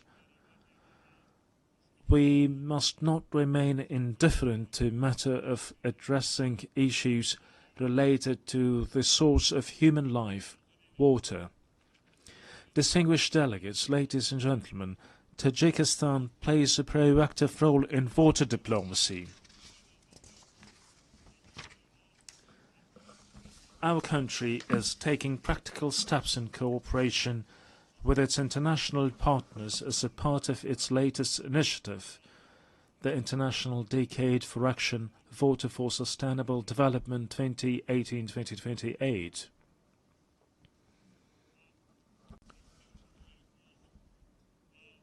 I call on member states and stakeholders to actively participate in the next event within the Dushanbe water process, the high-level international conference which will be held in Tajikistan next year. This event will undoubtedly give a new impetus to our continued joint efforts within the framework of the Water Action Agenda. We are confident that it will also serve as a solid foundation for preparations for the 2028 United Nations Water Conference in Dushanbe. Madam President, strong institutions and legal literacy are the ground of a just and stable society. Today, the international community is witnessing disrespect for and violation of international law, which is the foundation of order, peace and stability throughout the world. We emphasize the need for strict adherence to international law and the resolution of all disputes and disagreements within the framework of the law.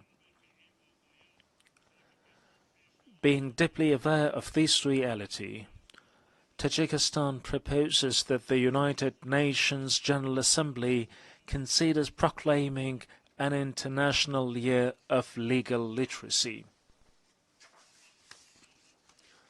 We call on all member states to join this initiative and strengthen the global culture of transparency and justice.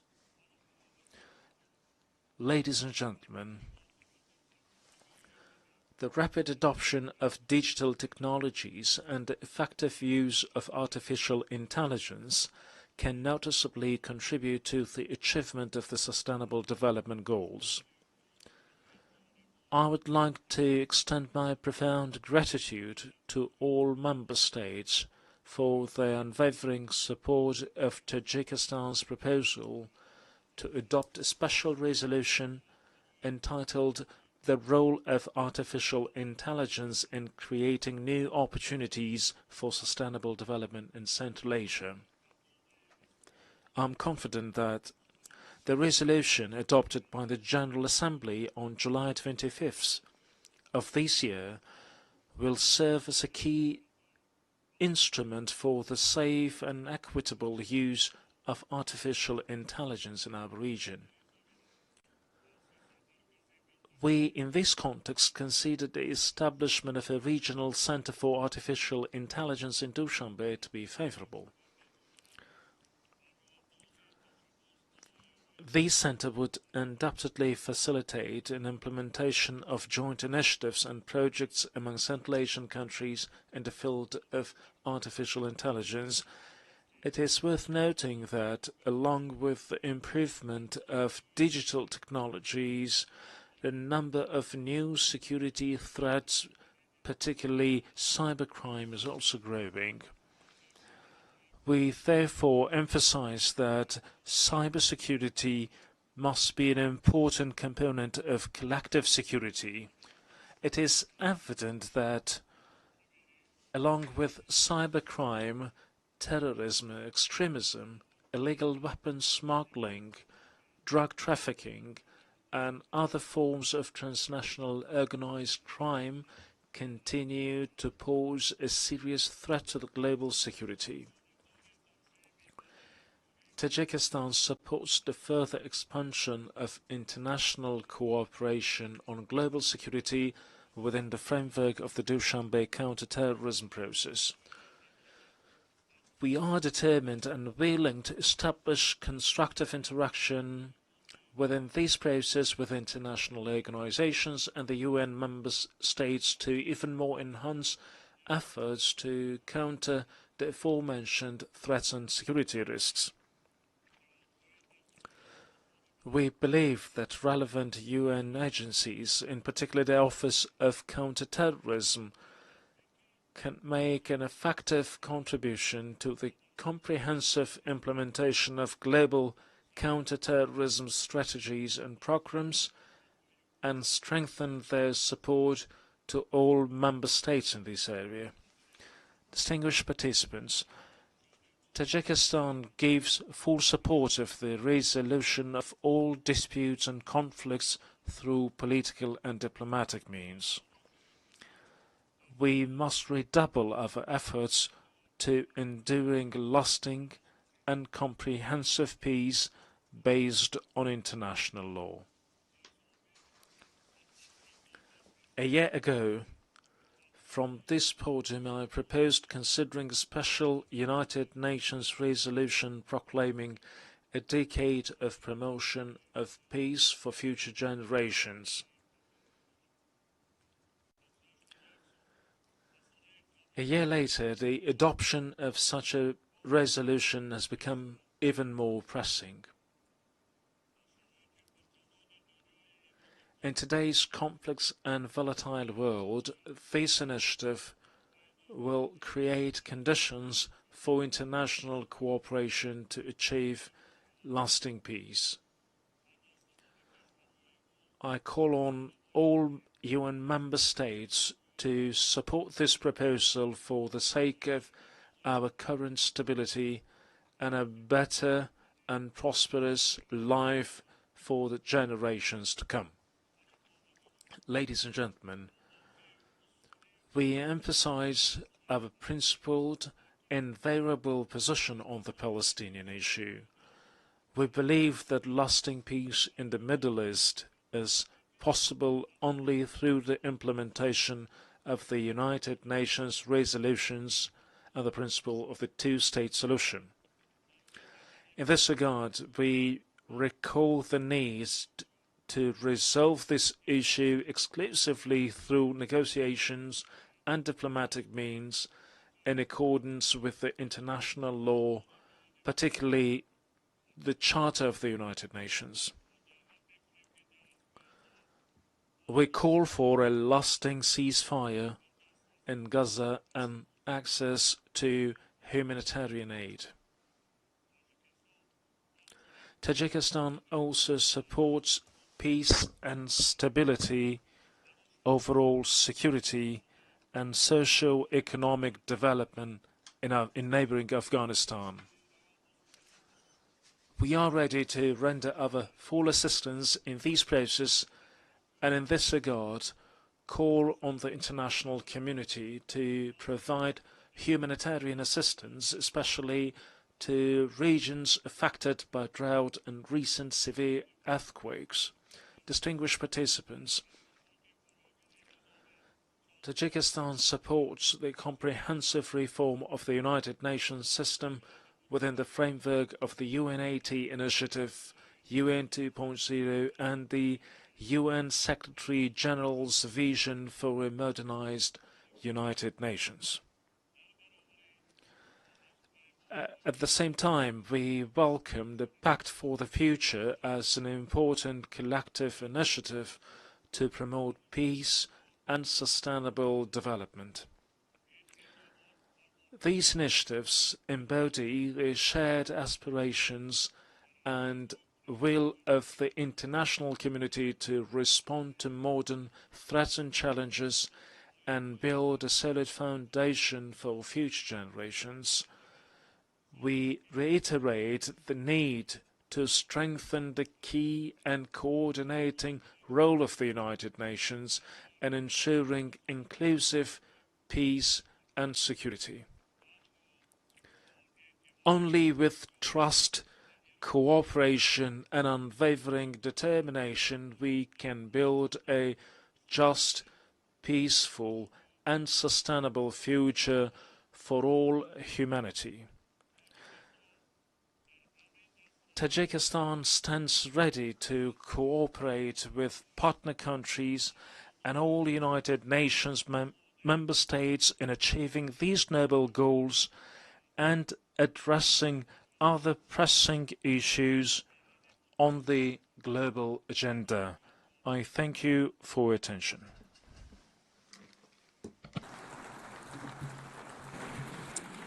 On behalf of the Assembly, I wish to thank the President of the Republic of Tajikistan.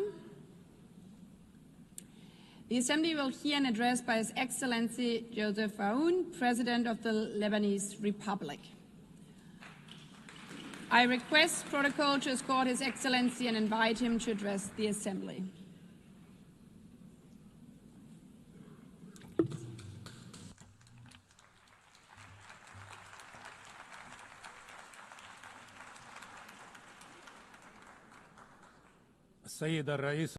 Madam President, Mr. Secretary General, fellow colleagues, heads of state and delegation, I stand before you today to talk about peace, development, and human rights.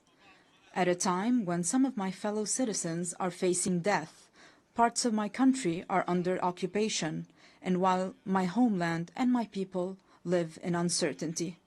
This situation takes me back some 77 years ago to the drafting committee of the Universal Declaration of Human Rights in 1948. During one of the debates, the late, great Eleanor Roosevelt stepped in to support one member's opinion so that he is not left alone, as she said to those in attendance. The dissenting member respectfully responded, "Honorable Lady, my concern is not to side with the majority or the minority, but to align